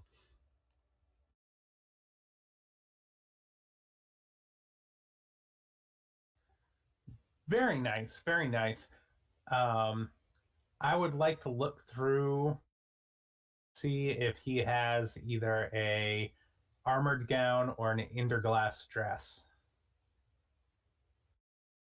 Go ahead and do a perception. Actually translucent, or are they like opaque?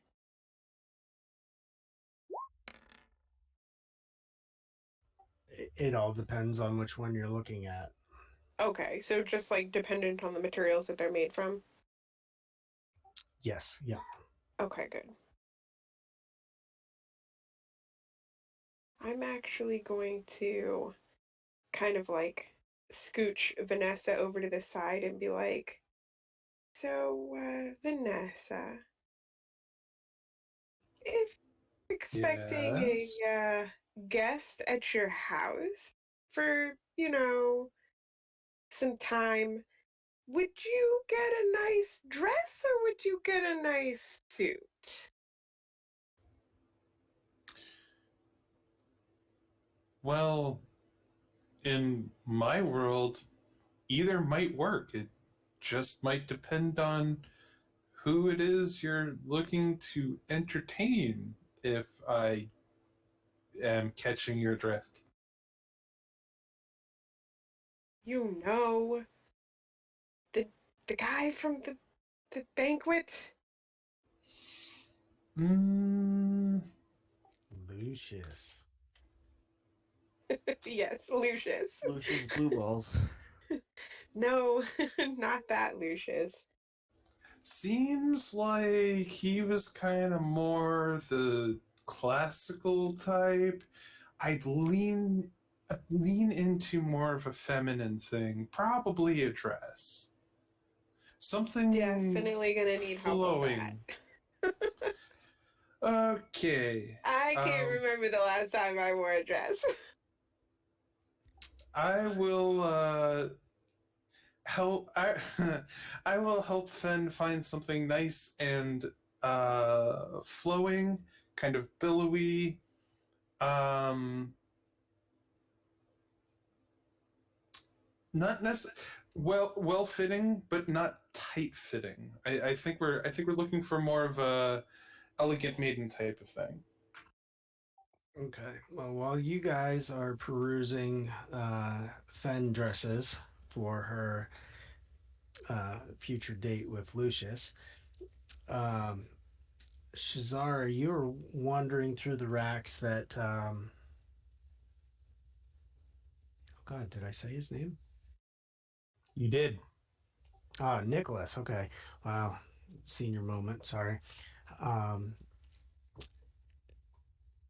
you're reviewing the different garments on the rack that Nicholas pulls out, and you are torn between um, a one is a white kind of like semi dress.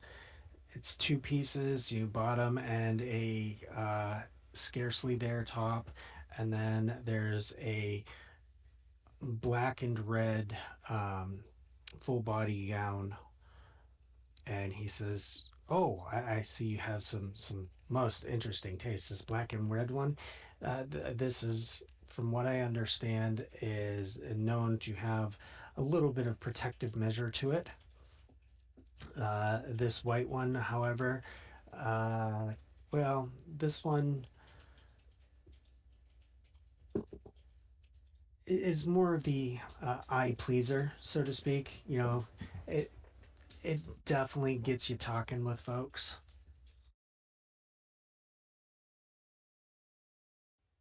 I'm gonna go with the eye pleaser one.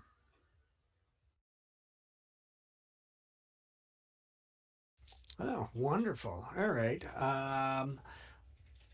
That was actually relatively easy. Usually the folks that come in here tend to take some time and they're, you know, back and forth on which direction they want to go. So that is actually going to be 3 gem orbs. All right. I'll pay. And I'm also going to see if he just has a plain fashionable cape. From where I'm standing, can I see the red and black dress? Sure. Um, Actually, Natalia, why don't you go ahead and do an interaction? Let's do it that way.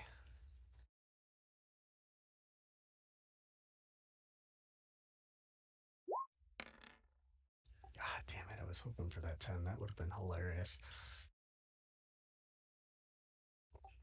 Yes, you do happen to see that black and red dress. And in addition to that, as you kind of slide that more in your direction, you feel something kind of nudge into your back and you kind of get pushed forward a little bit.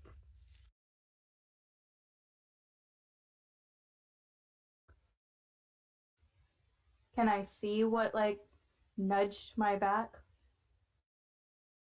Yeah, you turn around and it is, as you turn around and come face to face with it, it is the dress that you started making that What in here? disappeared. That disappeared after you made it.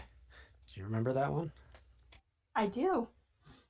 Yeah, it's not very happy with you. It actually tries to wrap itself around your head and tries to like smother you out. Go ahead and do a try and get away from that.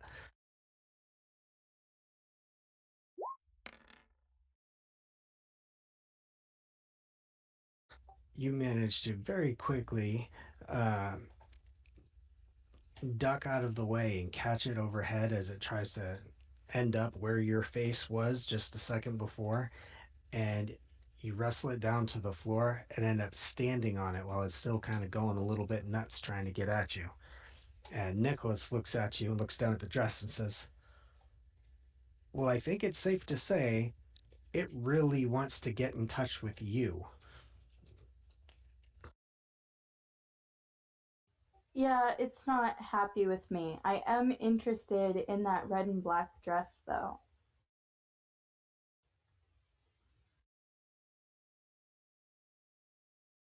Oh, the red and black one. A little bit of protective measures, huh? Looking at how that dress is responding to you, I think that's not a bad idea. That one's going to be 2 gem orbs.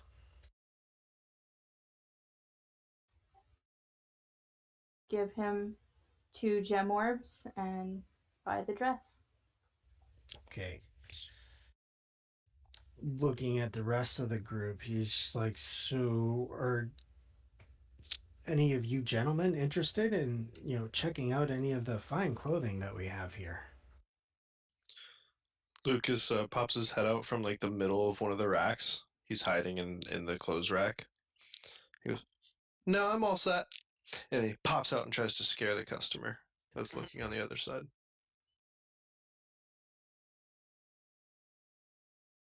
I'm just The looking. Oh, go ahead.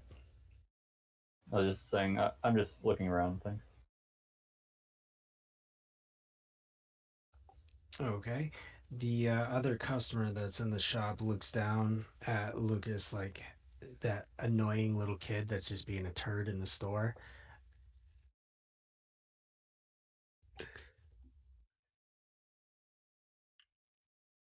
Oh no, just sulk back into the clothes rack and wait for the next customer.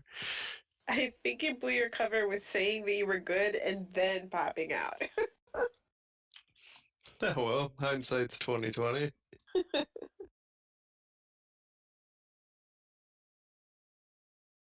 So as you're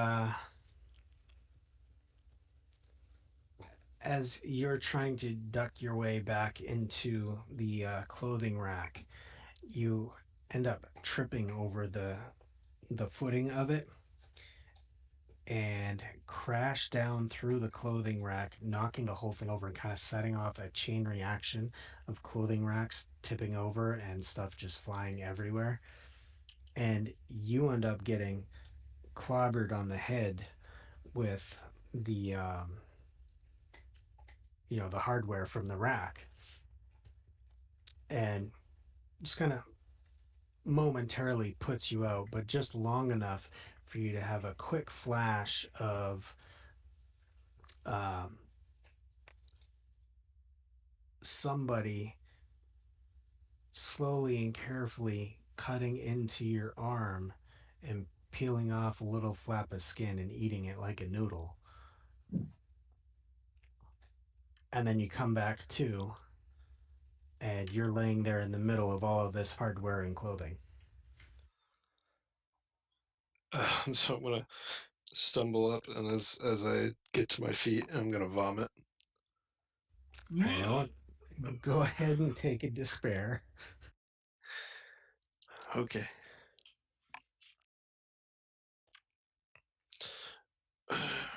My bad, Mr. Shopkeeper. I'm gonna leave now. Nicholas is like losing his mind at this point. You've wrecked half his store. Now you're puking on his clothing, and he's like, "Absolutely, get out of my store. You need to be out of here. Get out of here," and kind of motioning for everybody, not just you guys, but all of the customers at this point to get out. He is totally livid that you guys have destroyed his store, that you have destroyed his store, and then contaminated it with your inner gut juice. Oh man, I was just having fun playing dress up with Fen for a change. Like, Vanessa, I need a dress. I'm We sorry, can't leave guys. without a dress. Can I rush up and to the shopkeeper and oh crap, I don't have any money anymore. I gave it all to Fen. Rush with you. Can I try to do a persuasion check just to sort of hurriedly purchase the the dress that we are snap judging is the best one for her and try to buy that for her before we get kicked out? Sure, go ahead and try an interaction. I will push my one interaction. Can I like assist with that in any way?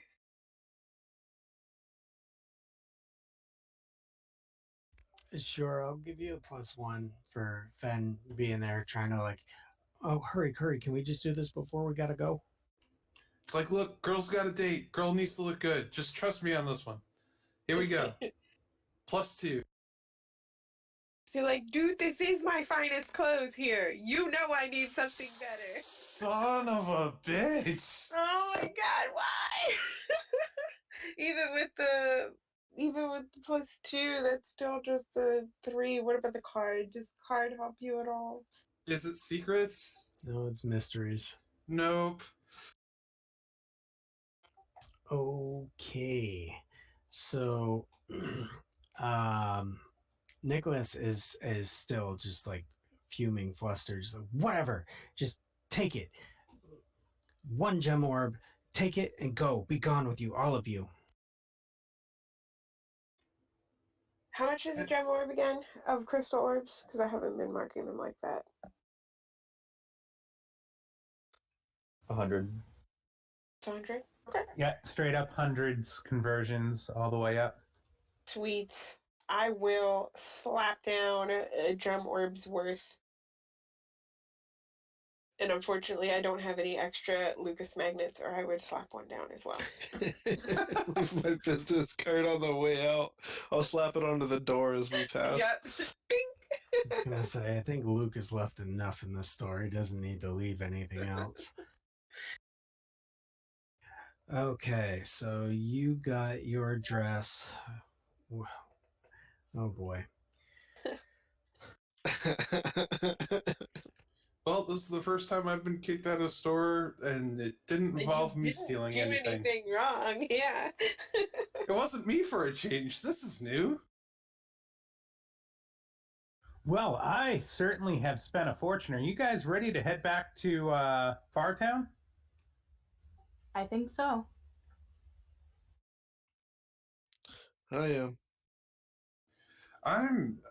Yeah, I don't think I've ever been more ready to go home. Well, that works out perfect. From here, you guys will. I'm assuming somebody's. Shazar, are you paying for the round trip? Yeah, I'll pick up the tab for the round trip. I still got 10 orbs that I can pitch in. No worries. I have my own business now. I make money. Ooh, you are fancy. All right. Well, Shazar is going to pitch in for the ride home, and you guys can do your. You could do your rest. You could do an incantation if you so choose, and if you do choose incantation, I'll actually get you that instead of the ephemera items. Can I get one, please? Lucas will take one. I'm gonna. I'll take an incantation this time. I'm pretty healthy. Restore full. Just because I Okay. can't take any more incantations. Okay, so I've got Shazara, Lucas, Zogi, and Vanessa. I'm resting. Okay, so Lucas, Vanessa, and Zogi. That's it. Yeah, who put down I that did. incantation? You Oh, gotta okay. drop before you draw. Oh, you can only have one incantation? No, I already have 2. So You like, can only have 3. yeah. So I have to drop one before I draw one. I believe that's how that works. Oh, okay. The only reason I ask is because that's an incantation I have, so I got really confused. Yeah. All right, so Lucas, Vanessa, and Zogi, incoming incantations.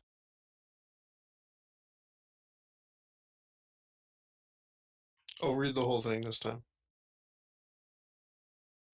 Okay. All right, and with that, Oh, you just gave the wrong person the wrong thing. I am so sorry. Excited to That's see right. what that is. with that, we're going to call that a session, and we'll do a quick run through the session wrap up, and then we will call it a night from there. Looking at roll 20, I've got Shizara first, so why don't we start with you?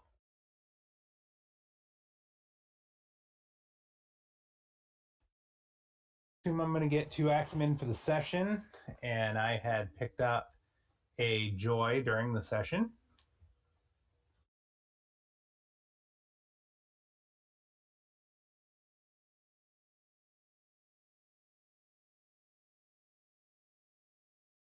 And I don't have neither one of my active arcs right now would apply to anything that I did tonight. But I would like to take a new arc. Okay. I would like to take the Uncover a Secret, and I'd like to work in the Nightside book that allows you to see You broke up on that. I'd like to take, and I want to work on the secret in the Nightside book that allows you to see demon marks.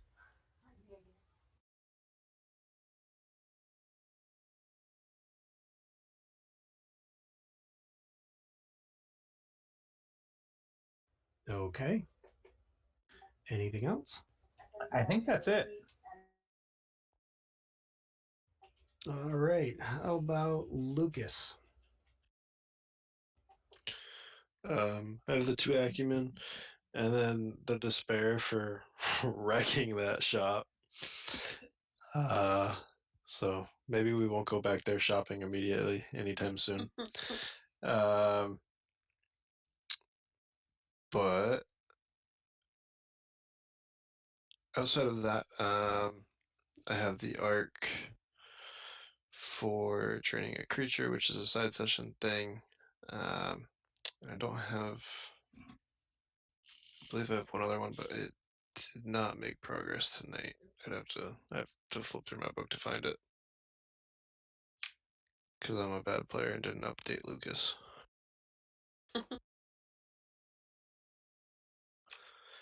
But that's where I was. I had a good night though. Sorry I was late. But No, nothing to be sorry about. That happens sometimes. You sure made up for it in Impact. I'm Right. not here for a long time. I'm here for a good time.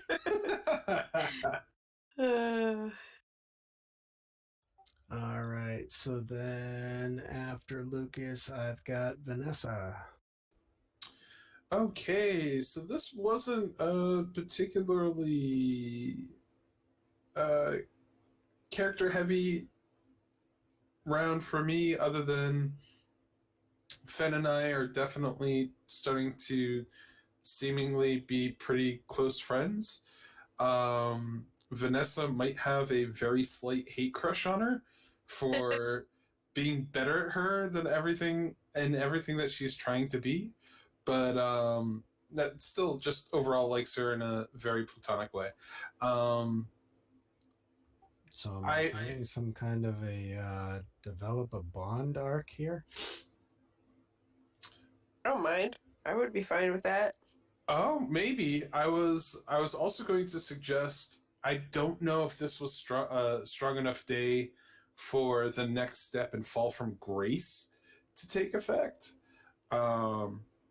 Shooting isn't necessarily quite a thieving, gambling type of thing, so it probably doesn't count. But I'll pick up the start of Develop a Bond. Yeah, I would definitely say the Fall from Grace wasn't really in play here. So probably not there, but we can definitely put develop a bond.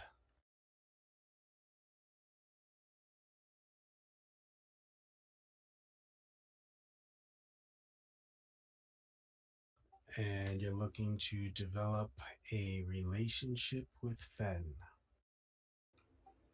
You should want to develop relationships with Fen because she's so cool.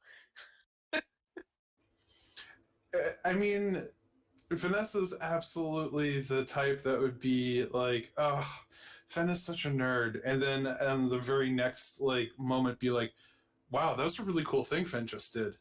Should I Yeah. be more of a nerd? Such a nerd as Fen one-handed shoots a gun. Wait a minute.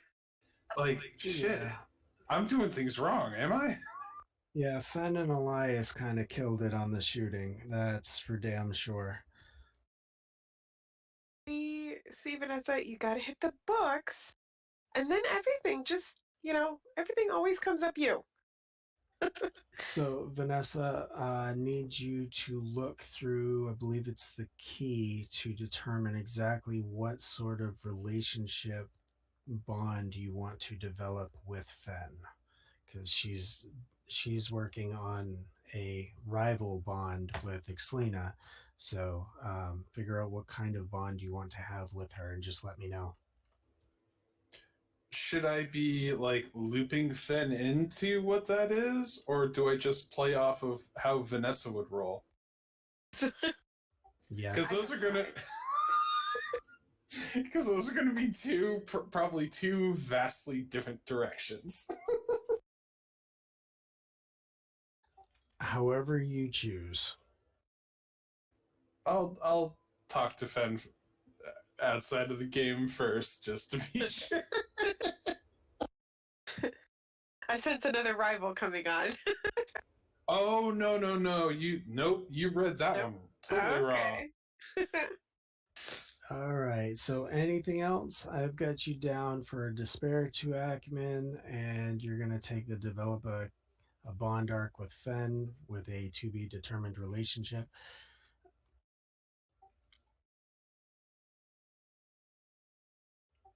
Does that cover it? I think that's it for me. Yeah. Okay. Zogi, where are you at, good sir? So a joy earlier today. I got 2 acumen for the session. And currently my arcs I don't believe made any progression. I have a romance arc with Miss Morgan and that didn't make any progression. I'm on confrontation with my major arc with the enemy of time, um, which hasn't came to a conclusion yet either. So I think Sogi was just kind of having fun and vibing with the rest of the peeps. Okay. So one thing I want to remind you guys of, and this is something I just learned the hard way. Make sure with your character arcs you are paying attention to the steps in them and some of the things that you guys are doing in these Obsidian Portal side sessions. Because a lot of the stuff that you guys do in the side sessions also can be considered as completion points in some of these character arcs. If you think that it applies, let one of us know and we'll review and talk with you about it and then award acumen as needed.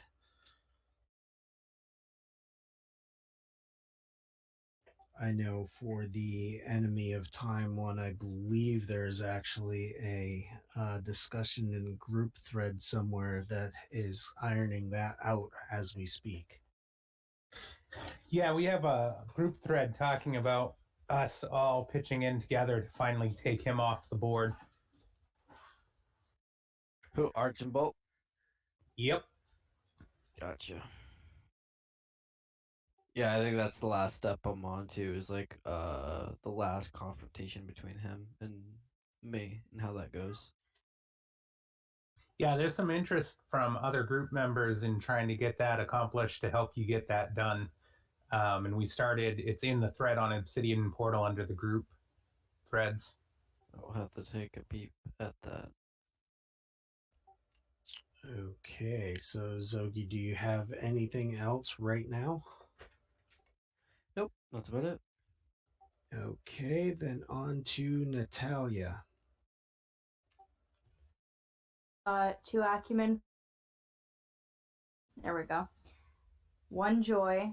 I don't think I hit any character arc points in this session. Advance in a side session. So and gets just 2 acumen and a joy for me. Okay. All right. Well, and like I said, we'll go back through all of the side session stuff, and I know a few of you guys are waiting on me for some pretty specific stuff. I'm working on those, and tonight's events have given me a whole lot more to work with, so that ought to be interesting. Um, Natalia, that's it for you. Fen, how about you? Okay, so obviously the 2 acumen. I believe I was awarded a despair early on for the failure to dismiss Mr. Aegon, which was really frustrating because it was the first time I'd ever used my dismissal and it didn't work. Um, Other than that, I mean, Ben had a really great time shopping with everybody. She pretty much got everything that she wanted, and she definitely had fun shooting at the gun shop or whatever. But I'm not necessarily sure if that's enough to give her a joy. I'm sorry, I had a dog whining at me, so I missed the tail end of that just before the. Not sure if that's enough. Can you say that one more time? Right before that, I was just saying that definitely enjoyed shooting at the gun shop and how all that went, and like in general, everything that happened during the shopping trip. But I'm not necessarily sure if that is enough to give her a joy. I don't think so right now. I think some of the things that are likely going to come out of this could result in some additional awards. So Yeah. I think we'll say no for now, but to be continued. So for now, just the 2 acumen, 1 despair. As for developing bonds, and that's a question that I've had from my own games. When somebody wants to develop a bond with another person, do both people have to take the bond or to take the arc, or no? No, Okay. So we haven't played it that way anyway.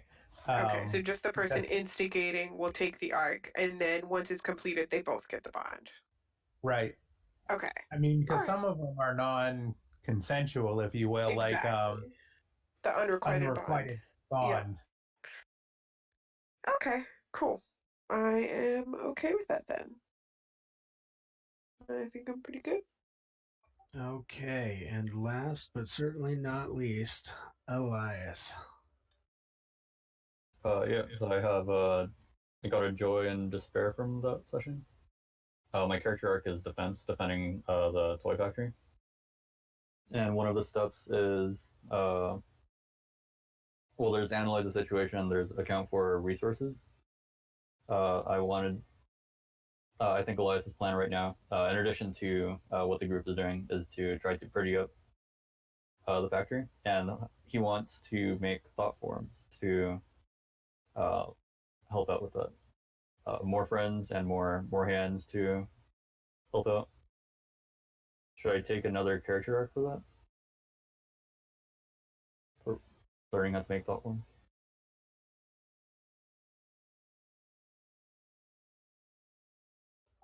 I think you certainly could because there is an actual ritual that you have to go through in order to do that.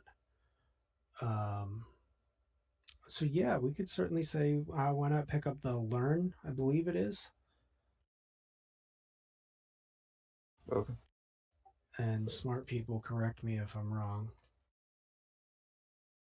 No, um, a part of a character arc to get the experience out of the gate, um, where I think it's just a long form ritual. It's not a requirement to tie it to an arc if you don't want to. You could just spend the time and acumen to learn it. Oh yeah, I In guess the I can do libraries. that. Yeah. But it certainly it depends on whether or not you want to turn it into an arc and have it be a larger thing or not. That's totally up to you. I think he just spent his free time in the libraries. learning it, so I don't think I need an arc actually. If that makes sense. Okay, that's fine too.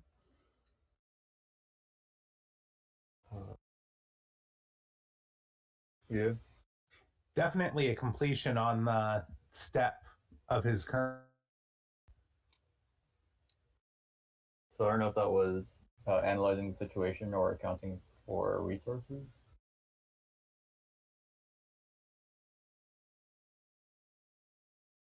And which arc is it again? Defense. I don't know about you, Ox, but I'm kind of thinking it's both because the analyze and like the assess the situation and whatnot. He kind of got that in with Shazara as we were working the Garant, so to speak, and whatnot, and buying him some more time. I think that kind of, completes one of those steps. And then he also spent the time like realizing what he had for plans and workforce. I'd argue that it's both steps. I don't know how you feel. No, I think you're right. I would definitely say analyzing the situation, check that off. Account for your resources, sure. Um, I'm actually looking at the second one, fend off danger. The forces threatening what you are protecting probably make an initial threat that you'll have to defeat. It's not the main threat. There might be multiple such initial threats.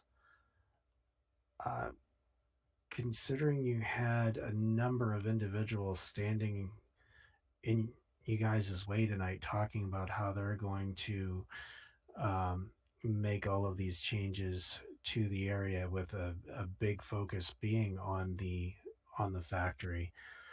Uh, Part of me wants to say, with how you kind of turned Annabelle off in all the various ways you guys did tonight, part of me wants to say I'd award you one step of the fend off danger, just knowing that there's probably going to be a few more of those as well before you finish this. What do you think, X? I agree. Okay. So, Elias, why don't you go ahead and check off opening the analyze the situation, account for your resources, and we'll do one check on the fend off danger. Okay. Though technically, we didn't steal the plans. Although I guess the other players helped out with inoculating Annabelle. Yeah, yeah. I mean, I think you guys working kind of in concert definitely took her out of the equation for this go around. I mean, she's obviously going to find her original plans, come up with new plans, present different plans or whatnot, and probably come at this a little bit harder than she did the first time around, especially given that there's new blood in the water, so to speak.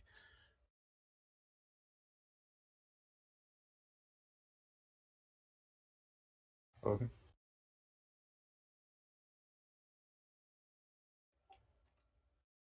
So yeah, that means 5 acumen, 1 joy, and 1 despair.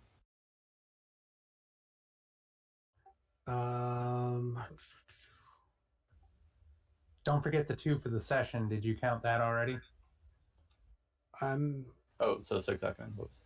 Yeah, I'm looking at 6 acumen, 1 joy, 1 despair.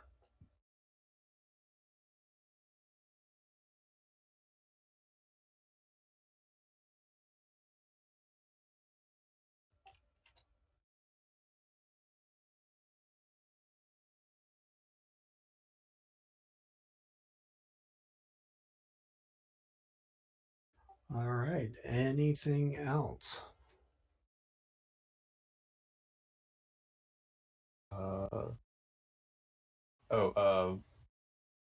I forgot before. Vanessa, we need to figure out what spell you want to share for the fellow student spawn. I'm sorry. Wait, what? We have sorry. a fellow student spawn, so we gotta we can choose a spell that we both share that's level 3 or lower, but we can only be near it, or we have to be near each other to use it. Yeah, when we did his foundation step in the very beginning, when he first joined us, you guys took the fellow students bond, and you guys have to choose a spell that the two of you will both know that you can only use when you're around each other. Oh, I apologize. I completely forgot about that. All right, yeah, we can hit me up as like a side message on Discord, and I'm sure we can work out something that'll work for both of us. Okay. Okay, anything else for anybody else? I'm good. All right, well, thank you guys for having a most interesting evening. Um, Nobody got dead, so that's always a good thing, even though some of the shooting could have definitely ended in that direction. Um, the Does anybody have? So I believe we've got Elias and Shizara or Exlina that have not had a turn on a Thursday night deal. Do we have any takers on that?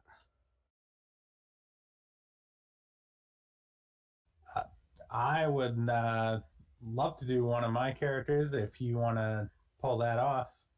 And if anybody wants to come with me, that I'll always take a person for company. What would you be doing? Well, there's a library of dreams that I want to go to with Ixlina to research her bringing the horse back from the shadow. Is that on And the Blue then- Sun or? Yeah, that's on the Blue Sun. And if I did Shazara, I take a trip to the Red Sun for Club Malador.